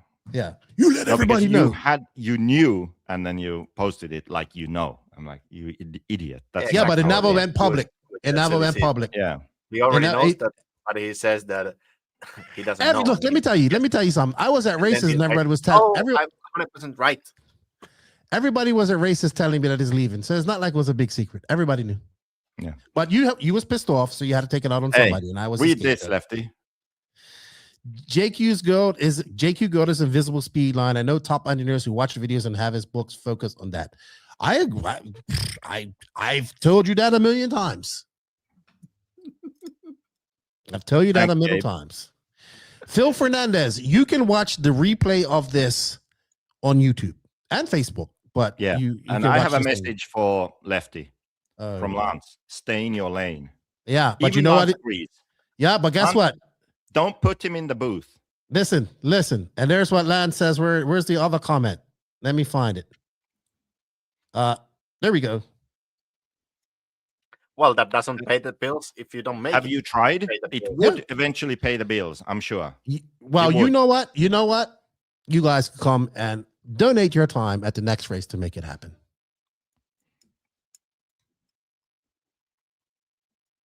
What did you say? I said when the next race we're all together, you two can donate your time so that can happen. Because that's what has to happen. What you want. What happened to the old trading cars for a black edition? Yeah, we traded in Durangos. There's a video, but maybe it was on my personal Facebook. Like there was a race in Arizona, and they had a steamroller, and I used the steamroller to run over one of them. I remember that. There is a video of that. That was at the Nitro compound. I remember the scrap the cap. I remember all that shit. Yeah. Oh, that was all a pain in the ass back in the day. Jesus. Fuck. Hey, plan a trip. No, we got to make money for it. Jesus Christmas. JQ, it was good having you back for a little bit.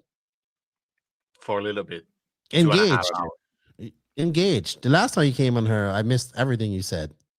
So, oh, nice. So, did you get any more questions? What was the Cavalieri one? Is he going to make a main? No, I think there was a good question from Salty Joe. Where is it? Well, okay, let's answer the Cavalieri one. Is Cavalieri going to make a major main with Mayako next year? I say yes. Yeah. I say he will. I mean, he did it this year. What did he make? Didn't he make DNC? DNC main. Yeah. Raw Nationals Yeah, main. I think he did, right? Raw Nationals main? Yeah. DNC main and Raw National main, at least. Okay, so yes. Okay, that was too easy. So what's Salty's question? Salty's question was, so how you mop with one hand? Oh, you mean how do I wring the mop out? I can do it. It's hard, but I do it. How do you mop with one hand? Man, it works. I can mop. Is it like this? You know? No, I put this hand on her and I control it like that. Come on. Can you make viewer questions? Some predictions for next year. Matthew Lawrence was in there. Jordan's been on every chassis. Where can he end up? We already talked about that. That's a new one. Sparko? I said Mugen. Mugen? Oh, nah, they have no money. That's the only reason I don't see it happening. But they have everything he needs to be successful. On road and 10 scale, new 10 scale cars. Was he Schumacher before? Yes. Yes. Yes. Okay. Yes, could but have been maybe Sparko. Esberg's where he was Schumacher. Carl Woosley, I am not going to the TNR race. I will actually be at SIC, but I would love to come to the TNR race one year because it looks underneath that canopy. The track looks great. So, all right.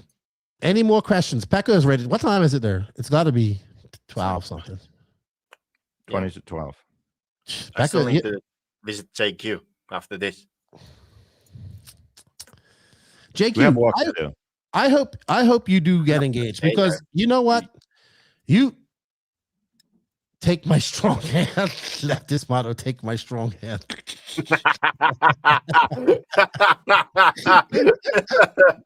That's actually good one. I think you should tattoo that or something. That's good. Oh my goodness. Predictions. Will AE and Mugen come out with a new buggy?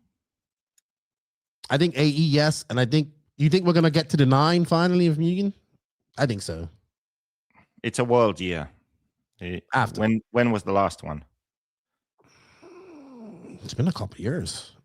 I don't even know which iteration we're on now. The R? I don't know. Would they have something new, really? I don't know. I say no. New as in new name, but no, nothing new, really. New name is small changes. Yeah. Like they usually do. That's their MO, and their car works for them and works, and people like it. And when will you guys get to come up to the Pacific Northwest, maybe Die Hard in the summer? Die Hard looks nice. Hopefully it recovers. I have a question. What up? Can I finish my statement? Yeah, go on. I was saying that I hope that Die Hard recovers from the flood and dries out because it's beautiful up there. Go ahead. What was your question? I have to give a bit of background for this. Okay. It's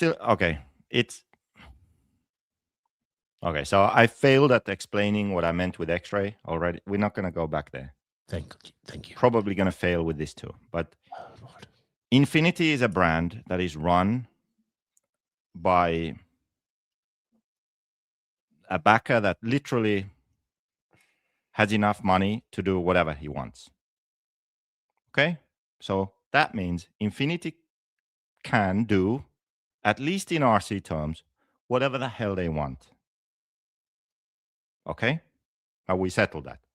They have spent probably on restaurants and wining and dining more in 1 year than most RC brands spend in a year on anything, right? So my question is, in 2026, will Infinity show up and actually begin to fulfill their potential and do good things for RC in a big way? No. Because they didn't even go to the recent World Championships down in Chile here a month ago. So you say no? No. I think he has no, I think there's no real interest in the off-road market. I'm not talking about off-road, RC in general. Just period. I think, I know what you mean. I think obviously they have the money to do awesome things. Look at the 2023 World Championships they had, the 1/8 scale World Championships was awesome, right? Okay. And you can see in Nitro on-road, if Infinity isn't involved in it, it's really lackluster because the other companies don't have any money to put into it, right? I think they can do a lot, but I think maybe do they have to? Do they want to? That's the issue. Do they need to? They don't. They can continue doing what they want to do, right? Because they came into a market. They came into 8 scale and 10 scale on-road, Nitro on-road, right? And it was dying, right? They came into this market. They picked up all the fastest racers that they can, and they absolutely dominate this market. Okay, they didn't win a world championship this year because obviously they didn't go, but you can see like the difference in a 2023 world championship in Japan at their home facility versus we've been to the facility in Chile. It's beautiful, right? It's a shame that they only got 50 entries, but no, like they didn't send their team there, and that's dude. That company sways that whole genre of RC. Yeah, but now they are in 10-scale electric touring car. They got Bruno. They got the current world champion. Yeah, but they have a car. Here's a chance for nice videos. Yeah, but here's a chance for them to step in a class where there's actual fucking competition. Yes. Are they going to step up and they're going to have fulfill to their potential in RC and actually do good things for RC? Well, let's see. That's up to them if they want to do it, and the owner if he wants to. But you said no. I was thinking more of I was in the electric touring car. I saw a couple of nice videos. No. So I was thinking more off-road. I was thinking more off-road. Yeah, but think of everything. You were talking about Chile World Championships. That's on-road. Yeah, I know. But then are you sticking to your answer of no? Are you on the record of saying no? No. Hopefully, I'm proven wrong. But you said no. Yeah, but I was thinking of off-road. But yeah, but there's no everything. You just say something now. Like you pick one. No. Okay, so no. Pekko. I think no also.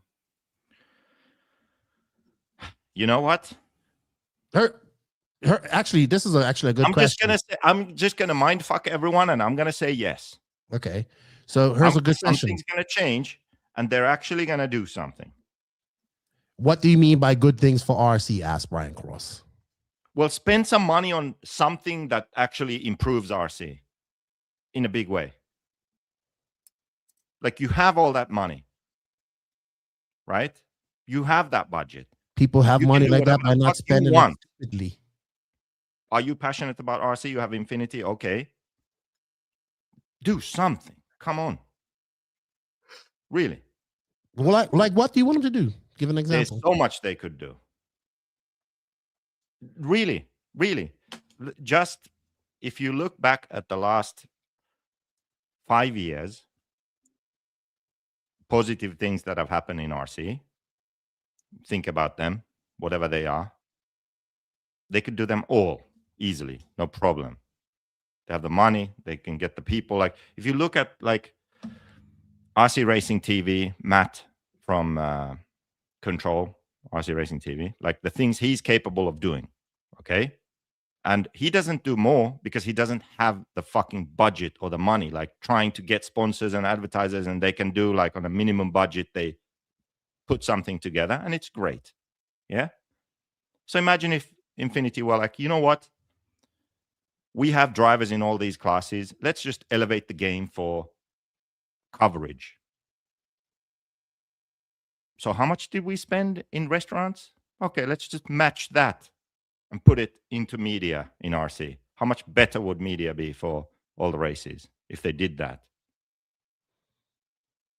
Yeah, of course. Right? Definitely. That would be a great thing for for RC. RC. That would be great. Or what could we do if we put money into, I don't know, the federations in RC or clubs or this or that, or we start our own project of whatever. What do rich people in other things do? They start a foundation for this or that, right? Throw money at it. I don't know. It's probably a lot to do with tax evasion or all that too. But it does something good in something in the world. Well, they can do all of those things. It's just of course they want to. If they have to want they to. Released an 8-scale car that's from like 1989. I mean, what the fuck, really? Well, like, so seriously. Well, that's why I said no. The touring car. I mean, the touring car is at least modern. Okay. Right, but it's going to have to win and do well and dominate for them to keep interest. Because I think the interest goes where he does well. It's like, okay, RC, every section of RC has the same issue. There are people who have the skills and the drive and the passion to do more, but they can't because they don't have the fucking money to do it. Okay. And then they're doing 10 different things half-assed with a minimal budget. And we have RC media, we have live streaming, we have podcasts, we have this, we have race events and this and that. And nothing is actually done as well as it could be. And as well as the people who are good at what they do would want those things to be. Like Matt, I know how good Matt McCullum is at everything he does to do with media, editing and videos, all of that. Storytelling, everything. If he had the budget to do something, it would be on the level of a fucking Netflix show. I'm not kidding. I know because I worked with him on RCGP. I know. Like him and his crew and what they can put together would literally be an RC show that you watch on Netflix, and it's as good as the fucking Formula One show or this show or whatever. I'm not disagreeing with that, but that's the same issue that's the same issue that is run into on the elite side of things and this podcast side of things. Yes, and anything we do with media. That's what I'm saying. So all of these different things that we have in RC, or even some events like some of the events that we've been to, the E-Buggy Championship, some of those events, for example, they put a lot of money into it to do it. They lose money on the event, and it's good. It's great. Some of the European events, they could do so much better, but they don't have the budget to. Right? We could do so much more with this podcast. But all of these things. What am I supposed to do? Same issue. There's not enough money. Okay. And then you have these brands that have the money and they are in the RC scene, but they don't spend their money in a way that can grow the industry for whatever reason. Because they're not, because it's still a side thing for them. As long as it's going to be a side thing for them, it's not like, listen to me. There's a difference, right? This is our life. This isn't the owner's life. This is a project on the side that he probably evades some tax percentage with. He likes over more fucking lose some more cash from your pocket in the seat cushions. Because people like that don't stay in the position that they're in and the wealth that they're in by spending their money frivolously just because you said so. No, actually, that's kind of exactly my point. Right but now, some brands are spending money, but in ways that do not benefit the industry. It's just like for fun or whatever. I agree. I understand that. Do that, but also do something that helps the industry and grows it. You can't force them to do it. No, you can't force. That was the question. But will they finally? Now they have Bruno. They have a touring car. I think they will invest in what they are doing well in. That's what I think. I think they'll invest. They're going to have to. When I say they didn't have no competition, but let's be realistic. 1/8 scale on-road and 1/8 and 1/10 scale Nitro on-road in the real big scheme of thing of RC racing is a very small niche class, right? Yes, it may be in Europe, it's bigger, and Asia, it's bigger than anywhere else, but it's still, when it's compared to like off-road racing, it's niche. Touring car, electric touring car is like, I guess, the two-wheel drive of on-road because people can do it. It's very popular, right? Now they're getting into that range, but now what they can't do is they haven't been able to come in her, sweep in her, and buy up all the fast racers like they did.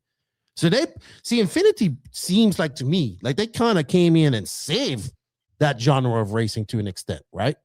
On road, Nitro yes, on road, yes, and I would on say road, so. right? Yeah. Because they ran ENS for a long time. I would say basically ran it because their team went there and they had the drivers. And, yes. Look at all the people that were at last year's 10 scale sedan race, mostly Infinity, right? Yeah. They came into a class that he was passionate about and was easy to see results and get world championships because let's be honest, you bought them because you're eliminating your competition at the end of the day. Because the other companies can look at GT racing, right? Infinity's not into that, but it's probably one of the more popular brands amongst just the regular people in racing and on-road racing. But imagine if Infinity did get into GT racing, how big it would be. So they gotta be willing to. Excuse me. I think it's about what he's passionate about. So that's what he's passionate about. They're able to. I mean, look what they did. They did a great job for the Worlds at their venue, right? 2 years ago. So, but in off-road, he can't do that, right? You can't just come in. He I don't know. I don't even know but why you they're also wearing need a car off-road. from this century, okay? That's another thing. You have one of the best drivers in the world, but let's face it.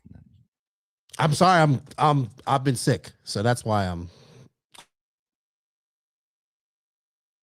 Think yes. All right. Well, I hope they do, but I don't foresee it happening. But you said no, yeah, so we'll stick to it. Okay. Okay, I have another one. Okay, it's because I need water. Hey, I need water. Will X-Ray adjust their marketing in 2026? Okay, let's not get into that again. I don't. Fuck. We still got 126 people watching. Really? Well, why aren't they commenting with the questions, predictions for next year? Because they're listening. Look, we even sent this guy to sleep. Good night, JQ, Pekko Lefty. It's 1 p.m. and I'm good. 1 a.m. I assume because it's in South Africa. Enjoy cleaning your place. Point of the night: JQ must focus on RC related things and only. And Pekko win the big races. And Lefty, you keep doing what you do.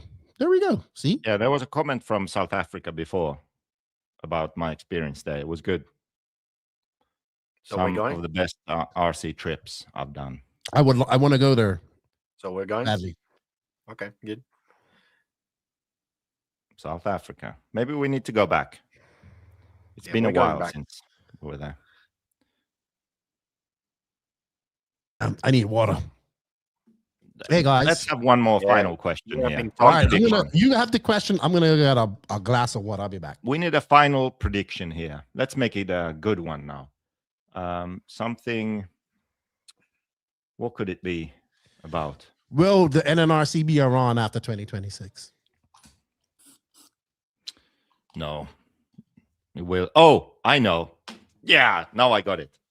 Okay, so this spin-off podcast / YouTube podcast thing that is going to happen, which is going to be a sort of more technical oriented one.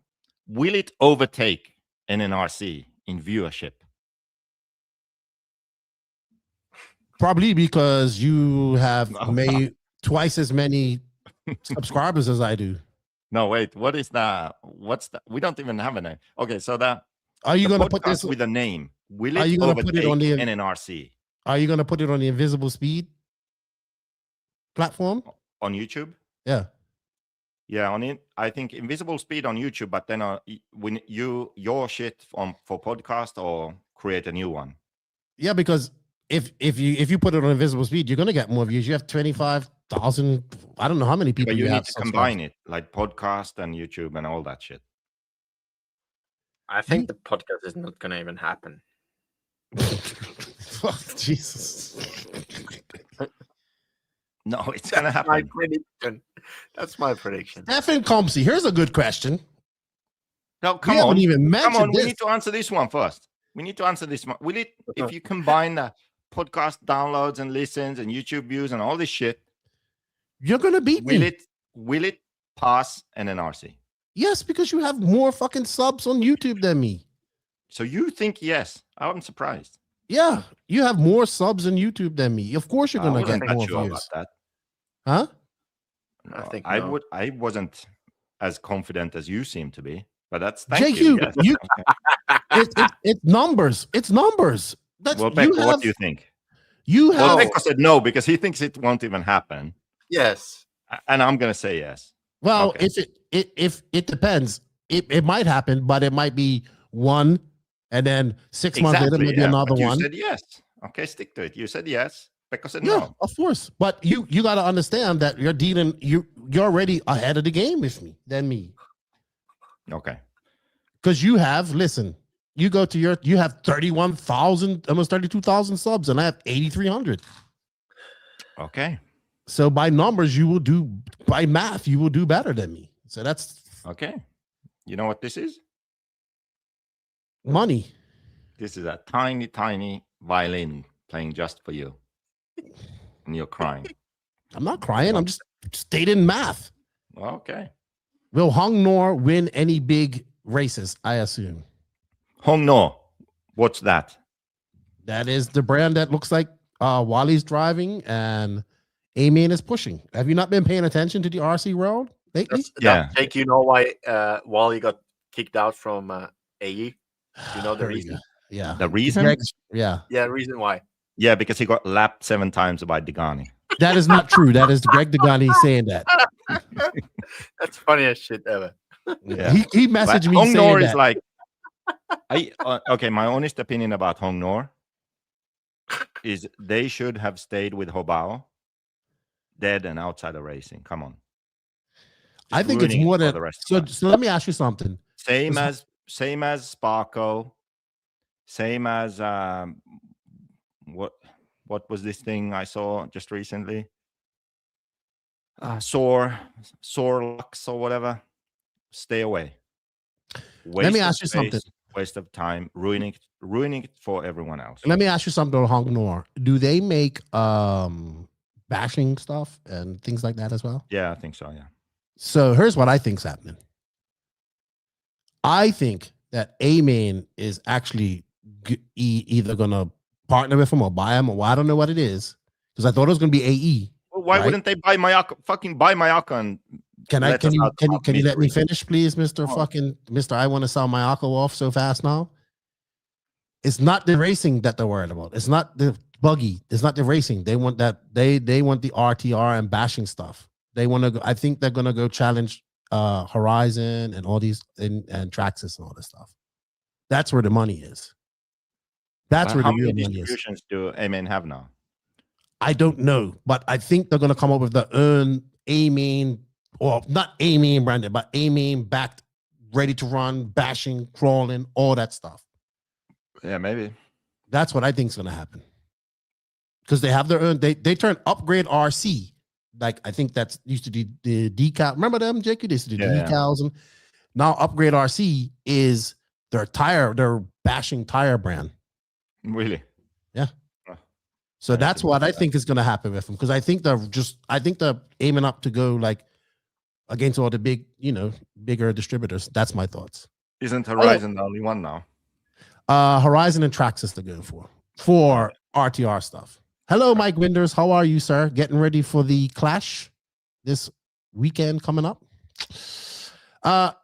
You know what, JQ? It was good having you on, my friend. It was good. It was like old times, sir. It was like old Rupert Pumpernickel times. Yeah. So if A-Main would buy Mayako, they're afraid JQ as a negotiator will need 20 non-American lawyers to make it happen. No, because Mayako isn't me. And it would be fucking good if someone had Mayako that actually like put money in it and had people run it, maybe they would keep me on as a designer. That would be cool if I could only design and not give a fuck about anything else. And then I'd do invisible speed. I'd sign a contract where I can't have a social media. That's how you get me off. Get a main to buy my Akko. Okay, here we go, Lefty. Get a main to buy my Akko and do whatever they want with it. Hire me as a designer for the racing stuff only. Like I'm the Kanai Kyosho, JQ, my Akko, okay. I'll sign a contract. I can't post shit. Also, I'll do that. I will sell out for that. If I have a good monthly salary from them, and I only need to care about designing, and I'll do the designing, collect my fucking salary, and not post anything, and do fun stuff on the side like invisible speed. If I negotiate the sale, do I get a commission? You can have a commission. All right. Let me work on that. 5-figure commission. There we go. Life-changing commission. Yes. Yep. We shall see. It's interesting. But Pekko has got to go. He is done. He's been done for 2 hours. We've been here for 5 hours. You do know that, right? I know that. Why would you actually think that I wouldn't know? Like last two hours, I've been just listening to you yapping about some stupid stuff that would have been. No, I was just listening for it. I was keeping the chat entertained. I don't know, entertained because no one cares about your stuff. I agree with JQ about somebody buying my Akko, but losing the social media contributions would be tragedy. See, I would put all of that into YouTube instead.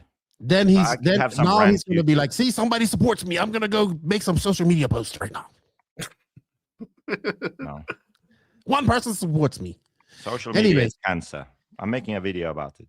Oh Jesus! Well, hopefully it comes out. I'm looking forward to your video, the gyro video. All right, I think that's it, boys. We are 8 minutes away from 5 hours. We have not done this in a long time. Okay, 1 so hour we ago should do you at said least 8 that minutes. we're going to leave. Pekko, if you want to leave, you can leave. 8 more minutes. So we have to come up with one more question. I have a question for you. What is the longest ever live in No Name RC podcast? This one. Okay, so we are doing history now. Mm-hmm. That's amazing. Should we invite Max?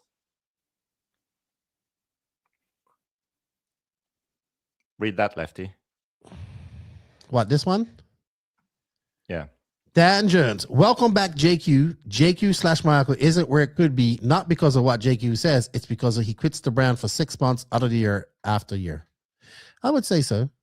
Yeah. That's why I told you, pace yourself. It's not supposed to be this way because I was supposed to be just a designer. Okay. And we still have new designs, right? But unfortunately, it's kind of the same thing that we were talking about, where it's a struggle to have the financial backing to do all the things. Same here. There's not enough funds to actually have all the staff required to do the things. Okay. And then I have to do too much. And then if I disappear or go MIA, well, guess what? All those things that I did that I wasn't supposed to be doing don't get done. Yeah. I'm E-Buggy in this. 2026. There we go. E-Buggy. We have 6 more minutes, buddy. So let's find that question. You dumped your battery. E-Buggy. Battery's dumped. We need another question. Drop the cell. Prediction 2026. Hey, I have a prediction. Is let's say if Cavalieri continues with Mayako, is his battery going to be in the car all the time, or no? That prediction sucks. But I thought of a better one. Who is the next legend to retire? And is it going to happen 2026? So we have. Who do we have? Mayfield, Cavalieri. I heard someone saying that Mayfield would retire after the Worlds. Yeah, we have Mayfield, Drake, Lutz, Cavalieri, Fend. Robert. Well, Robert's retired pretty much. No, he's not retired. He was supposed to, then he joined S-Works.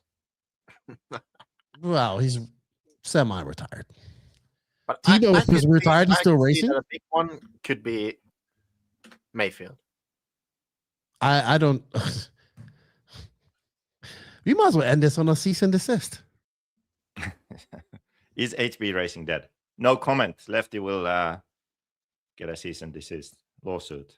I'll probably get a cease and desist, and you even said it, just like at the Worlds. I don't think Mayfield's going to retire. I don't think. I think I'll tell you what. I think Fenn goes out early than usual.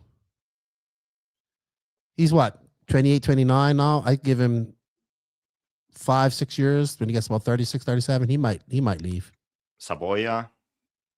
No, I think these guys. I think Savoya's already working in the industry, with his business and stuff like that. So is someone going to retire next year? Do you mean willingly or forcingly? Either.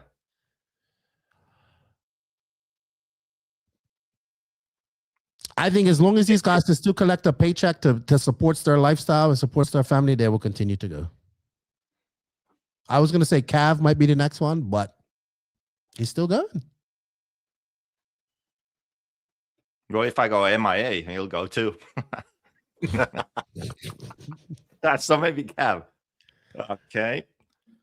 Other than Pekko, who will have a breakout year next year? Other than Pekko? Like this year, we could say like Kairup, right? Kairup had a breakout year. This year, Kairup he arrived. Parente, Adrian. He was very impressive. He won his last Spanish Nationals with that Sparko. Sparko, right? Yep.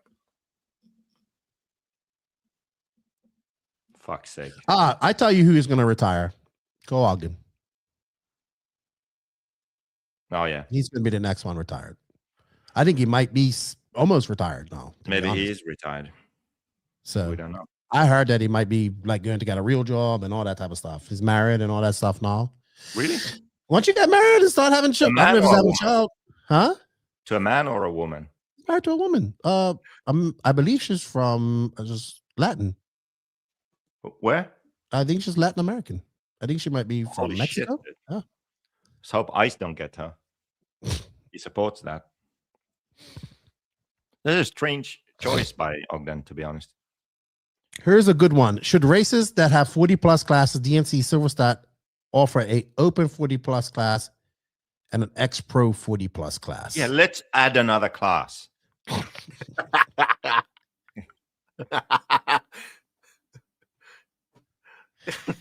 He does not have a career outside of the outside industry, Luke Eunice. He is, but I heard he is going to work like at a car dealership or something like that. I don't know how true that is. I heard he signed up for ICE. Oh, Lord. It's good. Inside info. Actually, but there should be an X Pro 40 plus class. Now when people are getting older. Are we gonna are we gonna have more? I mean, are we gonna make more classes for people that want to get trophies? Because I mean, what you wanted a 40 plus class, and because guys are getting fast, guys are getting able to run 40 plus, you want an intermediate 40 plus class. Yeah, I think we should also add another pro class, the semi-pro. I think so. The guy who is pro but isn't good enough to win in pro, we should have semi-pro. That would make more sense than another 40 plus class. That's What? what intermediate is. That's pretty much what intermediate is. Semi-pro class. No, I'm not allowed to run intermediate, for example. But if there was a semi-pro, I'd run that. Yeah, I actually think semi-pro would be. Oh my god! I think we just stick That's to one class. you know what semi-pro would be? Semi-pro is like where Walker Spinrad would be. You know, like these kind of guys. Like I'm a pro, but I'm never gonna do anything in pro. Semi-pro. Well, I would say. Well, it's that true. we have hit 5 hours and it's time to go. Goodbye, everybody. Lil Bump is a good answer for breakout year. Yes. He almost had it this year. He almost had it this year. I thought he's going to win Wicked Weekend. I think Lil Bump's performance hinges on his dad. I think Little Bump needs a mentor, not his dad. That's what I think. Also, someone else to refill. That's what I think. I think he needs somebody like a mechanic, like somebody that's going to be there and go, and not his dad, because you need somebody that can, just not your dad, right? I think that's what he needs. I told Hara that too. Well, this guy is so easy to overlook. Brandon Rose, we forgot about him again. This mother. You just have to, right? You just have to. Brandon Rose could have another breakout year. He would want to. He would another. Well, I thought it was. Sorry, he could. I thought the breakout win would be when he won at SIC, but he hasn't really done that. But I feel that Brandon Rose could. He's still young. He's 21, 22 now. 21, I think he is. He's not a junior, but he's still young. Yep. Anyway, we've been going for 5 hours. It's time to go. Yeah. Congratulations. It was fun. So we have a few predictions. That's good. Mason Full was an absolute monster at Fall Brawl. But Camden Lime won it. Really? He won Fall Brawl. The hell? He's still racing? Yeah, he's doing pretty good. Amazing. See, you've been checked out. You didn't even know what's going on in RC anymore. Yeah. Any fast? Where's the faster juniors? Europe or America? Europe. Europe still? Yeah. I would say in 8 scale and 10 scale, but there's some fast kids coming up. Well, I mean, look at Parente. He just won a nationals, and he's what, 16? And with a Sparko too. First time on the track with it. JQ, we can't go. Someone wants us to repeat the predictions. No. What predictions? No need to repeat what I wrote them down. Oh my goodness! But you know what? I need another beer first. No, just Sam. Sam. No more beer. No, I need a beer. I have to pee also, and then we repeat the predictions. Get some questions from the. We're not going anywhere. It's the end of the year. Come on.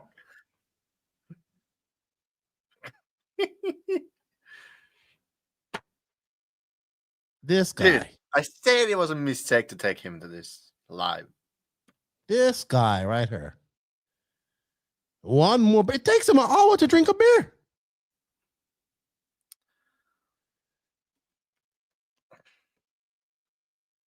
I've reached my limit of talking about RC for today. Yeah, really? Yes. I'm not talking about RC to next year. You think so? Late next year, like 3rd or 4th. Actually, no, I have to interview Marcus Carp tomorrow. And then, have you heard about this RC pit watch? Yes. Yeah, I talked to that guy today. Cool tool, I will say. I talked to him. He actually works for a Formula One team. He's like, yeah, I'm going to be in Barcelona testing, and I'm going to record with him. Lefty, you have reached your limit. You know no bounds. I'm thirsty. You're thirsty? For what? Water. Water? Yes. Yeah, because you have been talking too much.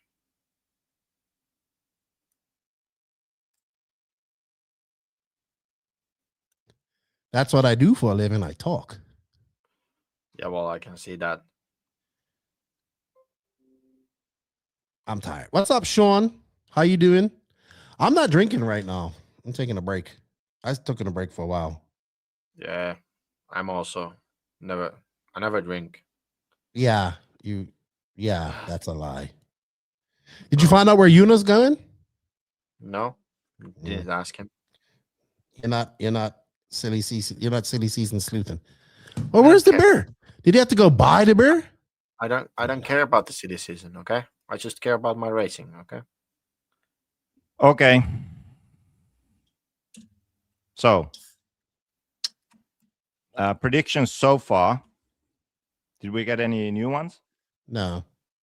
No, just make say predictions. Yours, okay. Okay. So, first wrap one, it up. JQ's comeback. How many months does it last? Pekko said all year. I said all year. Kinnan said 6 months. Okay. Next one. Does Pekko win a big race? We said, all of us said yes. Does Cavalieri make a big main? We said yes. Does Infinity finally do something valuable for the RC industry? Do they fulfill their potential? You guys said no. I said yes. The new podcast YouTube thing, which is more technical and has a name, will it surpass NNRC in viewership? Lefty said yes. I said yes. Pekko said no. I have a good one, actually. Prediction. Mm-hmm. I have a good one. Will the new generation take over? Oh, good one. I was thinking about that too.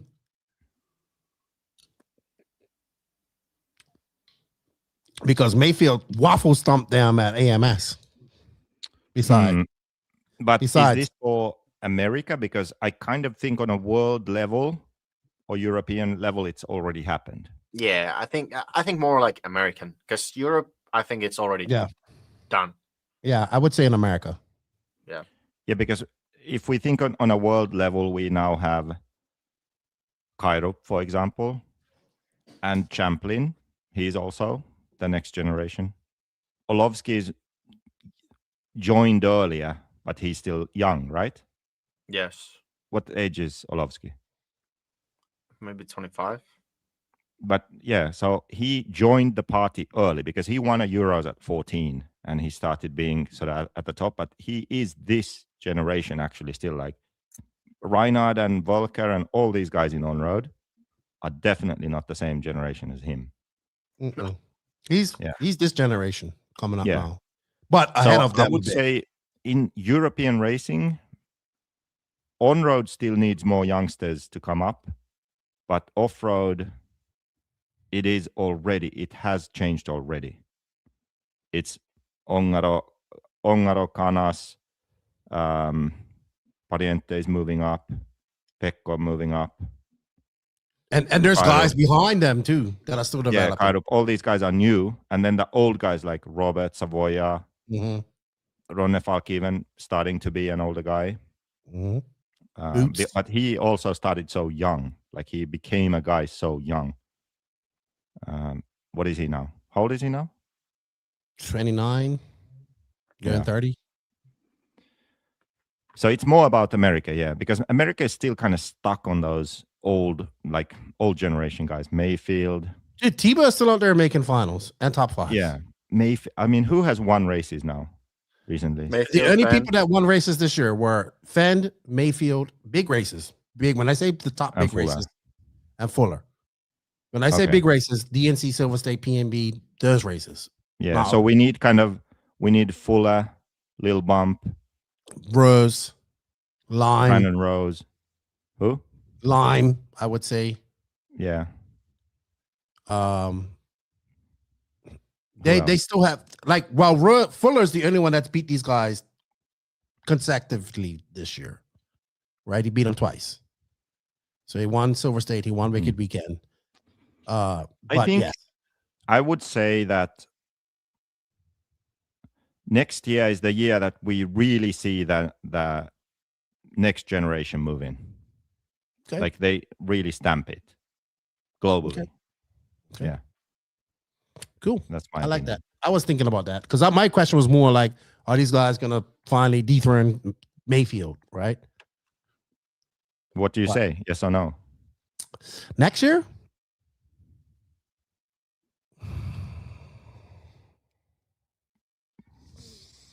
It's possible. I'm not for sure going to say yes. No, still no. You say no? Mm-mm. And no means that Mayfield is still there. No, I don't think they're going to be able to beat like Mayfield and Fenn win the most races in the USA. Right? Okay. In What 8 do you scale. say, Pekko? Yes. Yes. I hope so. I hope they do. Okay. I do. I hope they do, but I don't think they are. I thought of another one now. So it's now what, 6 years ago, 5 years ago, 5 years ago since we had a series in RC. We had RCGP. Do we see a move towards a series in 2026? Because RC still needs a World Championship series. No. I think that the only way we see a series in RC right now is using existing races. Yeah, but now, that counts. That huh? counts. Now, listen. I think a key ingredient to a series. Now, do you mean a World Series? Like, so you mean a World Series, right? I think the key ingredient to a World Series right now is the success of Neoland. Because what? Neoland. Because Why? I believe that is the race that will get the Americans coming over to race in Europe because it is a one-off track, just like Neo was. Yeah. Now, it won't happen this year. It won't happen next year because it's the same weekend as PNB. It's the same weekend as the Touring Car World. It's Easter weekend, right? Which it usually is. But I want it to be successful, so in 2027 they can plan it. And then we have a few races that we can, and the races that I mean is like we have the DNC, Silver State, Worlds, Neoland, AMS, where we see, it's very rare that we get all these people together. So that okay. The reason I asked that is because since RCGP, you had the NNRC, whatever cup virtual series, virtual twice. series. Then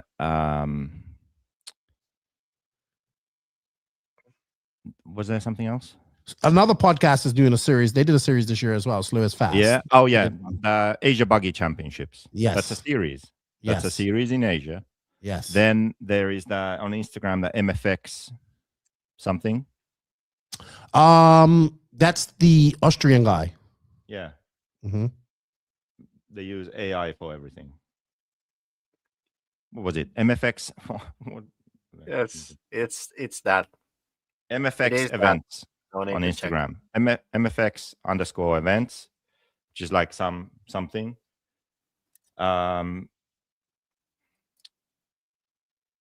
And I just think that like everything exists. That what a series is consistent media coverage, certain races that the same drivers go to, points per race, and the champion at the end. This is not rocket science. Every other sport has it, okay? And RC needs it. The issue is same issue that I mentioned before. Like many people in RC have the skills and the passion, but they don't have the money. And then because RC is small, everyone is doing their own thing. J Concepts has a series. They only care about J Concepts. They just do things for themselves. Each brand does things for themselves. But someone needs to figure out a way where there is one series that benefits all. That's what RCGP was, okay? It didn't succeed, but that's what RC needs because everyone will benefit. Because if the top professional drivers in on-road, in off-road, in various different classes, they can still do the Euros, they can still do the Raw Nationals, they can do the Worlds, but there is one series where they attend all of the events. RC Racing TV, they have the RC Racing Awards, the thing that we filled in earlier. They have their news show. They do coverage. If there was a series that they also followed, if there was a series with consistent coverage, it's a no-brainer. It would bring value. Can I say something? Will we move towards that next year? We are, but you're just not paying attention. So you brought up something. You brought up J Concepts and their series, the INS series, which I was heavily involved in this year, right? And more than many ways. And you say it's just for J Concepts people, but it's not, because everybody's involved in there. In fact, Hot Race was very dominant in there. They have other sponsors and all. It is a series. It's not J Concepts is obviously it's out of J Concepts decision to do it, and they made it, but it is right now the only 10 scale offered series, national series, where anybody in the world can attend, right? Because EOS is not a series no more, because it only has one race. But I have 2 next year. Now, so let me tell you, what you're asking for is not far away, because the mindset in the industry is shifting towards this. Okay? So don't interrupt me and let me finish what I'm saying. So obviously you saw that Mod and everybody was doing, for many years, Mod did the coverage of INS, right? So one of the reasons that Elite was brought in to do the INS was a couple reasons. One, we're able to do the coverage with minimum staff. It's at these races, it's myself, Lance, and Danny. That's it. Lance is already out of the program because he's the RD. So what happened was Jason, the reason he brought Elite on is because he wanted a more uniform, he wanted the same race director for every race, right? So same race director, same media coverage, all that type of stuff. As well, as you see, I've been doing the shows and all that stuff. That's to give the sponsors more bang for their buck and all that stuff. So there is a shift. Now we see the ONS, which is going to be the outdoor series, which is only going to be 3 races. It's like an experiment because everybody says we want to go back to outdoor racing, right? What's the ONS? Outdoor National Series. So it's a 3-race series, outdoor, but outdoor, old school, non-treated 10 scale, right? Yeah, by J Concepts. Yes, but it's the same, it's the same similar as INS. It's not, J Concepts is obviously the owner of this series, but obviously everybody else every other person in the world can enter that series, and any other manufacturer and all that type of stuff, right? So they are doing it. So that's the reason that Elite was brought in, to have everything uniform from RD to everything, right? So this year was a building year. Next year is another year. And yes, there's always, you think we're not sitting there? You think we don't leave these races and talk about the same stuff that you're talking about? So we need a series, and we need to do this, and we need to do that. But I will say this, the mentality in the industry and the will to do it is higher, and people are talking about it and wanting to do it at the levels of the people that need to be involved in it now than they was 5 years ago. So Elite, does Lance still do a series in Florida? Yes. And what's he that? does 2 for Nitro off-road. He does 8 scale and as well as 10 scale. And what are they?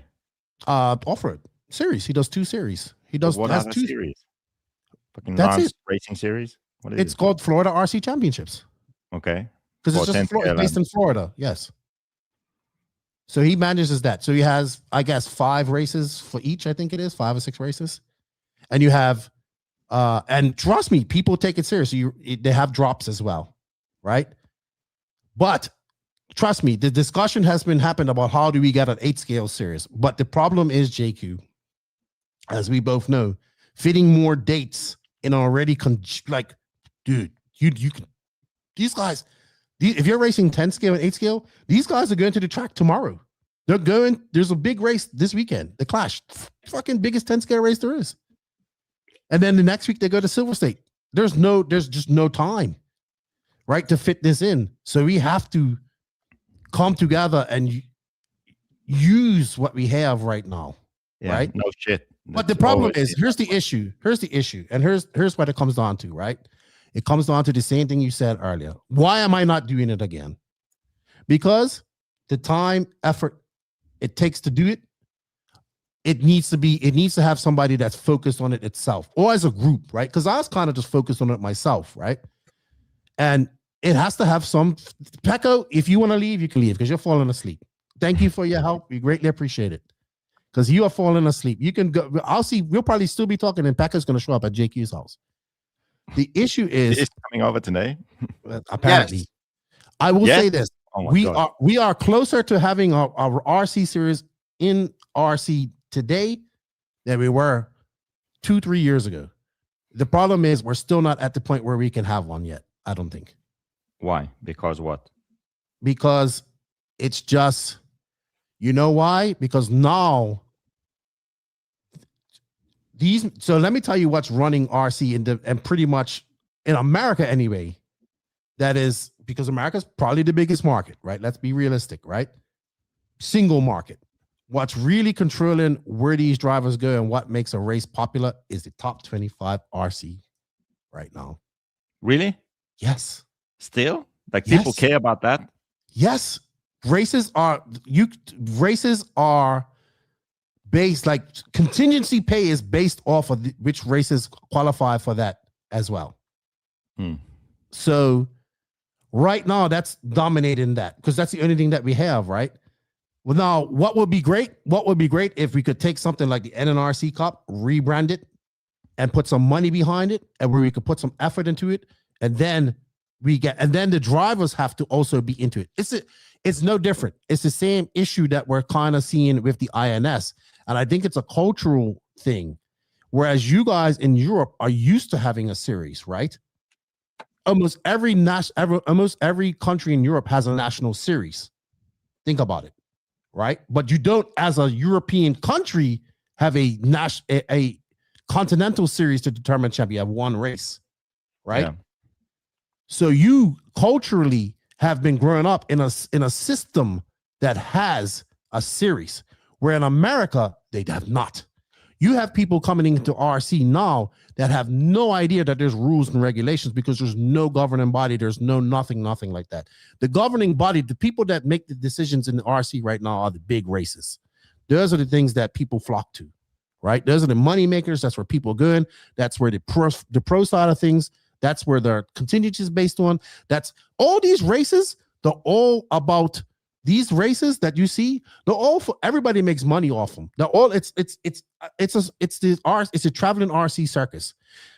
Hobby shops make money because they make money prior to the thing. The shops that come there and set up, like you go at Wicked Weekend, there were 7 vendors, 7 big vendors, and everybody was making money. So you have to figure out a way to work with those races to make one, or you have to do it virtually, and then you have to put up something where these drivers take it seriously. Because what we're finding in the INS is that culturally, these drivers haven't been able to keep up with a series because they've never had to do it. So it doesn't really, it means something to them. But if it really meant something to them, they would make sure that they do everything to get there, right? So what we're trying to say in the INS is maybe there needs to be a payout. Maybe there needs, because it comes down to the drivers promoting it. Now, you talk to somebody like Brock Champlin, who I did interview, and he would tell you that he feels that him winning the INS is harder than it is winning a national champion because he has to be competitive over a series of races over a different terrain. And he's correct. But the issue is, JQ, these guys are flat out right now. And these guys like Mayfield, Fenn, Ronafalk, all these guys have got kids now. They don't want to be on the road 3 weekends a month. Yeah, right? That's actually not the issue. Let's put it like this. Here's a comment, Bauman. So combine Elite RC and RC TV and make it happen under one umbrella and officially ditch IFMAR. One massive because you're talking about having is he talking about having a federation or what? Like, that's what I don't understand. Forget the last part. Look at the first part. Combine. Okay. Combine Elite and RC TV and do what? You still have to find money where everybody makes money out of that. RC Racing TV has to make money for their time, and Elite RC has to make money for their time because why cannot they do the money together? Yeah, look. Yeah, but you got to get enough money that everybody. Okay. You got to get enough money that everybody does it. So exactly, so you can make more money together. Why? But how? Tell me how. You have to get. Why can't one of these people do it? Why can't Elite RC both just of do it? You are the masters of YouTube RC Live. Here's what has to happen. I'm the master of YouTube RC Live. I'm not going to tell you. So here's what has to happen. First First I'm off, telling you that maybe if you would do something together, it would be something good. I would love to collaborate. I've worked with RC Racing Team. I happen to think they're some of the best in the world. They have lots of editors. They have all that type of stuff. What I'm trying to say is, and also where Europe comes up short is that Europe doesn't have enough races where all the top guys come together to race. Okay. Can I now speak? They will with Neoland, though. Go ahead. Okay. Lance says, this is why RCGP failed. You don't understand how to fund the ideas. No, it's okay. Kind of yes. Yes and no at the same time. Right now, like, okay, if we just list all of the moving parts right now, all the RC media companies, all the people running series, all the race organizers, all the sponsorship that is going from manufacturers towards racing, okay? If we like look at all of that and we list all of that, it would be possible already to have a series, okay? Dude, listen, just fucking listen to the end, okay? You spoke, now let me speak. I'm sorry, okay? I apologize. That it would be possible to have a series even using existing events. So let's just say we name someone, okay? Let's say that it's RC Racing TV because they don't currently have any series or anything, okay? RC Racing TV, they have this YouTube show that they do, and a number of different companies sponsor their show, correct? Yes. Okay. So let's say that they created a spin-off, which was the GRCS, Global RC Series. Okay. And they had a website for, and a simple format like different classes, touring car, 10 scale off-road, 8 scale off-road, whatever, right? They had that. And it was a world championship series for those classes.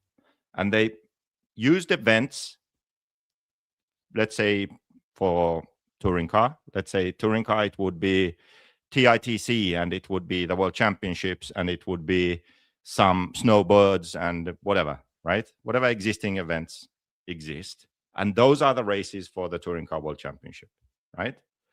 And then there would be for 10 scale off-road, a race from the J Concepts INS and ONS and EOS, and maybe there's a new one in China at that new facility, let's say, and that would be it. And that's their championship. And same for 8 scale off-road.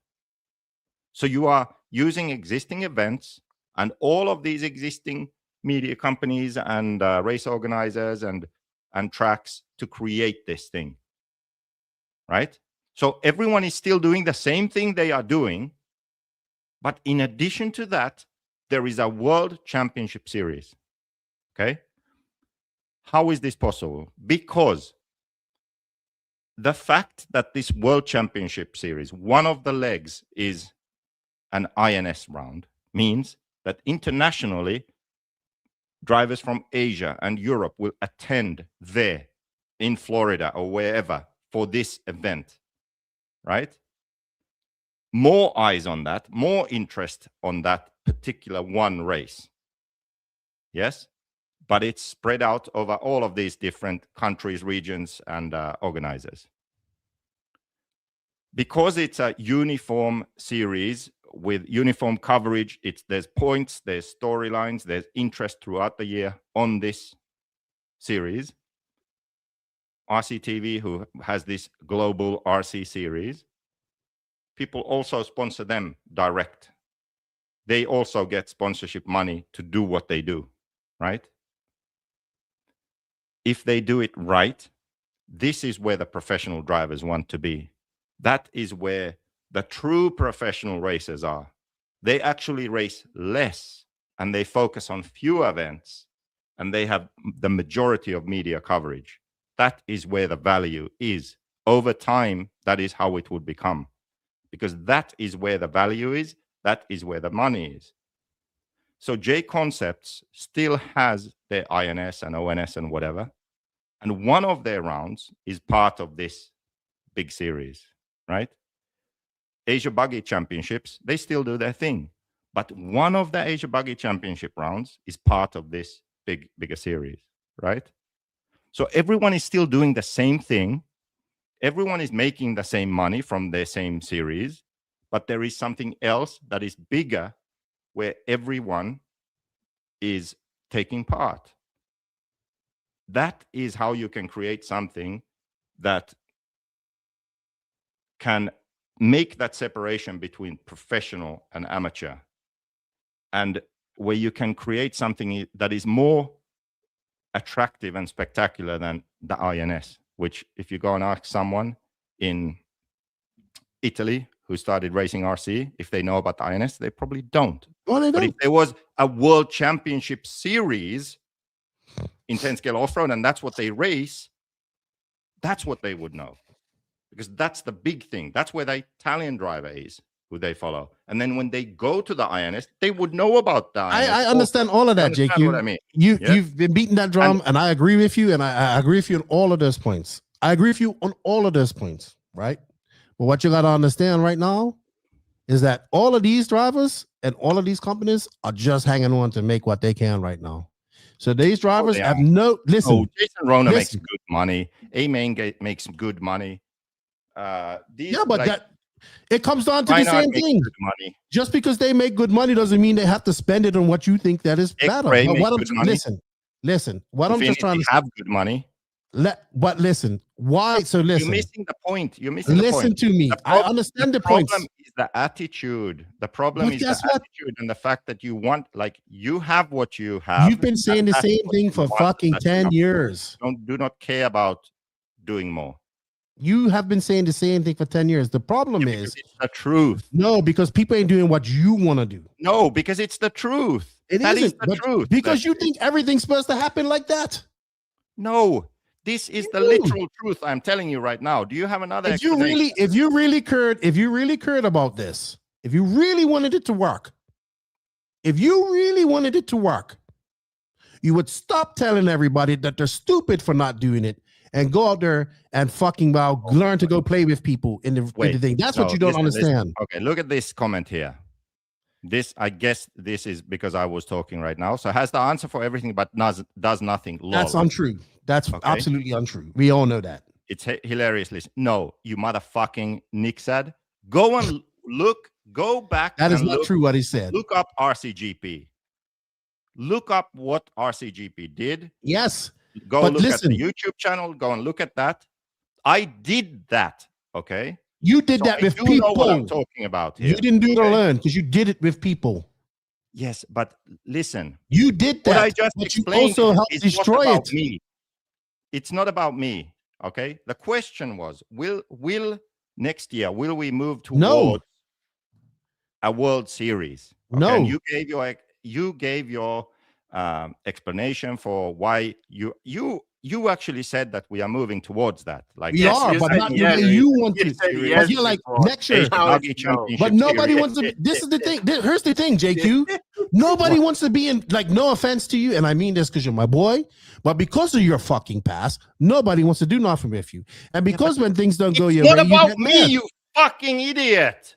Right, but it's you're not happy. Me. That's the problem. The series. I don't have to be doing it.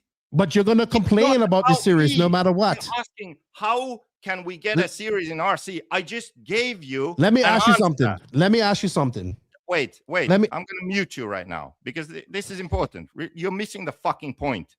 You just said that we are moving towards a series and we have 25 different series in the world. And all these media companies are doing this and race organizers are doing that. J Concepts has 2 different series. Elite and J Concepts are working together, right? Yes, you said that.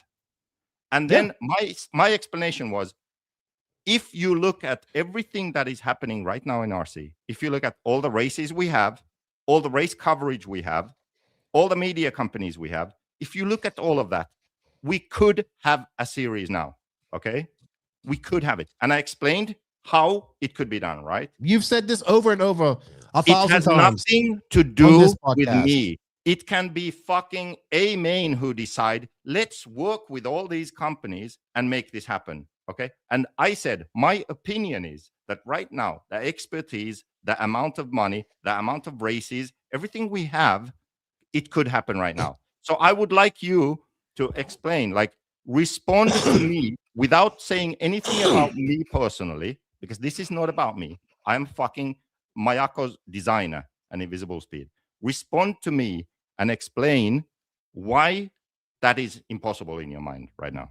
What is impossible? You said we are moving towards a series, so I really want to hear a response. We are, but we're still far away from it. Because these races have to have a reason for these guys to go, and it just being a series. That's what has to happen. Can you explain that a bit more? Okay. So why aren't people flocking over to drive the Philippine Masters last year, to race the Philippine Masters? Wait, why are they not? Or what? Why aren't Dakota Fan, Ryan Mayfield, Fuller, Canas, Elliott Boots, Ronald Falk, all the top drivers, why are they not at the Philippine Masters racing? Why were they not at the Philippine Masters this year racing? I don't understand. Why have they never been to the Philippine? Philippine Masters had a good turnout. All right, so but listen. Yeah. But why didn't they have all the top drivers there? Because it's a beautiful place. It's a beautiful track. It's part of a series. It has coverage. It has everything you asked for. But why aren't people there? Because there are so many other races that they are going to. Silver State was the week before that race, for example. Something like that. Whatever. Exactly. Yeah, we went straight from Silver State there. Right. So why are people going to Silver State and not to Philippine Masters? Because Silver State is one of the legacy big races for right. ACL. Right. And they get paid for that, right? So they go there. They know they're going to get a big contingency of money to get to race that, right? Okay. Yeah. All right. What is your point? Why would they go to the Philippine Masters if they're not going to make money? Because they would make. I just said you would, but where is it? Where's the guarantee that they're going to make it? Hold and are you able to think of a hypothetical situation that doesn't exist today? I'm giving you the reason why. Did I not tell you that right now the industry runs off the top 25? I understand that, but okay. So why as a racer? Listen to me. Why as a racer am I going to go to the Philippine Masters? It's another RC track that I've been to every other time. When I could take that week off, get ready to go to the race that's the week after, where I have the potential to make money. Okay, let's try again. Okay, let's try again. Let's start from the basics. We have RC as it exists today. Okay, would you agree that it would be better if we had a World Championship Series? Yes. Okay, good. So here now, let's compare RC today to a utopia that doesn't exist, but is possible. So it's not a utopia. It's something that is possible, okay? It's not happening today, but it is possible. Would you agree that with the current races we have, amount of money we have, race organizers and media companies that we have today, if they work together, we could have a World Championship Series? Do you agree with that? It's not about me. It's not about personalities. I said the amount of races we have, the amount of money we have, the race organizers. Yeah, of course. If they work together, could we have a World Championship Series? Yes. Okay, so you agree with me? Yes. Okay. Yes. So I'm failing to see the issue here. I just don't see it coming because these people have no incentive to go there. So you have to have the incentive. What's the incentive besides it being a World Series? Okay. This is the big leap that I realize now that most people can't make. We just agreed that it would be better for RC if there would be a World Championship Series. We just agreed that it would be possible. If people work together, it would be possible. So I'm going to tell you why right now. We have someone who gets the right people involved and the right people agree to make this series happen. And you know what would happen? The brands would pay the drivers to attend those fucking races. So the drivers would want to go because they are paid to do those races. Yes? Then we would have that series. And then there would be the top level professional drivers who race less than now and attend those races. And another tier of drivers who are the semi-pros, right? And race all other races. And some of these top pro drivers, they race a mix of those races too. But the point being that because the brands decide that they want this race, they want this series to exist, that is where they would pay drivers to go. So your incentive problem just disappeared. Because like I said, but they're not going to the Philippine Masters. If people work together, it could happen. But they're not going to the Philippine Masters, and they're not going to go. Yeah, but listen, you just said it would be better if we had a World Championship Series, right? Yeah, but I don't. So yes, but you have to start somewhere. Yes. You have to start somewhere, and you have to start with races that actually are going to pay these guys. Baby steps. Yeah, but so we're not going to the fucking Philippine Masters. We're not going to the Philippine Masters. Yeah, but listen, because just slow down a bit. Slow down a bit. I know you can fucking understand this. I'm tired. No, I've heard this 1,000 times. No. Patience, my friend. Patience. RC would be better if we had a World Championship Series. You said yes. With the current races, with the current amount of money, with the current my point is, Joseph, with the current media companies. My point is, Joseph. Happen. You said yes. Wait, because you haven't understood one critical thing here, right? You said I have understood everything you said. Yeah. Everything. I've understood everything you said. Yeah. Yes. Okay. So you agreed. You agreed that it could exist. I agree that all of this could money exist. And the current brands and current media companies, it could exist. Not because that money has to be shifted over to there. No. Fuck. Yes, it does. You said that it could exist if the right people and the right companies work together. So let me ask you something. What is the benefit? Right. So when I say existing races, okay, let's use the existing. When I say existing races, I'm talking about races that are already established and where these guys are already getting paid to go to, right? And there's only a few of those. It's only a certain amount of those races in the world.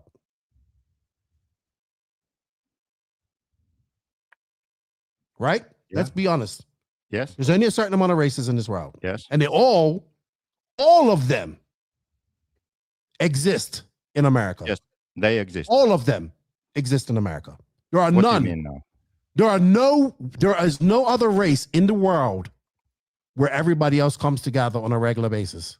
There's no other race. There is hardly any races in the world. Well, that's only because Americans don't travel abroad.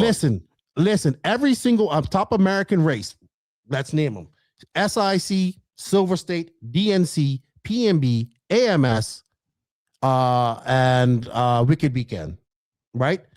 All of those races have almost every top US 8-scale driver plus European drivers, right? Well, Wicked had only one, and it was me. That doesn't matter. They still had every top American driver there. He probably only had one, which is Robert. Well, you tell me what race outside of America has all these races from America going to it and the European guys? Nobody. That's what. Listen to me. That's what I'm trying to tell you. It's only going to work between Europe and America. What do you mean? Too much. There's not as in the early onset. You got to use the races that exist that these guys go to already that they get paid, right? So these races only exist in America right now, because as much as you don't want to admit it, that's where the top drivers are. Because no other continent in the world's in the world has the amount of top drivers going to as many races as they do in the USA. Not in Europe either. The only races that you guys have that guarantee all the top races going every year is the Euros, and then I would say Montpellier and then maybe Buggyland. Because all the other races like Reg GP, but what's your point? Like, what are you arguing? That there's no incentive for the Americans to come over to Europe to race, right? Because there's no races over there that are going to pay them. Now, listen. This is where races like Neoland will. You get what I'm saying? Because Neoland will be the bridge that gaps that it always was. Think about how many US races did you go to Neo? This is a legit question. Just I'm curious. Okay, I'm not being sarcastic. Seriously. This I am being fully honest. This is not a joke. Okay. Are you able to understand where we are right now? Okay. I understand where the industry is more than you. I'm involved in it. You're just over there in Europe. You've been off the fucking in China for 7 weeks. I understand the industry. There's barely any money in this industry right now. Okay, I must have hit a nerve. Can you listen to my question to the end? No, because you're not understanding where I'm coming from. No, listen. Oh, Jesus Christ.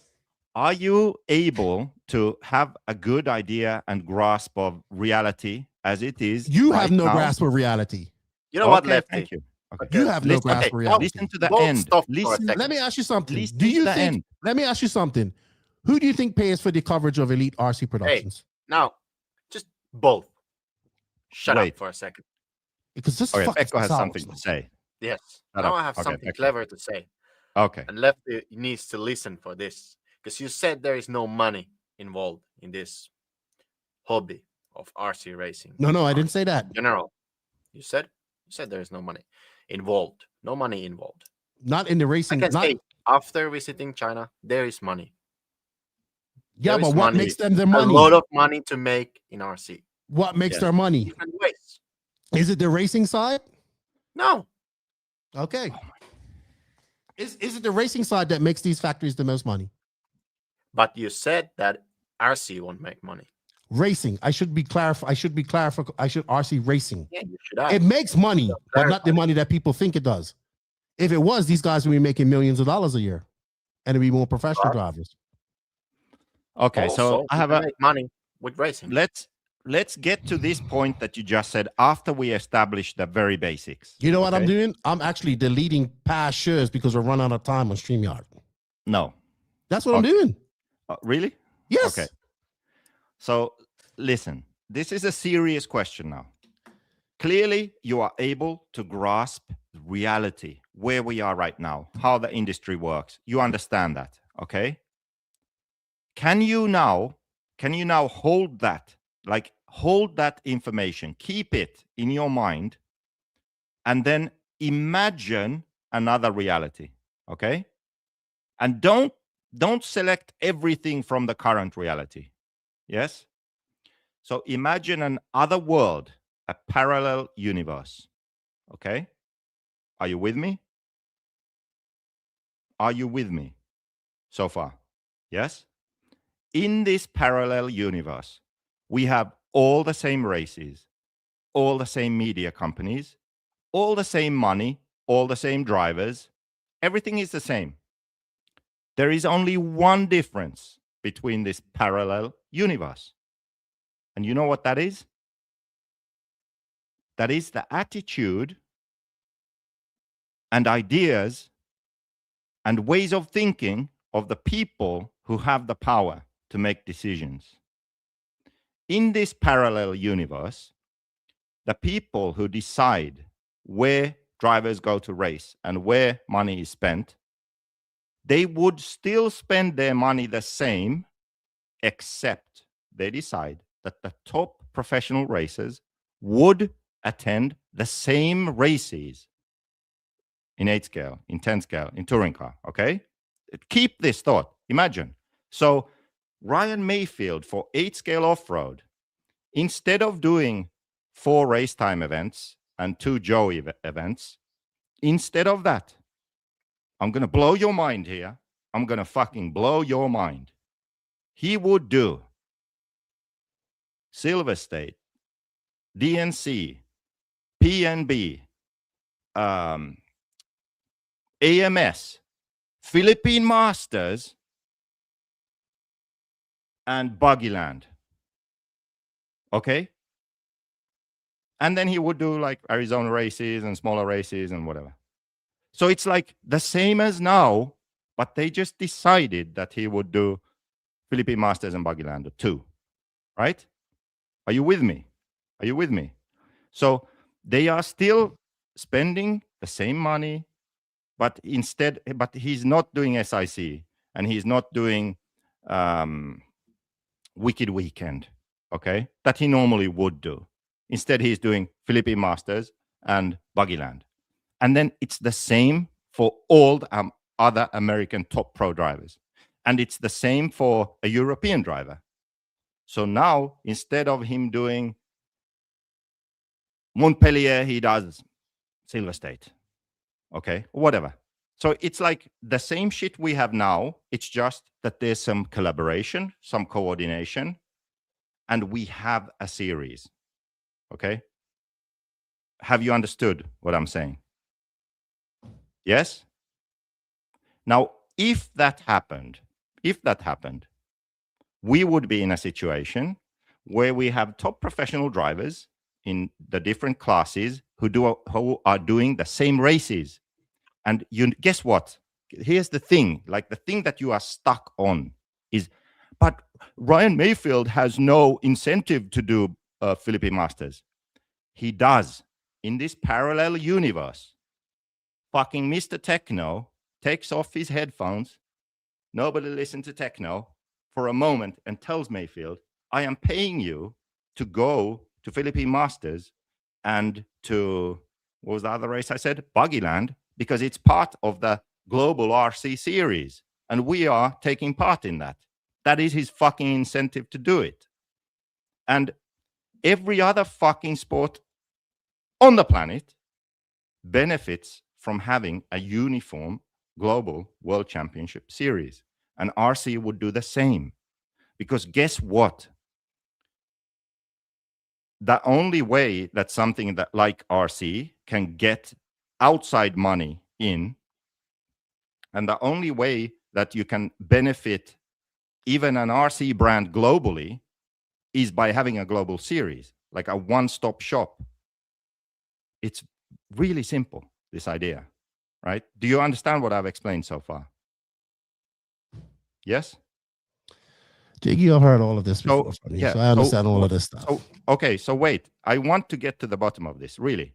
Like, which part of this are you so, like, passionately opposed to? Or something like, you get this... I'm not opposed to it. Passionate I'm not opposed to it. Reaction. I'm not opposed to Why? it. I'm not opposed to it. I just don't...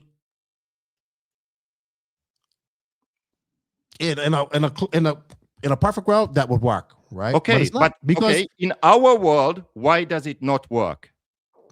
Because it's cheaper. And no, listen. No, it's not. See, no, it's not. You know what, JQ? You know what? You're absolutely right. You are right. I'm 100% wrong. I don't know what I'm talking about. Reason? No, I have no reason. You are fucking right. You have changed my mind. No. You have okay, so what's the reason? No. I'm just what's the reason? No. Look, listen, this is what has to happen. So fuck this. We're gonna push everybody to go to these races. That's it. This is the only way we're gonna end this, because fuck, like this is just like the car drive. What is the reason? No, you are 100% right. You're 100% right. Okay. What's the reason it doesn't happen? I have no idea. No idea. I don't know why it doesn't happen. But you said I'm right. You should know. You know what I think is. I just don't care no more. You have beat it out of me. You have fucking beat it out of me. I don't care. I don't care. I don't care. Because it's not going to happen like you want it to do. It's going to happen between Europe and America. It's not how I want it. It's not about what I want. It's about what works. You are right. You are correct. You are 100% correct. Hey, I agree with you. Ask this guy. I agree with you. Yeah, Nick Sad, the fucking genius. I mean, this guy JQ just talks in circles. Yeah, because I'm trying to explain the same thing to Lefty. So Nick Sad, why? I agree with him. Why does a global series in RC not work? Why? Nick Sad, I gotta pee. I'll be back.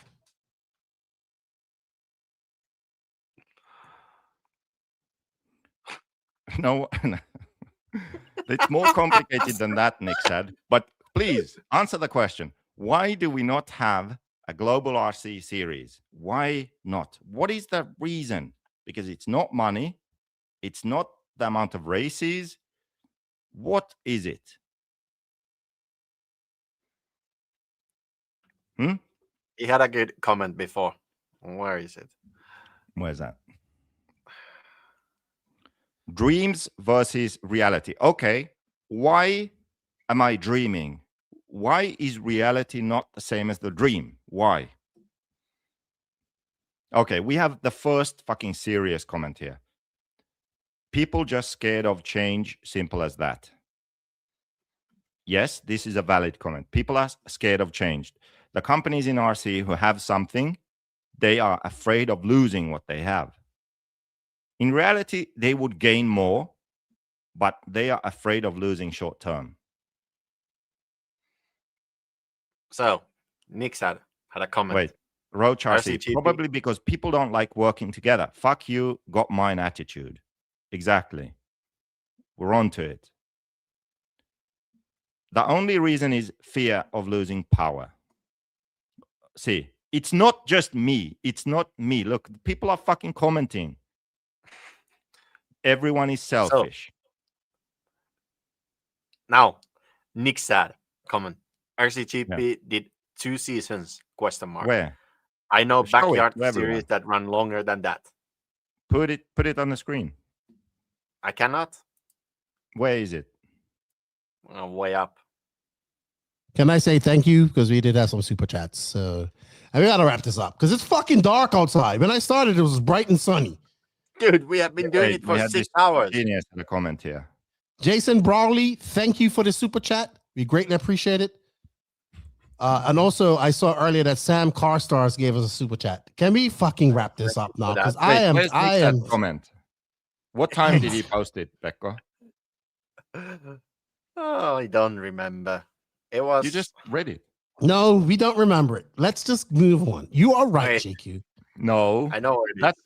Listen, that's what dumb people do when they know they lost. 12:48 a.m. 12:48 a.m. 12:48.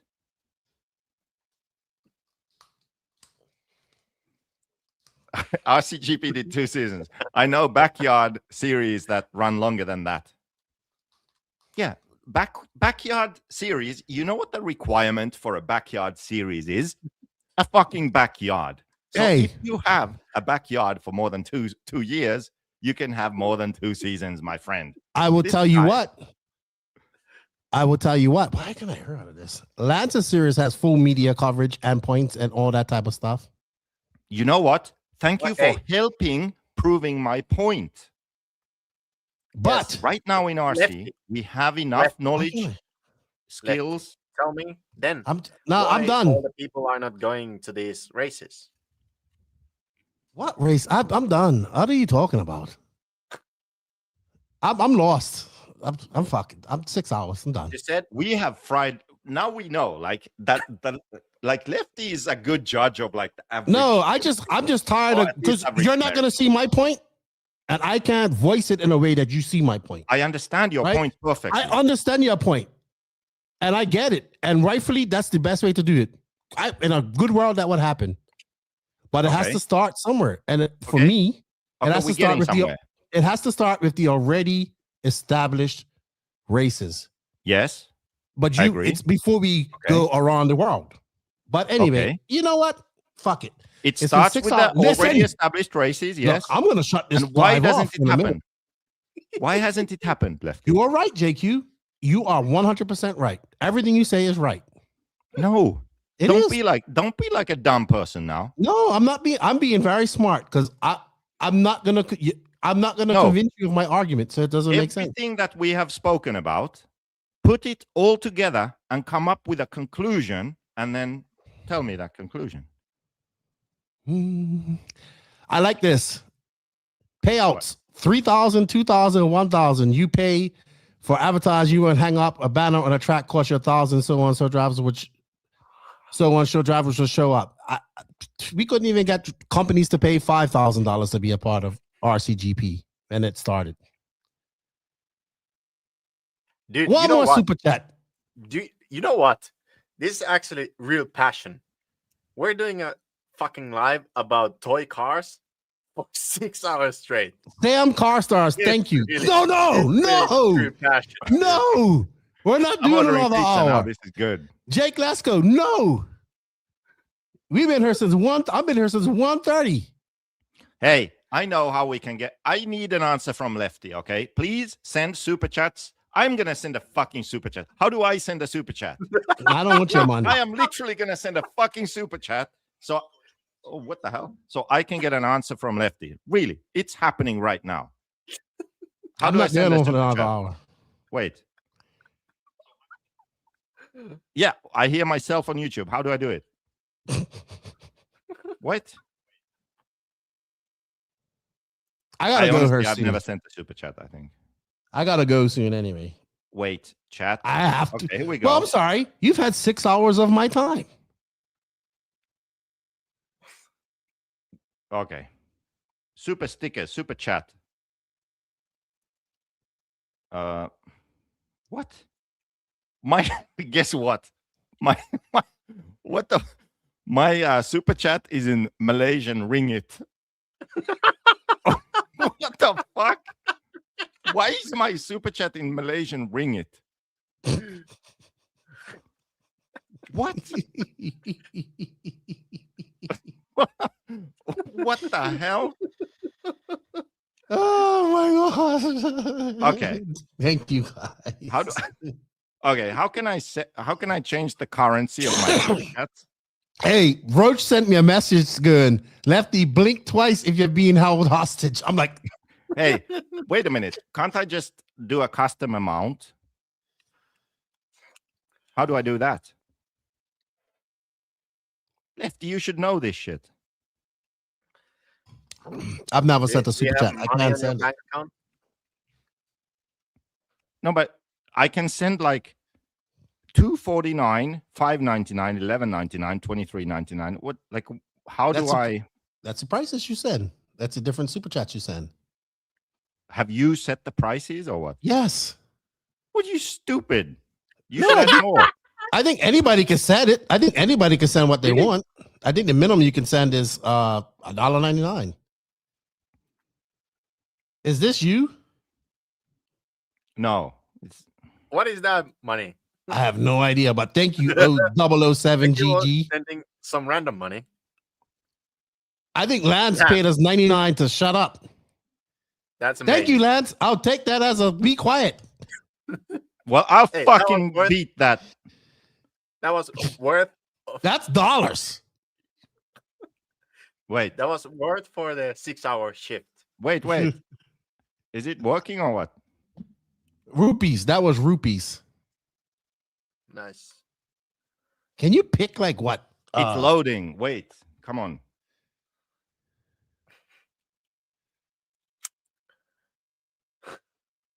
Thank you, Lance. Thank you, 007. Now that we've had, so we have to keep Thank you, going. Justin Turner. Thank you, Sam. Thank you, Des. Can we go? Can we move to a different subject at least? No, we're running out of time.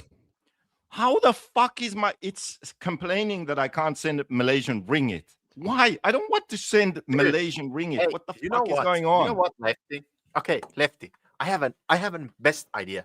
Okay, listen to this. You need to have, when you hit 10,000 subscribers, you need to have a special 24-hour stream. Yeah, I need my computer for this. That's what I was thinking. Imagine 24-hour stream with guests and everyone. Like, imagine we could pull that off. We'd have to do shifts. No, we just yes. You have to do 24 hours straight. It's your show.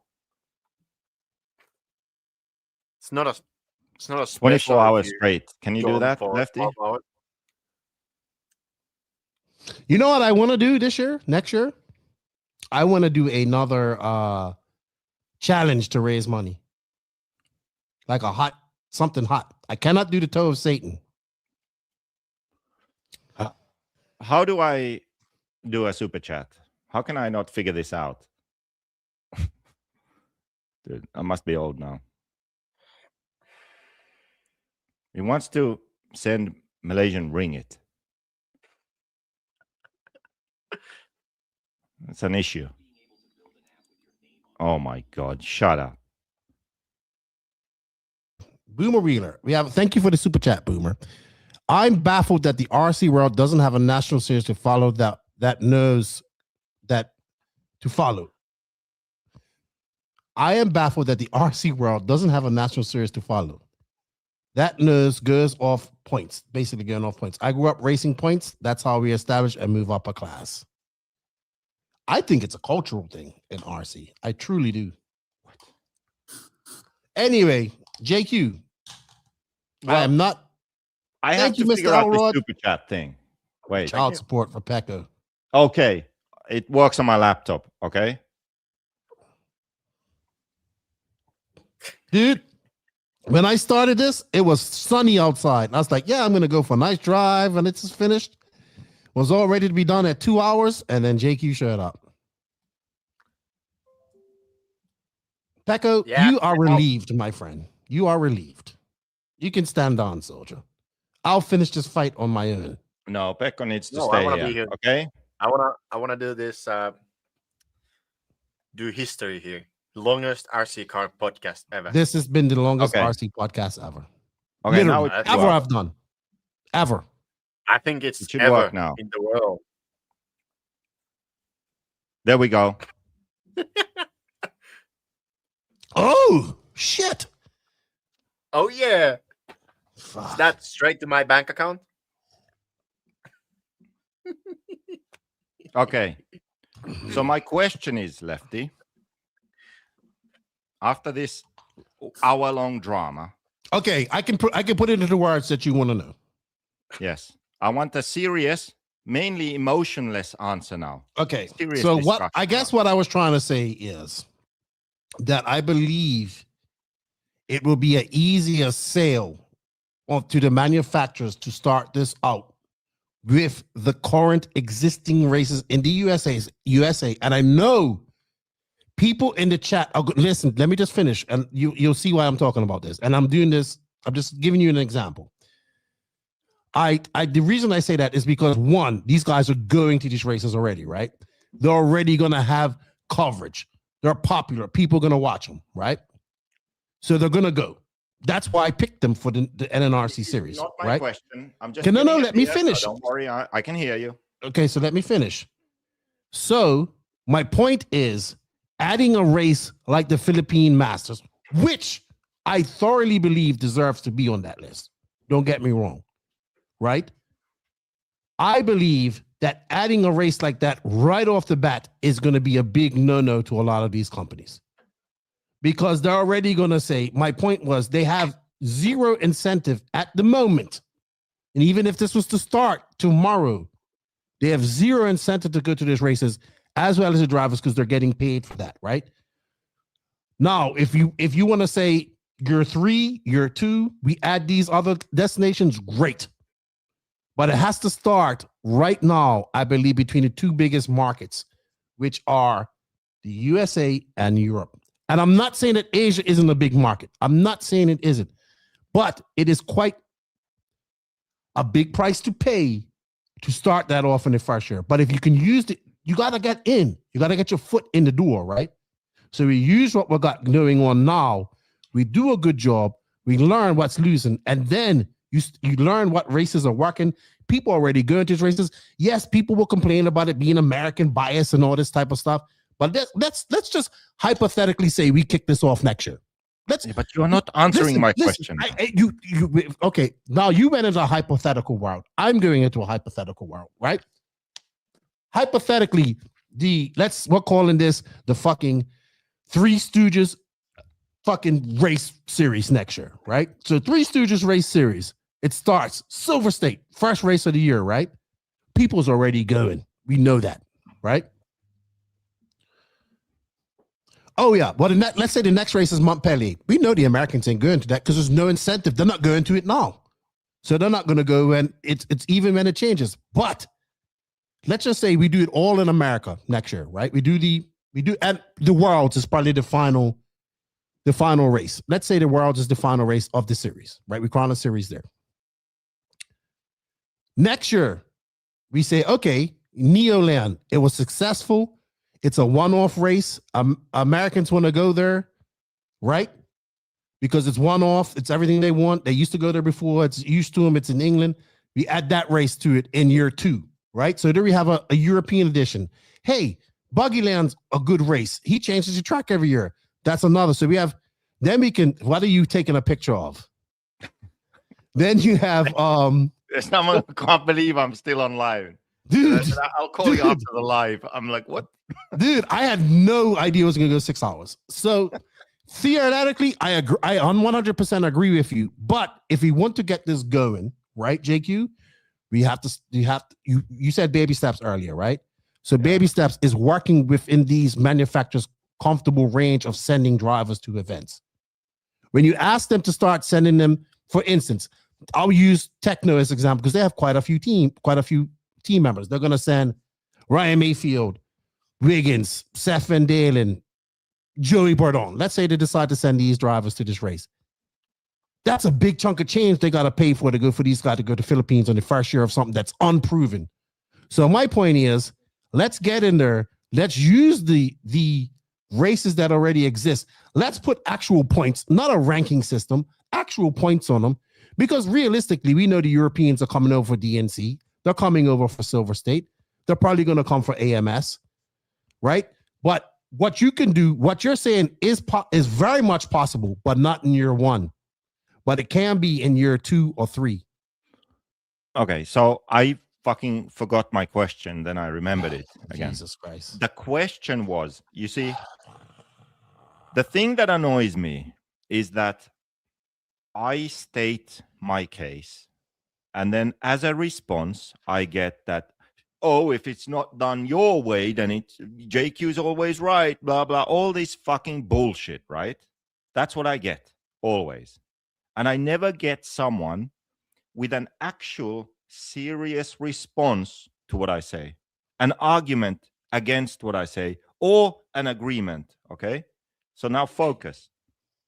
My question is, what is the reason that we do not have a series now? And what is the reason that you say that we will not have one in 2026 either? Okay. And you cannot say that they have no incentive of going on. No, because we have established in the parallel universe, with everything being the same, just changing the attitudes, people working together, it could exist. So, Yes. yeah. So what is stopping us right now? Okay. Because it's the a parallel reasons that I've got universe. so far is like people hate you. It's not about me, Lefty. It could be someone else doing this. The reasons I've got, there's not enough money. No, it's not about money. The reasons that I've got is what else? I can't even fucking remember what else I've got. But there is, in my opinion, one thing that you can say, which is the reason. And if you have another reason that I haven't thought of, that would be amazing. Then I would be like, oh, I didn't think of Well, that. I think we're working in a parallel world. I think my world is more realistic. Yeah, but in your world that you live in, what is the reason? Like, really, the fundamental reason why we cannot have a global RC series in 2026. What is it? Break it down to the really, like, the base, the foundation of it. What is it? That 2006 is in 2 days. Yeah, but then it's a year long. And look here. This is proving my point. Money. No, it is not money. Money is not stopping this from happening. It is not money. Well, We you have to already pay spoke people to about do that. it. Lefty, figure this out. I know you can do it. I told you how it starts. You don't want to listen to what I have to say. No, I do not want to know how it starts. We haven't got that far. Let's figure out why it can't happen now. What is it?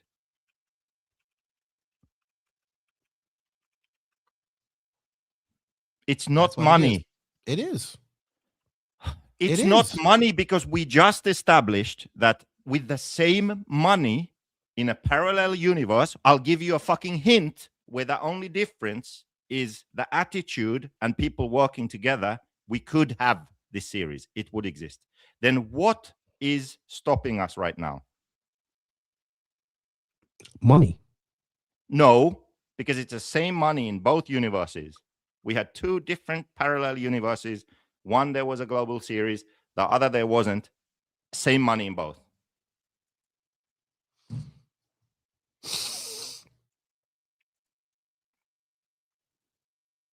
It had to be 5 years from now.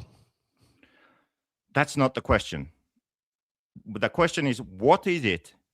Where's the money? No, it's not the money. The money's already there. Where is it? Yeah, the money exists. Okay, so the money is the problem in the parallel world. Yeah, it's not the issue. What is that? What is stopping us right now? Then the mindset. Hallelujah. The mindset, the attitude. That is the only fucking thing stopping us. Thank you. It's not me. It's not money. It's not that we don't have something. It's the fucking mindset. I would agree with you there. But that's changing. How fucking hard. Okay, now I want to know how can I, clearly my mind does not work like a normal human being's mind, because this to me is like having the fucking, like when children have a toy. Okay. There we go. Children have a fucking toy. And there's a shape on it, and you have a block, and it's like you put it in the fucking thing, like this, like to get this fucking answer from you. To me, it is as simple as taking this and fucking placing it in the shape that is the same as that, and that's how it works, okay? And clearly, this is not like, I'm not trying to disrespect you, because this is the same thing I come across everywhere in life all the time. It is not that obvious to you, okay? Hey, I'm 42, not married, I don't have a family, okay? I get this. I'm the problem here. I know.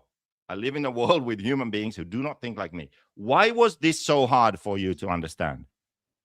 It's the fucking it's not the money. It's not because people don't like me. It's not because of that. It's the fucking attitude. If people just understood that we have everything we need, all we need to do is work together, not be so selfish, we could still have what we have and more.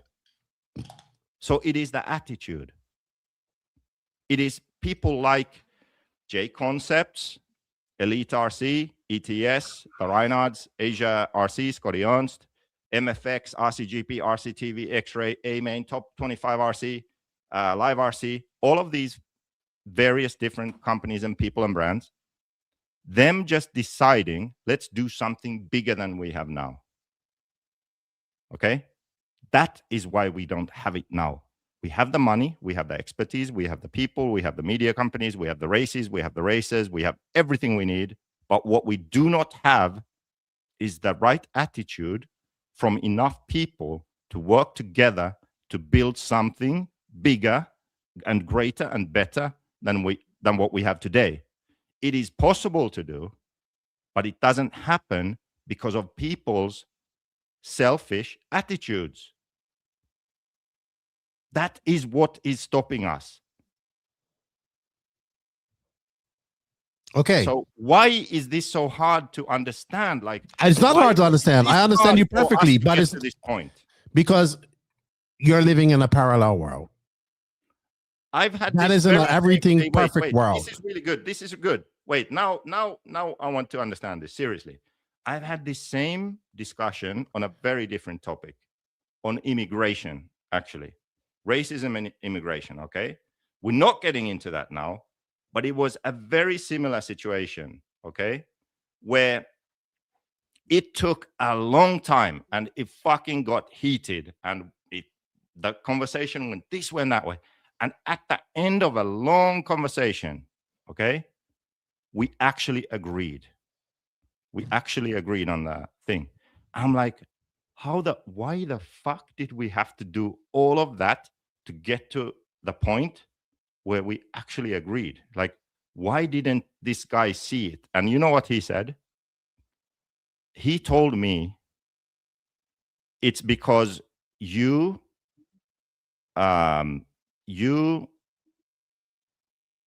said, like, you live in a utopia and I live in the real world. And you kind of are hinting at the same thing, right?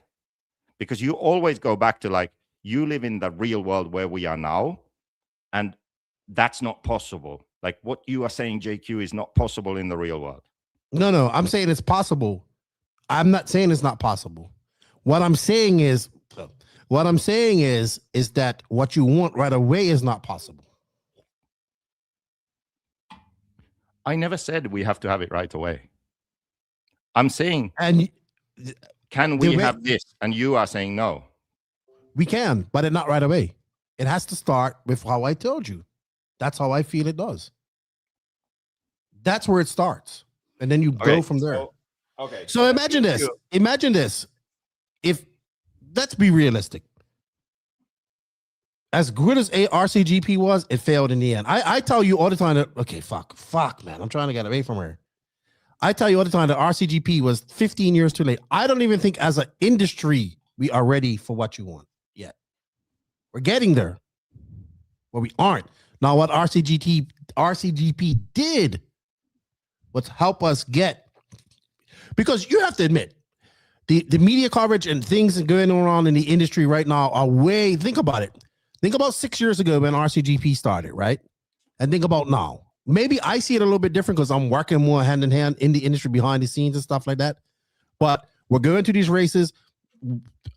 We have media coverage at these races, all this type of stuff and whatnot. And this is a good point here.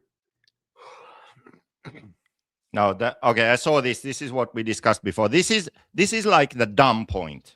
Okay? But it's true. It doesn't matter. You can't go around insulting people and expect them to work with you. Wait, this is the good point.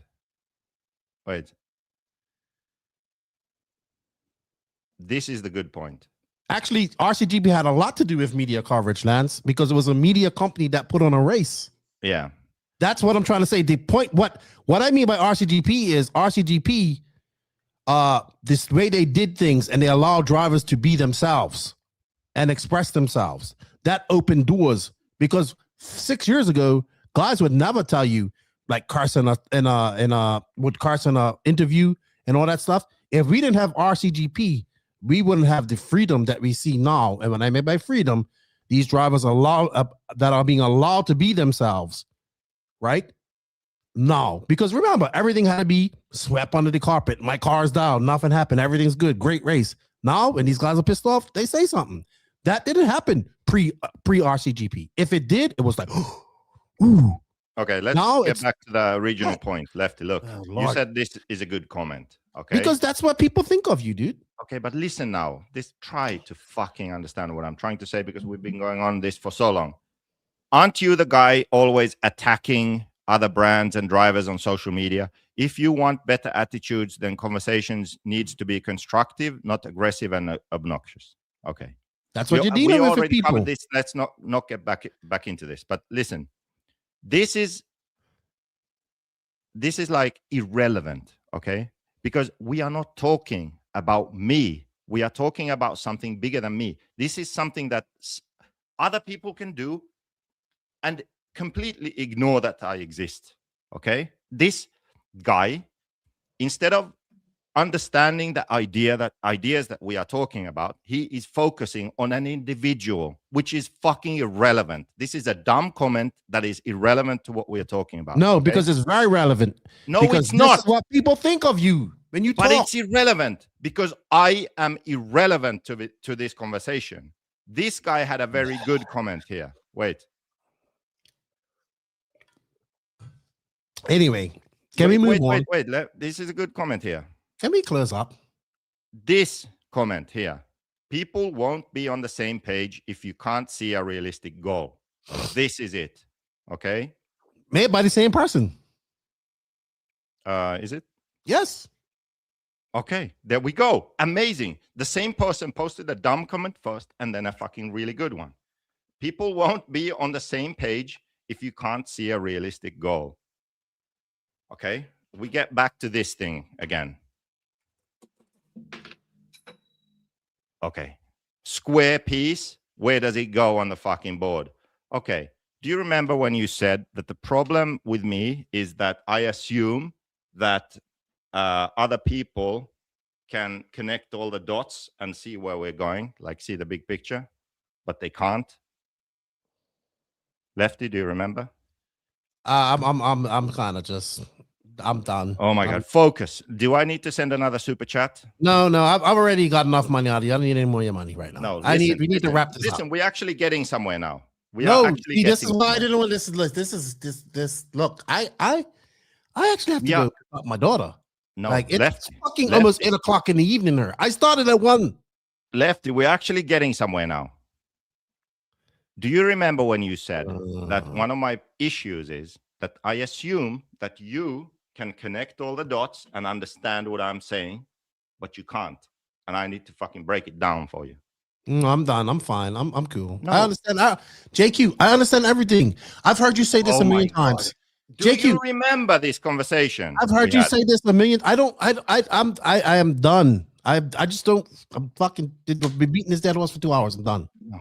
This guy just fucking gave the answer. You are right. You are 100% right. I agree with you. No, stop saying stupid shit. I agree with you. I agree with you. People won't be on the same page if you can't see a realistic goal. To me, the way I see the world, or RC, the way I see it is we have everything that's needed to have a global series. So in my mind, I can see the steps to make it happen. Okay? I can see what it can do to RC when it exists. I can see all of that. It's like putting this fucking square piece in the right place. Yes? You would call me delusional, or like I live in a utopia. That's not the real world. That can never happen. And that's where the disconnect is. Because all those small steps to get there, I know them, I can see them, but I don't see them as a fucking obstacle because I know where we're going.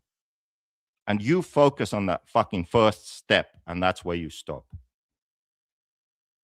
There's no incentive to go. Absolutely right. You are 100% later, right. there is the incentive because it's fucking obvious. Like You're that's 100% right. 100% Would you agree with that? I agree with you 100%. No, you're just being dumb because you don't want to think. I agree with you. No, I think I fucking understood something that I really like overestimate like other people, or really underestimate myself. And probably underestimate myself. Like this is not that fucking complicated. I agree with you. Like I don't know. Maybe I don't know which it is, but that's the thing. Clearly, I agree with you. You're 100%. Whatever. You are 100% right. If everything was great, no that's one how is it would 100% right. I'm not 100% right, but in this thing, we agreed. We agreed it's possible. Yeah, I agree with you. And you finally, after a very long time, managed to say that it's because of people's attitudes. We agreed with that too. Mm-hmm. And now I think I understand why it's so fucking hard to get to something like that. Mm-hmm. It's been productive. Mm-hmm.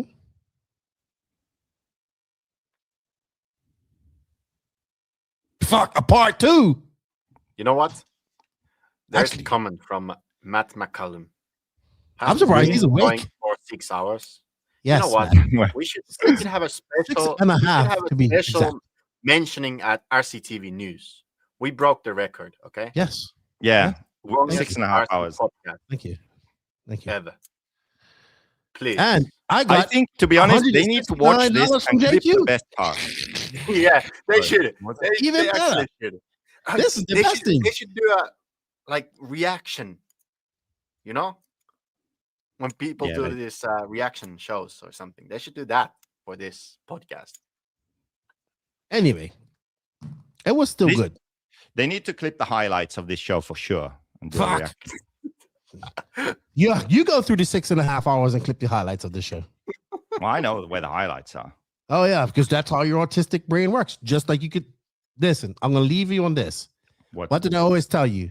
Your autistic superpower is the ability to see every step of something in your brain from the very start to the beginning. You just said that, right? You just said it. Yes, that was my point.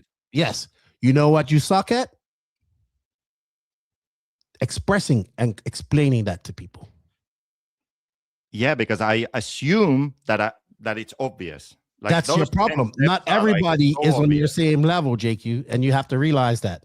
Yeah, I know, but it's like that baby stroller. Remove baby before you fucking fold it. It's like I don't feel like I need to say that.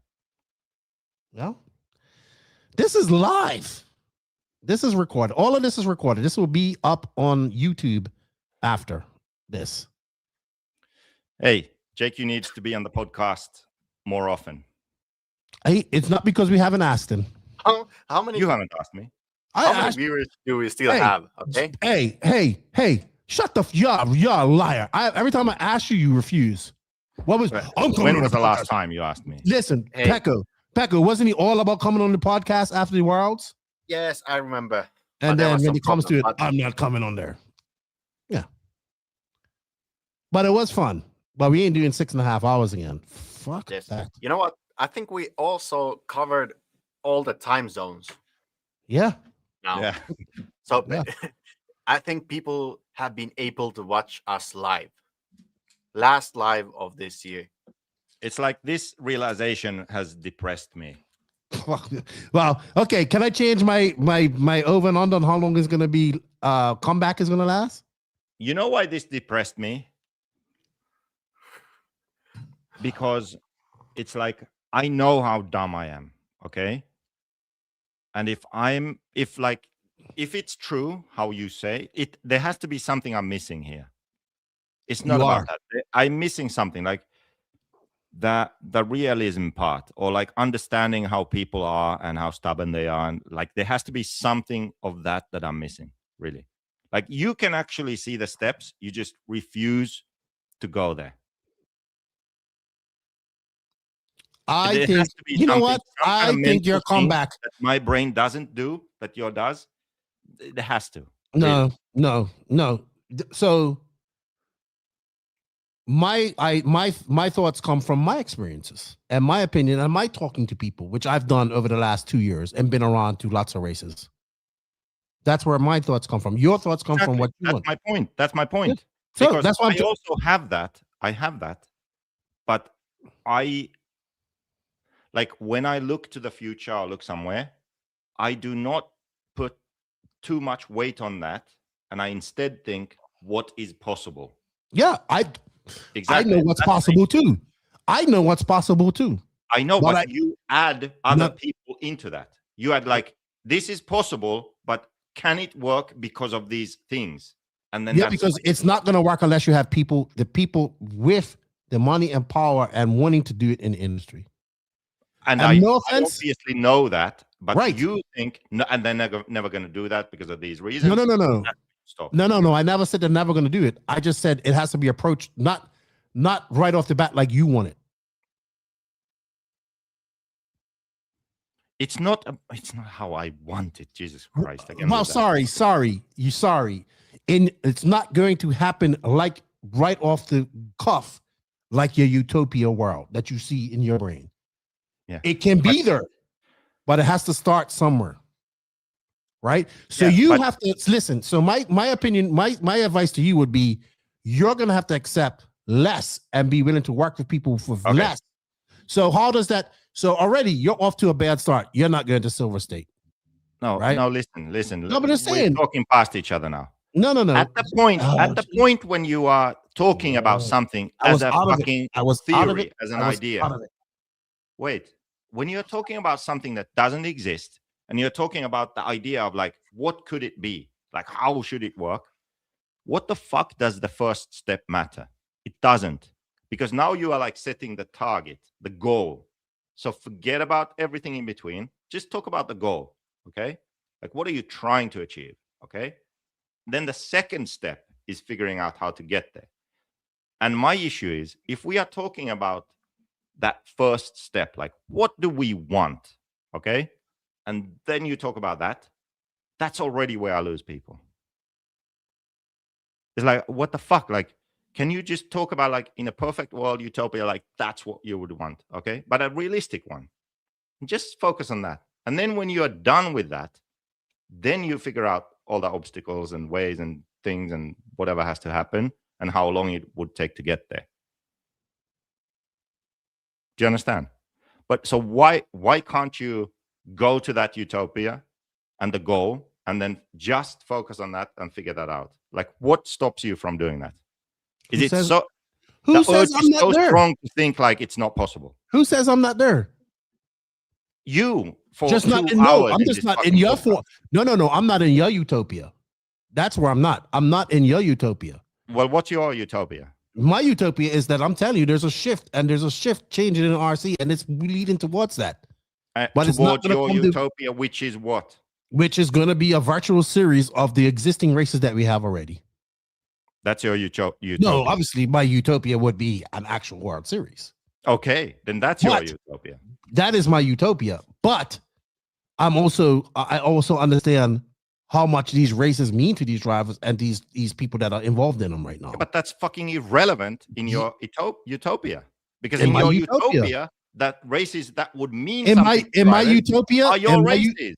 you know what, JQ? In my utopia, I would have had a great Christmas and my kids would have got everything that they wanted for Christmas. But I happened to work in fucking RC and I was broke.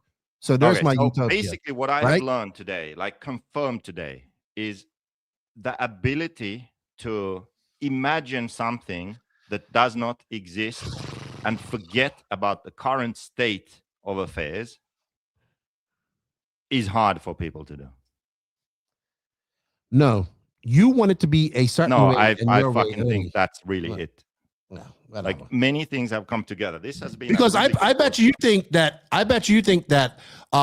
these race promoters are all paying for Elite RC Productions to be there, and this is going on, and that's happening, and they're putting out all this money and doing this. I will tell you not, because not if it about wasn't money, for, I if know it that. wasn't for Elite RC Productions, these races wouldn't have coverage. How you like that? amazing. Yeah, but you don't Love give that. no credit to that. You just want it your way, and that's the problem. No, it's not my way. It is. You want it No. your way. So if this series started tomorrow and it was just American races, what would you say? It's just another fucking J Concepts INS. So I know. So America you're is the the world. But there's no world races that these guys go to. Oh my god, are we back at this? Yeah, exactly. So this is where it We comes are back down black to. at, we are No. black. We are back No, at we're you not. having a fucking thing with an obvious square hole, and you're trying to put this in there. No, Not no, fucking oval. no, Come on. no. You're the one Yes, trying to we fit. are. You're the one trying to fit something different in a square hole. So it's like I'm trying to lack make of it all work imagination, together. lack. Yeah, it's. I am beginning to see a pattern here. No, you're just beginning to see what you want. No, You can't see the we are real talking picture. on very different No, levels. you don't see the real picture. You see what you want. I do see the real picture. No, you and I don't. see If you more saw the than real, that. if you saw the real picture, your ass wouldn't have been in China. Your ass would have been at fucking AMS. No. No, that's what it comes down to. You want everybody to do what you want to do, but you don't want to fucking bend for nobody. Yeah. Bring someone on like JQ and let them debate. Okay, who could that be? Let's have a fucking NNRC super debate. We need someone opinionated, outspoken. Who It can we doesn't get? matter. You will go for 6.5 hours until they say that you're right. No. It doesn't matter. No, you're wrong. You're wrong. You know what I enjoy the most? Oh, Jesus Christ. To debate someone that's actually a fucking expert and intelligent in something. Well, I am none of those for you. So fucking stop debating with me. So find I will- someone like that and let's find a topic. and we I debate. guarantee you that what I am saying will happen before what you say. It will happen. What I am What talking do you about will happen before what you I are haven't doing. said anything that will happen. What I say will happen. What I said will happen before you. But you're not gonna like it because that's you're What gonna are say. those things? "This is just-" Define those things. You can't see. You want everybody to get together, but yet you're quick to talk shit about everybody. This is just gonna It's be. not this, about this is me, gonna be you that. fucking So you just- idiot. Oh, nobody wants to do fucks with you. That's the problem. It's not with me. It's not me. I am. It doesn't fucking matter. Designer of Mayako. It doesn't matter. You're gonna criticize everything that everybody else does that isn't up This is to your spec. unfortunately not our car because it's a touring car. We do buggies, but that's what I do. Okay, Only I am somebody not like doing a me. fucking series. It's not about me. I am talking about something that would help RC. It would help the cars that I make. It would help RC in general. That's what I'm talking about. It's not about me. Forget about me. Don't talk about me. Because the first time when somebody does it and they don't do it, if they don't include the races that you want, you are going to be the biggest critic. It's not about the races I want. You will. I just told you, what if this happens and it's just the American races for the first year? You already said it'll just be some J concept bullshit. You're already going off on a rant about other brands. Yes, because America isn't the world. Unless I don't know if you have noticed, but let me tell you something. And Asia stop exist. fucking hating on every other brand. And if you put more focus on your brand, you would be like that. But no, you always want to hate on everybody. I'm not hating. I'm stating a fucking fact. Because if this happened tomorrow and somebody else did it, you would fucking complain. And you'd be all over Facebook complaining and fucking talking shit. And then you know why I would complain? Because you ain't good enough for you. But then nobody wants to work with you because you're the most fucking difficult person in the world to work with. Because they don't need to work with me because it's not about me. Yes, but you'll fucking complain about everything. If there was a world championship series that was only in America, it would be like baseball World Series. Only Americans care. It's not a fucking World Series. It's just the only place in the fucking world where the best come to race all the time. You fucking dumbass. You know why? Because Americans do not travel. Because most of them don't own a fucking passport. And people can travel to America easy, you dumb motherfucker. And Americans can travel elsewhere also easy. It's expensive and it's no benefit. It's just as expensive for Europeans to travel to America. Or and Asians why aren't they? If there was a benefit to travel to these races that you're about, they'd be going already. Guess what? Guess what? Now, when brown people travel to America, they have the added benefit of a risk of being deported by ICE. How about that? Good thing you ain't got to worry about that because you ain't fucking brawn. Travel to America these days. You ain't got to worry about that because you ain't brawn. I'm not. It's not about me, you motherfucker. There's more people. I am able to talk about other people than myself. Why did I start back up again? About things that do not revolve around me, but everyone seems to want it. Everyone seems to want to make it about me. No, it's not because about me. You would be so. If this started right, if let's say if this started and there was a fucking NNRC Cup fully back next year, right? You would complain because I only used American races, but that's the only races that I could use. You get it?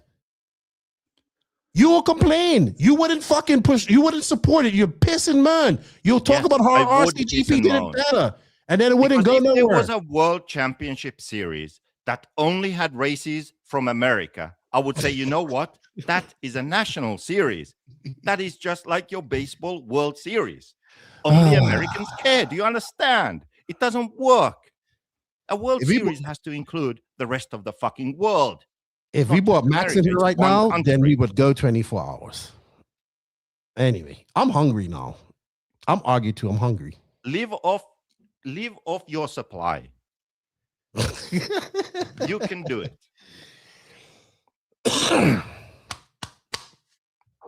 Okay, I'm officially done. I'm done. I feel exactly how I felt that day in the fucking car when we was arguing about black women and transsexuals. What was that? That sounds like it was a good one. That was me, you, and your girlfriend at the time that had just met me. I mean, it rings a bell, but I really cannot remember what this was about. There is a big mistake. Guys, chill out and talk like grown-ups. Y'all sound like children. I haven't talked. It's only these two guys, not me. Okay, I'm the only grown-up here. Right now. Oh shit! Good thing there's no one in there. Control your left hand, dude.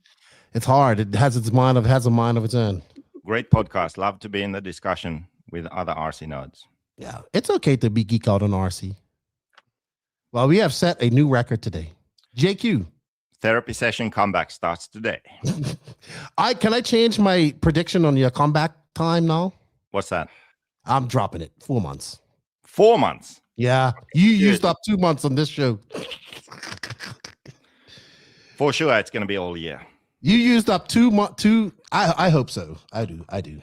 And fundamentally, JQ, I do agree with you. You know this. You know I'm all about having a series. I would love it to be a World Series. I want to see the Americans travel more and race more. I'm always been a big fighter of that, right?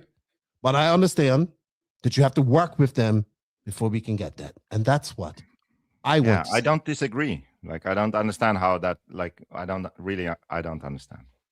Okay. You don't understand that. But no, I agree with you. I don't understand how that's like you're trying to make a point that I don't get. Like, yeah, obviously. Yeah, I get, duh. Like, that's how I feel. I don't know. My brain's fried. You know what? My brain isn't even turned on all the here- way. That's how I I'm feel. here- It's like, fuck. Dude, I'm here hanging out with the master debater and the guy. Okay, I know. whose hand is all fucked up.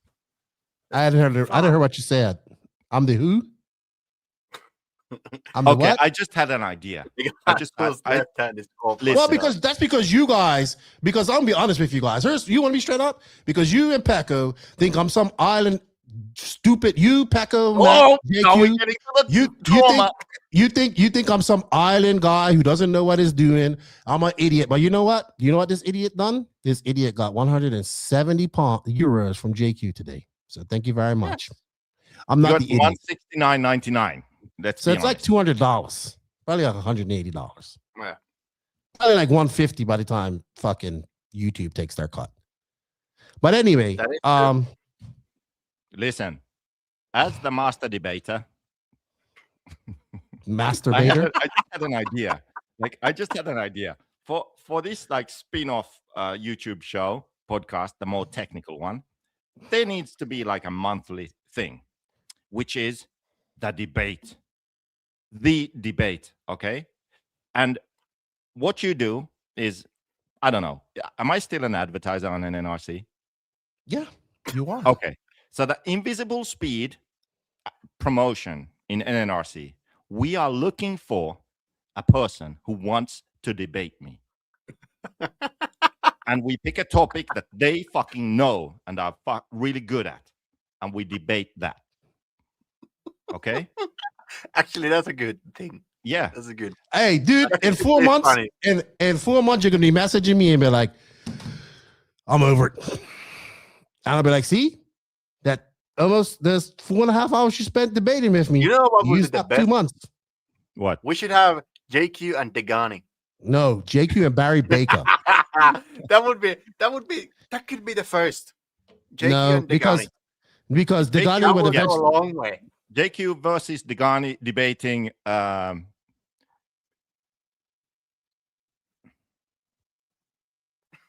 okay. He would already kill the whole thing if it's anything political. So Hey, no, I want to say Degani will say something highly inappropriate on this podcast. So no. No, it's not yours. It's the new one. Well, you can do whatever you want with yours. Yeah. But it has to be something that I care about. Otherwise, I don't care. 1/5 scale debate. Oh no. Yeah. Barry Baker would be good. He was in here earlier too. It's been fun. I had fun with you. Well, it was good to have you on her, JQ. Like, what? 5 hours ago? Yeah, about 5 hours ago. Literally. This is about the layover time that I'm gonna have to wait her on my next trip in the airport. Well, you can watch this again. Fuck. And maybe learn something. I'm not watching this. There was a guy on my YouTube who we had a long argument. I think it's on the Invisible Speed RC anti-roll bar video. Go in the comments. There's a fucking guy there. Okay. We need to find that guy and we have a debate. Can we get only about anti-roll bars and how they work and do they transfer load or not? Hey, all I want to know is I just want one thing. I want my I would like to have my retirement plan set in her. I want to be the Mayako team manager for the next 3 years at a good salary. And I want every time you comment, what do you mean? Define every time you comment on Facebook, I will get $25. In 3 years' time, I will have enough money to retire off of that. Just off the $25 fines. We don't have a team for you to manage. Anyway. Hey, anything? Where is Jeff? He popped in here the other day too. Jeff Keaton. Yep. Okay. He said, He said, I'm not rewatching this. I am not. JQ, well, welcome back. It's good to have you back. Hopefully you'll be back on her a few times in 2026. And we can hopefully talk some by more. then more people have fixed their attitudes and then we can have a World Series. Unlike the American Baseball World Series, an actual global. Should we RC just series. stretch 10 minutes so we can get 7 hours? Yeah, okay, let's do that. I'm gonna go pee. Do This not is how it leave. started Let's with get 6 7 hours. We can get 7 hours. Okay, 7 hours. I have to go pee though. I'll see you. Pekko, what the fuck? What? Dude, What we the cannot fuck? leave it hanging anymore. It's 6:50.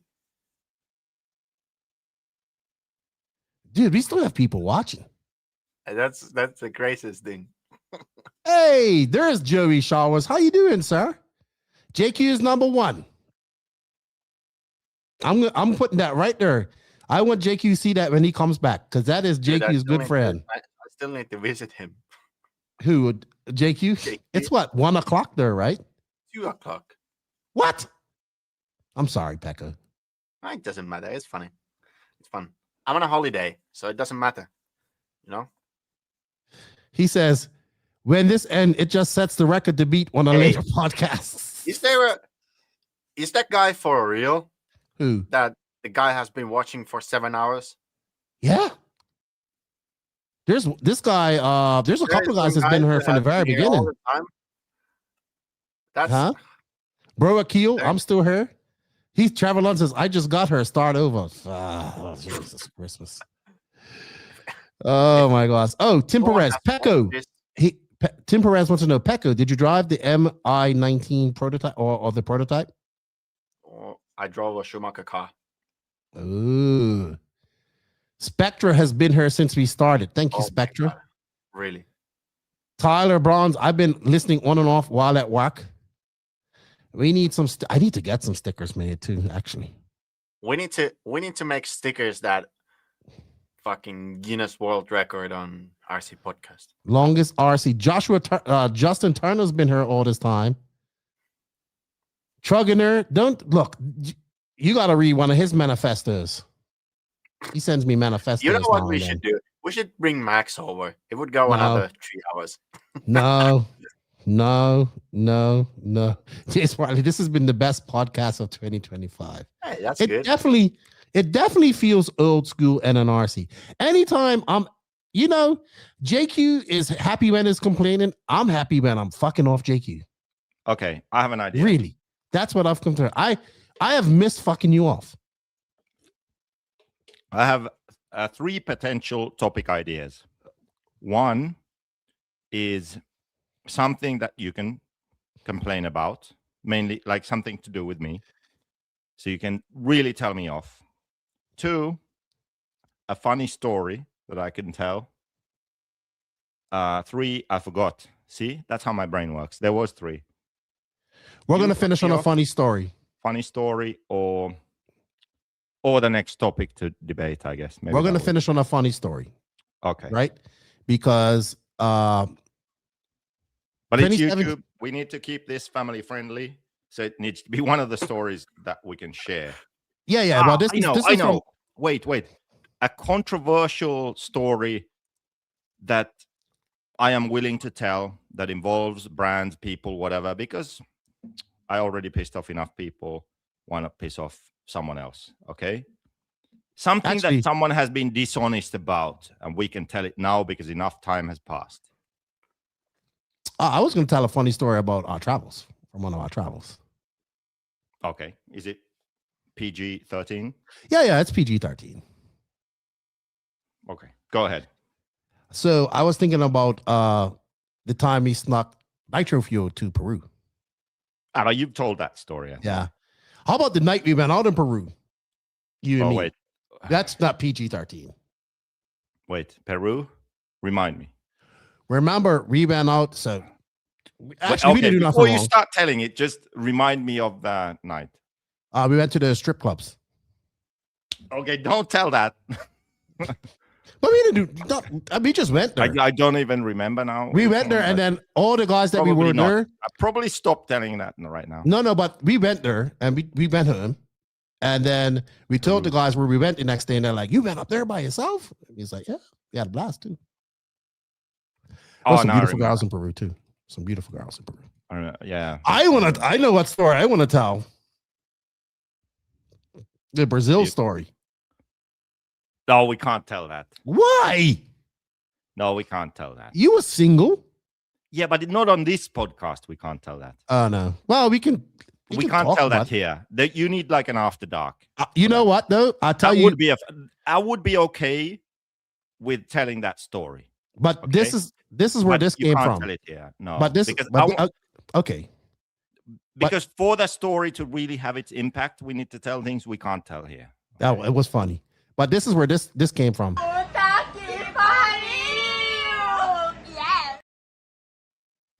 Yes, it was. But we can't tell that story. Okay. Oh my goodness. We need another story. Nah, I think we're just gonna wrap this up. No. Yes. It's 7 hours soon. We can think of something. Maybe another topic then. No, because then another topic is gonna take us to 7 hours and 15 minutes. Come on. No, it is dark now. It's literally dark. What do you have to do? It's Christmas in.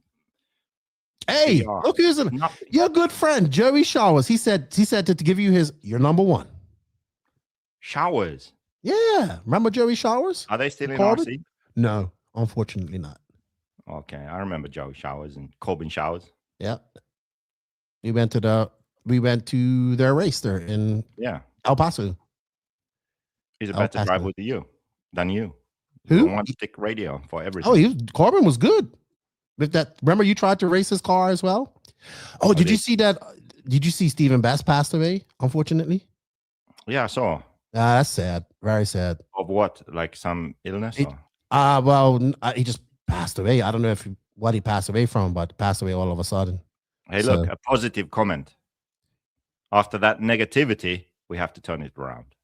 Yeah, people have to understand. We would argue like this in person.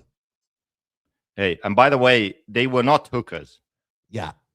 Well, no, look, when you have a personality like mine, you just attract. So that's where we met those girls. He was pissed off at me because I didn't go out with him that night. What do you mean? You're a traitor. You're a traitor, Lefty. You ain't going out with me. I was like, yeah, because I want to go sleep and I want to be functional tomorrow. And then he sent me that message. It was 2:00 in the morning. And then he came. I don't even know what time he came home in the morning. You know what happened in China? Joey said you drove better than anyone who's ever tried Corbin's radio. Nice. Thank you. What is the controversial story Jackie was going to tell? I mean, there are so many, but would need to locate one in my brain. Something. Maybe some scoop. Can we say something? Oh, come on. Let's think. There has to be something. Maybe someone messaged me on WhatsApp. Well, we have Who would know? 1 minute and 45 seconds. Who's a shit? Degani knows. Let's ask Degani. He knows. Degani will for sure know. I'm just gonna ask Degani. What's a controversial thing I know that I can tell? Roach RC, thank you, Lefty, for helping me with my confidence. Thank you, JQ, for giving me a chance with my Aku. Was that Roach RC? Yes, it is. Okay, well, Roach RC, listen. Oh boy. You have a chance, but you need to fucking pull up your pants and fulfill your potential and make it happen. Okay? I'm going to sugarcoat this. There is a chance. You need to make it happen. I'm going to give you a compliment before we leave her, JQ. What's a controversial story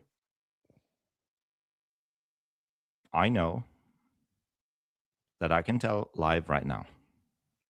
Well, you got 45 seconds because we're done at 7. We're done at 7. We're done at 7.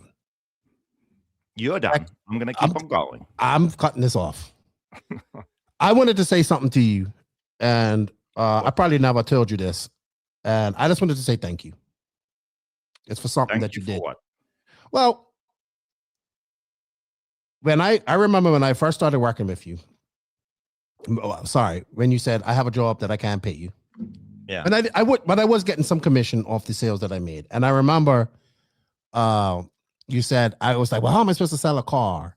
And I don't have it. I didn't have a JQ, and I'm here selling the cars. I never even had one. And you said something you did, and you said, I'm not going to send you a car. You're going to pay for your car out of what you make. So you gave me, so basically I got a car after I made sales and built, started building the brand in Latin America. And I finally got a car about a month and a bit out of the commission that I did. I got a brand new car. You sent me a brand new car. And a lot of people were like, that's fucked up. And I said, no. And at the time I was like, fuck, that's weird. But you know what it did? When somebody I remember when somebody, you have to work for it, right? I had to earn it, right? I'm glad you didn't just give it to me at that time, because I wouldn't have appreciated it, right? And I wouldn't have been able to say to people when they said to me, I should get this and I should get that and I should have this and I should have that. I said, hey, let me tell you something. I started my first ever JQ car that I let everybody and their mother drive. I paid for out of my own pocket, basically, that I made. Right. And that lesson stood out for me from the very beginning. And so when people would tell me I say, hey, when I started out, I had to pay for my own stuff and I had to do this type of stuff and I had to do this. And that's a real reality check for a lot of people. And I just want to say thank you for doing that, because I can say that to people. And I did. And now I may get a free something here and there, which I'm appreciative of. But back then I did it. And it made me appreciate that. I wish I had that car. I didn't even know where it ended up being. I wish I had still had it. I think it ended up being in the van, and I think it got thrown away. But that car had history, and I took that car and I went everywhere with that car across America, letting people drive it. And I paid for that out of my own pocket. So when somebody said they need to give them a free car, well, you go sell as many cars as I did, and you got one. See, I did something good. Thank you, Lefty. I appreciate that. And that we're gonna wrap it up because it's been 7 hours and we're done. Wrap it up. So it's good to have you back here, JQ. It was fun. It was good old NNRC style. Thank you, Pekko, for hanging in her for 7 hours. Thank you guys for hanging in her for all the time as well. Yes, you did. Many people in her drove that car. And the grind. E-Buggy. We're done. JQ. Cheers. Good luck. See you next year. Thanks for admitting I was right. Excuse me? See you next year. I didn't hear what you said. I said thanks for admitting I was right. Oh, yeah. See you next year. Thank you, guys. We appreciate it. Good to see you, Joey. I hope you guys are well, man. Oh man, you and him used to make me laugh. We had a good time at SDRC. Good times. Good time. We had a lot of JQ. We traveled a lot. Dude, we needed to stop it. I know we did. I have another story. No, it's done for another podcast. Bye bye. We'll save it for 2026. Yes, anyway, for 2026. Hey, perfect. Thank you everybody for the continued support. We greatly appreciate it. You all have a happy new year. I'll be back in 2026. I am interviewing Marcus Carp tomorrow. That'll be coming out next year. Will his dad be there too? Moderate?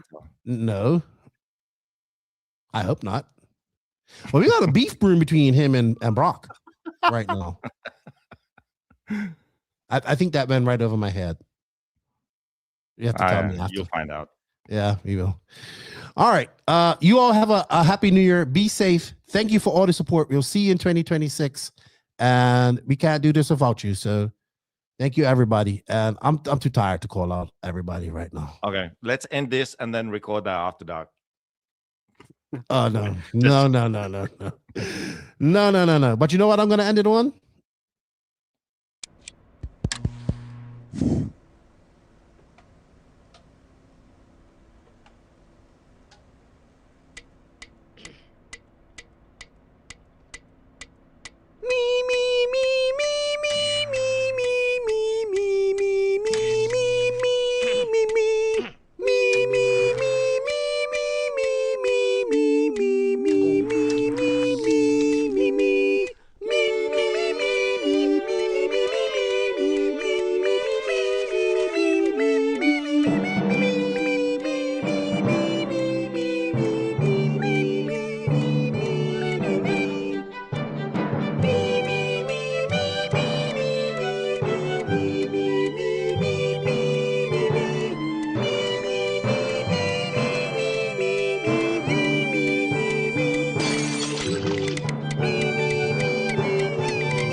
I've never seen anything like that before. And with any luck, I'll never see anything like it again. Play it again. Oh, right. That's your spirit animal, Beaker. Anyway, JQ, Pekko, everybody have a good New Year's. Be safe. Nitro's glory. E-Buggy pays the bills. And after 7 hours and 6 minutes, we are done.